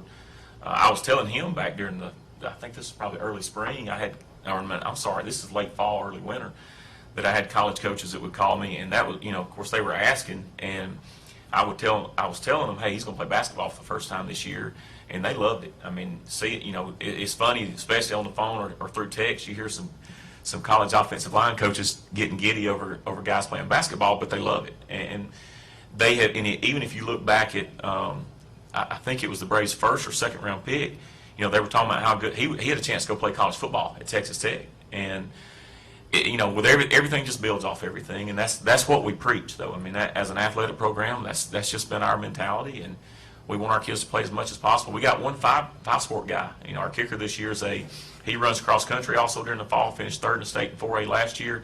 He also runs track for us. Dakota finished 3rd in the 3200, 5th in the 1600, and 7th in the 800 at state in 4A as a 9th grader. But he also plays soccer during the spring, and this year he's going to run indoor tracks. He's going to be a 5-sporter for us. But it's just kind of what we believe in. It's something during the interview process. I was asked about multi-sports, and I was honest with him, and that was part of what I said. I believe in it, and that's the way at a small school I think you have to be, and you better be supporting everything, and you better be pushing your kids to play. If not, if you start to thin your athletes out if you don't, and it makes it a little bit harder to win in every sport if you don't have them all out there.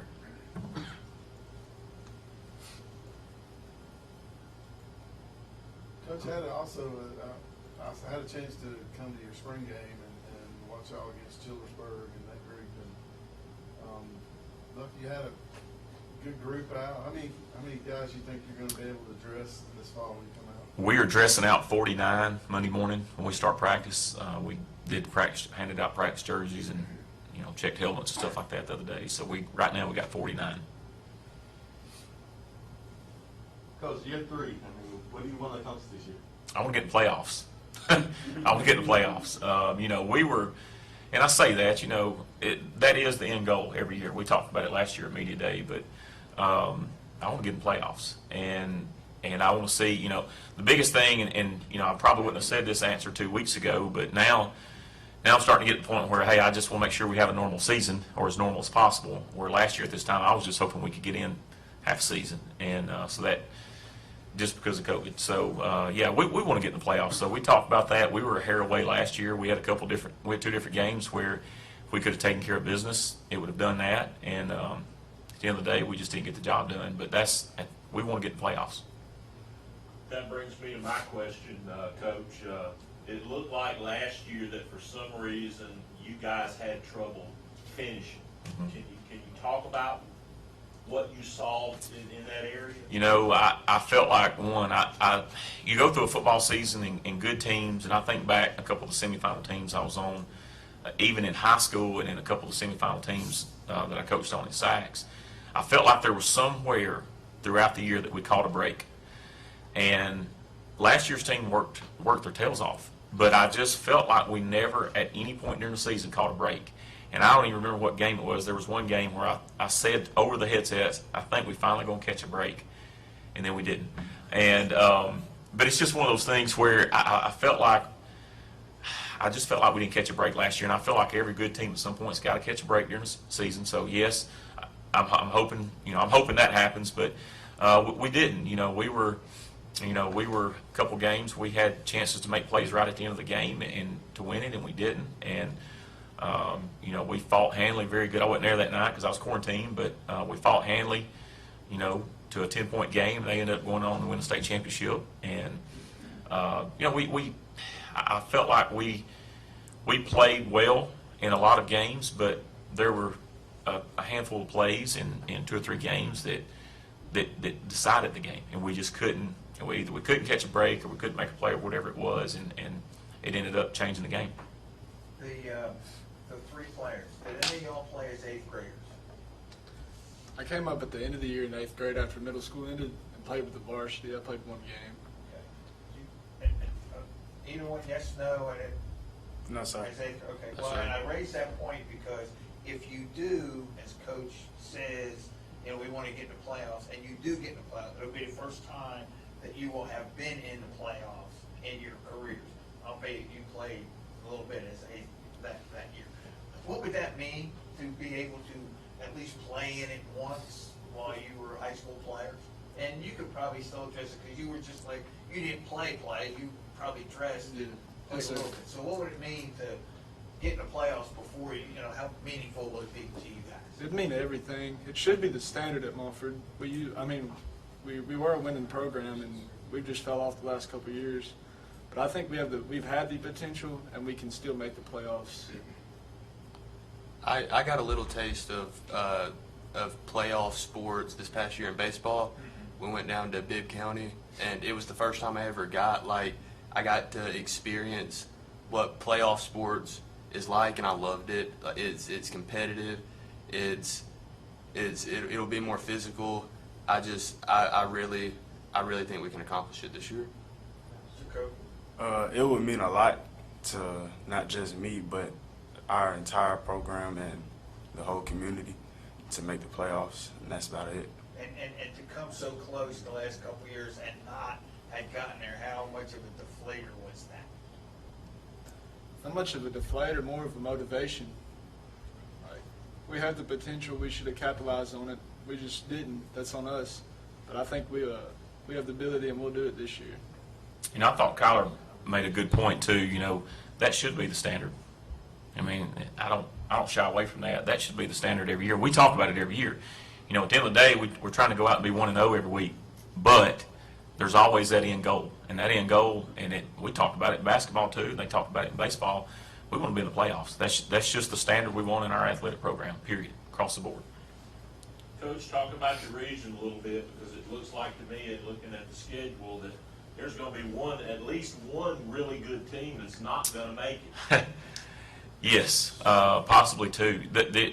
You know, I said it last year. I thought it was going to be a really competitive region, and I said, you know, like I said earlier, it was a little bit better than even I thought it was going to be, and I think it's going to be the same way this year. You know, obviously there's been a couple of really good players on each team that have moved on, but at the end of the day, I think this is a super competitive region that, you know, you look around too, there's a lot of really good coaching in this region, and you've got some historic programs as well that has a past of winning. It may have went through a down year athletically, and you know, maybe they are not as good as they have been, but you know, even, you know, there's a couple that I battled when I was assistant that we were battling them for region championships, and they just went through kind of a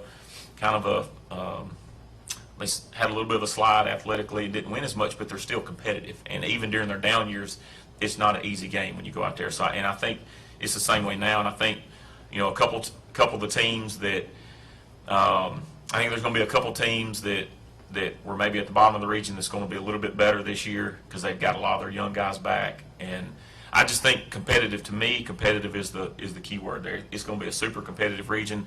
I don't see a lot of blowouts. I see a lot of close games. And I think it's going to be fun, though. I mean, as a coach, you enjoy that. And obviously, you want to come out on the winning side, but I think you don't want to go out there and have 5 bad teams in your region and have your starters done at halftime 5 out of 10 games. You want a competitive region. You want to learn how to win those fourth quarter games. So it's going to be super competitive. Sure does put a premium, though, on those home games, for sure. Oh, no doubt, no doubt. You know, and I tell you, I hope it puts some people in the stands because we got to make up some money from last year. I'm telling you, and we only got 4 this year. So the timing wasn't great for us to have 6 home games last year with reduced capacity. But like I said, I hope it puts some people in the stands so we make some money. Like you said the other night when we talked last year, you felt almost like as a head coach you were coaching more against COVID than you really were coaching your football team. Could you talk about that again just a little bit? Yeah, you know, and I made this comment a couple times after the season last year. We went through 13 weeks of football. I felt for 13 weeks, and even if you go back the 8 weeks during the summer, I felt like a safety inspector. It took a lot of the joy out of the game, and not that it was still fun to be around the kids and still fun to go out there on Friday nights, but you know, we had to focus on safety. Not that we don't now, but everything was new then, and you know, I felt more like a safety inspector than I did a football coach for about 13 weeks last year, because that's where we were. That's where we were as a society. That's where we were, you know, as a high school athletic program. We had to do it. It was part of, you know, it's part of what we had to do. But yes, it was and it was stressful. It was stressful. I was telling somebody earlier that, you know, instead of laying in bed at midnight, trying to figure out how to score points, you know, I'm trying to think, did I sanitize everything? How can I organize and space out a little bit better so we can't get caught up in the 15-6 rule? And, you know, just you're ready as a coach and as a person in a leadership role that's responsible for young people, you're ready to move past all that. And I think that's probably been a little bit of the frustrating part these last 2 weeks when we've starting to get these reports of numbers spiking and cases going up. And so it's definitely something we were hoping we didn't have to deal with this year. With the numbers going up, does that change the way you approach fall practice? Well, slightly. I don't know that we can do what we did last year. Number one, and I'll tell people, I haven't shied away from saying this. Number one, we were very blessed last year. We didn't have to quarantine. Now we had several players throughout the year that tested positive and had to quarantine, but as a team, we didn't have to. We didn't have to forfeit. The biggest reason for that was because our system, we went on a blended schedule from the start. So instead of having 20 to 30 kids in a classroom, we were sitting there between 10 and 15, and you're able to space everybody out. And I just talked to our kids at workouts this morning about this. You know, that made a big difference. And that kept, you know, I know some schools that were sending home 70 a day, sometimes getting quarantined. And we didn't have to deal with that as much as some other school systems did. So, you know, that to me, the biggest impact on our ability and every other team's ability in our system the biggest impact was the way our school day was set up, because there were some procedures already put in place that just made it a little bit easier to space some kids out and not get quarantined. So we were blessed last year. Michael, you're one of the newer head coaches, younger head coaches in the area. Can you talk a little bit about your perception of all this stuff we're hearing about players transferring from one school to the other? And, you know, are we where something else needs to be done? You know I have bosses sitting back there, don't you? I will be as professional as I can be with my answer. It's gotten out of hand. There are coaches in this state that are more worried about winning than making a difference in kids' lives. And I will not, nor will any of our coaches ever, get to the level where we are going to do some of the things that have been done around the state. Is it out of hand? Yes. Now, I personally believe it's every parent's right, if they want to pick up and move their kids somewhere else, that is their right to do that and choose. That's the great thing about this country. We have a lot of freedoms. But yes, it's out of control, and it's something needs to be done at a higher level. I'll say that. That's the nicest way I can say it. What got us there, though? I mean, is it parents wanting kids to be seen more? Is it coaches, or is it a combination of all of it? I think it's society. I think society's changed. I think, everybody's looking out for theirs sometimes, but, I don't necessarily blame parents for finding good situations for kids. I blame coaches who know better, that are professionals, that are adults, that do stuff they're not supposed to do. And that's just me being honest. It seems a little personal, Coach. I mean, I know you guys lost a lot of kids over the last 3, 4, 5 years. Is that just something that touches home with you, this issue? Well, I mean, I've seen it. We've seen it up close, but it's going on all over the state, though. I mean, this is not. I'll leave a name out of it, but I talked to somebody on the central board of directors down at the state as he was coming back from the meeting yesterday. I talked to him for about an hour, and I mean, he talked at length about this is a problem. This is a big problem, and he even made the comment. I'm not turning a blind eye to this stuff. I know it's going on, but I don't make the decisions at the top. So there's a lot of people that know what's going on, but I mean, here's the thing: what are we in this for? I mean, as a coach, if your answer is I'm in here to win games and build my ego and build my checkbook, then you need to check yourself at the door. Are you in it to make a difference in kids' lives? Work them hard and try to win games. That's what we try to do. But I mean, what is your end goal? And ours is make a difference in kids' lives. And we get to coach for a living and teach, and we get to be around kids. That's fun. So I wish more coaches would take that approach. But it's that's as professional as I can answer that, especially when my boss is in the room. I guess, though, Coach, the question that I have, or the concern that I have from our perspective, is we see the college game moving rapidly in a more player-pro type deal, and my concern is we're going to see that filter down into high school football before it's over with. Yeah, go check out the state of Texas. Top quarterback in the nation is talking about skipping his senior year of high school so he can go sign an endorsement deal. I mean, it's just, and I hate that, because the thing that kids don't realize is you get one shot at high school, and look, college is a whole different ballgame. I mean, it's a business, number one. You think you don't have a life now, my goodness. It's just, I mean, you don't have time to do anything once you get, I don't care what sport you play at the college level, you don't have time to do anything, because you're going to class, you're going to practice, you're going to workouts, you're going to recovery, you're going to eat team meals, then you're going to study hall, and then you're going to sleep and waking up doing it again every day. And that's your life. And I'm not saying that's not a good life. I mean, they're paying for your education, so that's great. But, this is the last chance. I want high school sports to stay pure And it scares me the direction this headed. It really does. Let's get back to on the field. Just Yep. talk about your offense. I mean, I guess it's going to look a little bit different under with Connor at quarterback, or is it going to be more the same? Just have to come out with the Talladega game and see.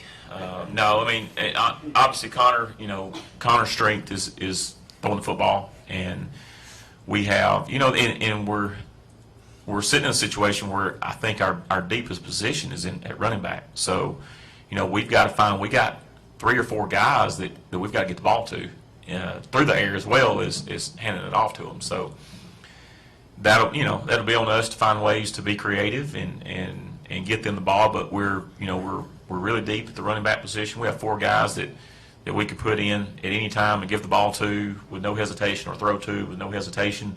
So yeah, it may look a little, different. For them, it's not going to be much different it's not going to be a bunch of added terminology or anything like that. But you might not see Connor run the ball 30 times a game. I don't know, some games he's begging to run it, but no, it'll look a little bit different. But we'll have to play to the strength of our players. What have you seen from this summer? He's throwing the ball well. He's throwing the ball on time. I was thinking back on the way over here. I was thinking about the 707, and we played 7 games the other day. Now, I wasn't there for the last one because I had to get back for the fundraiser, but through 6 games, and Coach Snyder didn't say anything about the last game from a negative standpoint. I can only think of about 2 or 3 balls all day long that the wrong decision was made, and that's, I think, to me, that's a big thing. Is he's made great decisions with the ball. I think during the spring game he made one bad decision, and then a day of 7-on-7, I think he made 2, threw the wrong ball twice, and one of those scored a touchdown on. So, but that I think that's the biggest thing: decision making, and throws the ball on time. Again, baseball player that's thrown a baseball all his life, and that helps out tremendously. Connor, how tough was it up there Saturday and going 7 games and all that heat, especially on the turf there at Piedmont? It was hot. It was really hot, especially on the turf. It really challenged us. We had to push through. We've run a lot during the summer. Our summer workouts have been very tough, and it's kind of helped prepare us for it. Coach Easley told us the Thursday before we went, he said that we were going to thank him on that Saturday because they knew it was going to be hot. We knew it was going to be hot. But yeah, we competed well. We got a lot of good guys. We saw a lot of things from them that we wanted to see, and I think that we've got a chance. Especially after then, I think that we got a chance to make some noise this year and go far. Well, you got a chance to play some last year when Jay was injured.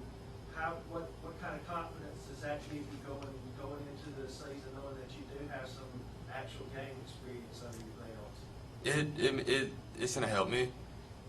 Playing last year, even it was limited time, but in the small time that I got, it just let me see what was going on. It let me get out there, and Coach Easley let me throw some. I got to run the ball a few times. It helped me. Just seeing from the sidelines helps a lot. You can kind of see things that you can't normally see in the games, but being on the field, like, there's nothing like it. You can just to deal with the pressure. You got everybody, all the eyes are on you. It really helped me. It grew my confidence. I feel really confident about this year. And I'll add too, something that's helped him as a quarterback is he's been the point guard the last 2 years in basketball. And really, we played 2 point guards, him and Jaquan. But his ability, I think the biggest thing for the football field for him, as far as decision making and feeling pressure and stuff, or handling pressure, he got used to that the last 2 years, handling the ball so much in basketball. And again, that's another example of going back to what Muskie asked about playing multiple sports and how it helps. So I don't want to take, I want to make sure that's said. I think as far as handling pressure, I'm not worried about that because I watched him on a basketball court against some really good basketball teams. That leaves the door open for another good question, Mike. When you first took this job, you and I talked, and you said you were going to coach basketball at least the first year. We're 3 years later. Are we still coaching basketball, and have you changed your mind about that? I am still the head basketball coach for one more year. You got to say that because your bosses are in the room, or what? No, it is. It was a situation where, at the time, as far as teacher units and what we had, and it was better for me to go ahead and take it just because we were, to be able to hire in enough people. And of course, I coached it at Saks for so long with Coach Miller. I was used to doing it. In fact, during the interview process, I told him, I said, I really want to coach basketball as well, even though this is a head football job. But I said, at least I'd like to at least do middle school or something. I want to be involved with it just because I've always coached it. And I don't know what else to do during the winter. And of course, I didn't have, I only had a 2-month-old at that time. I know what to do during the winter now because I got 2 kids. But no, it was just one of those things where, we didn't have much turnover and wasn't able to. And I enjoy it. Now, don't get me wrong. I love the game. I love coaching it. But it's just a situation. I have 2 small kids now, and I want to see them. I want to bring them to games, and I want to come watch a basketball game, but I want to bring my kids with me. And I don't like missing so much time with them. And at the end of the day, that's the only reason that this is going to be the last year that I do it. And I'll still be around a lot, and I may jump in, and if we got a coach sick, I may jump in and coach a game or something. But yeah, this will be the last year I do basketball. You got one in waiting? Is that a hire to be made in the future? Ask me in February. Coach, just talk about your All-State safety coming back. What do you want to see from him? I want to see improvement. Obviously you want everybody to improve from sophomore to junior year. Sylvester's a talented young man. Obviously, I know everybody's seen what kind of attention he's getting. He's a talented young man. I think the biggest thing, he's added some really good weight during the off season. I expect him to, play the same way he did last year, but just improve on some things. I've talked about it with him.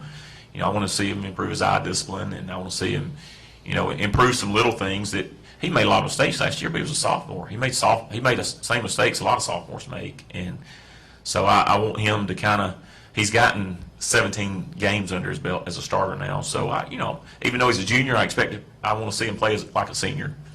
But that would be probably I just want to see improvement. Defensively, what do you want to see overall from your team? Well, I want to see us tackle. That's the big thing. I want to see us tackle. I want to see us cover. We're Jacoby coming back at corner. He had a really good year last year, and didn't cornerback's sometimes a tough position to evaluate for a college coach because sometimes your good corners don't get much attention. They don't get the ball thrown at them a lot, and I feel really good. No matter who we're playing, I feel really good about sticking Jacoby on one side. On the other side, we'll see a couple different players go in and play that spot, mainly just because we've got multiple skill guys. He's got to turn around and play on offense full time too. So we got to be careful there. I feel good on the back end though of our defense. We have a lot of new faces up front, and I say new. They were on the team before, but just lack of playing time in our front. So I want to see them. I want to see them fly the ball and tackle and be in the right spot. Sometimes you're going to get out talented. I can take that, but I want to see them be in the right spot. And if the guy in front of them, when they got a one-on-one situation, if he's more talented, I can live with that. But be in the right spot, be good tacklers, cover people on the back end, and that's what I want to see from defense this year. Coach, we're on the back end of another reclassification after this season. You guys were borderline last time, fell back to 4A. What's your numbers looking like? We'll be 4A again, unless we get a lot of move-ins. We should be 4A. I hope 4A North this time though. Let's talk about the leadership you have on the team this year. I have been. I described this to somebody during the spring, but there was more buy-in this spring than what we had seen, and that's nothing against the first 2 years' teams, but there was a lot of buy-in we felt like as a staff this spring that maybe as a whole we hadn't seen before, and I've got to give Kyler a lot of credit. He has really stepped his game up from a leadership role, and he's in there pushing guys. Good luck slacking off or not going full speed in his group, and because he's going to say something to you, or he's going to walk over to the bar and spot you and make sure you get every rep in. And to me, that's been the biggest thing with him. And I told Troy's coaches, this is the day they were going to offer. I knew they were going to offer him, but this back earlier in the summer when we were talking, I told him, I said, coaches, you're not, because I was talking to 2 or 3 of them on the speakerphone, I said, you are not going to regret offering this kid, because he's going to check every box you want. He's going to be there for 4 or 5 years. He's going to get his degree. He's going to act right. He's going to do everything the right way, and he's going to be a great leader. And to me, I got to give him credit because I've seen that.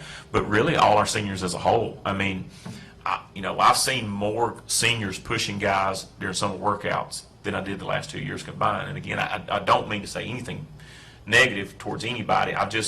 This group has really kind of just taken another step forward and done a lot of stuff we wanted to see. Look, at the end of the day, we got coaches out there to coach kids, but I want to see kids push each other. I want to see kids hold each other accountable. And these 3 guys have done it with other kids, but I got 10 more that's done it too. And that's been something I've been really pleased with.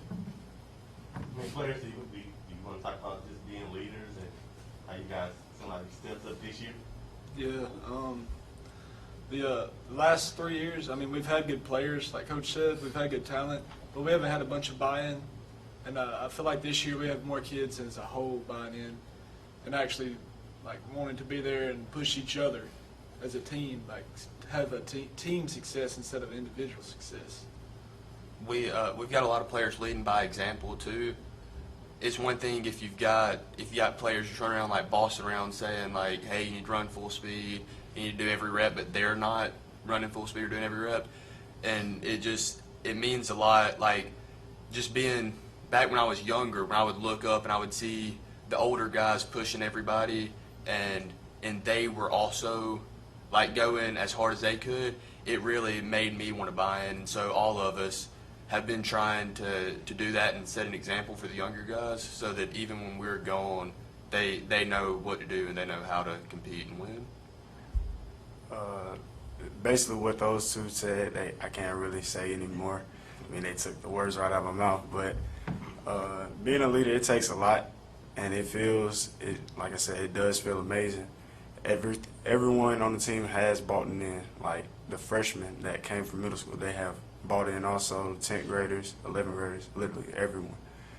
But that's about it. Okay. Also for players, I mean, you guys have more college athletes playing big-time football on Saturday than anybody in the county. Does that kind of motivate you guys to work harder and try to take that next step? Yes, definitely. Seeing guys like Jakari playing on Saturdays, when you turn on the ESPN primetime game that night and see Jakari at center, it really does a lot. And the fact that he's representing Mumford and he's representing them well, I think that it's really good to see that and have that in the community. Yeah, what they said about Jakari and also Marshall Clark was a standout at JSU this last year. And they both represented not only themselves but their hometown well. Does Jakari help you a little bit, just being an offensive lineman, and he's been through what you're about to go through? Yes, sir. I talk to Jakari a lot. He's sort of a mentor to me. I want to mimic his game, but also take the next step. He's a great player, and was one of the finalists for Remington, I think, last year. And I just want to take my game to the next level, and he's a great player and a great leader. Let's just talk about all the talent that comes through Mumford. It seems like that's somewhere where they always have top talent.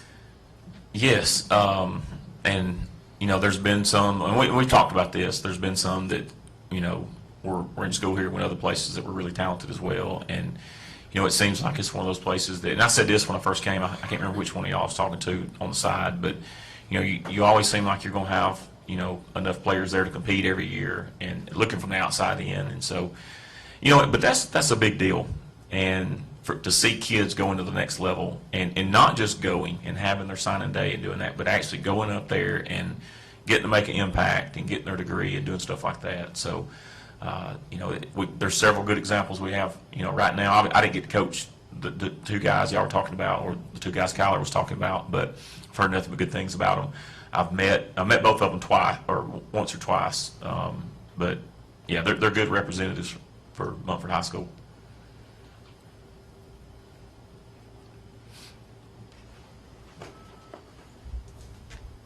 Okay, if there are no further questions, that will wrap up the 10th Annual Talladega County Coaches Association High School Football Media Day here at the Talladega Super Speedway. I'd like to thank each of the members of the media who came out today to make this event a success. I also like to thank the Super Speedway for being a gracious host once again, and First Bank of Alabama for being our sponsor for today's event. Good luck, Coach Easley and Mumford Lions. Get your red buttons. Go there. Put them on. Yeah, no, I don't know if we want to make you first or last. It's great. Forever long. Yeah. 3 or 4 times. So you could, and he's still alive.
Dalton ready to move on it. Old school, Grady. He got the square toe shoe. And here's a kick. He will indeed boom it deep. And Fuller's going to backtrack, and he will bring it back. Here comes Noah Fuller back up the field. He's going to be hit, and Fuller will be blocked. As it gets out near the 24-yard line, that's where the Indians will put it in play. First down and 10. Expecting the stop for the Red Devils. First and 10 Ohatchee from their own 25-yard line. So we've been waiting on it. We are underway here from the Creek Bank tonight. Absolutely, here it is. I'm excited, man.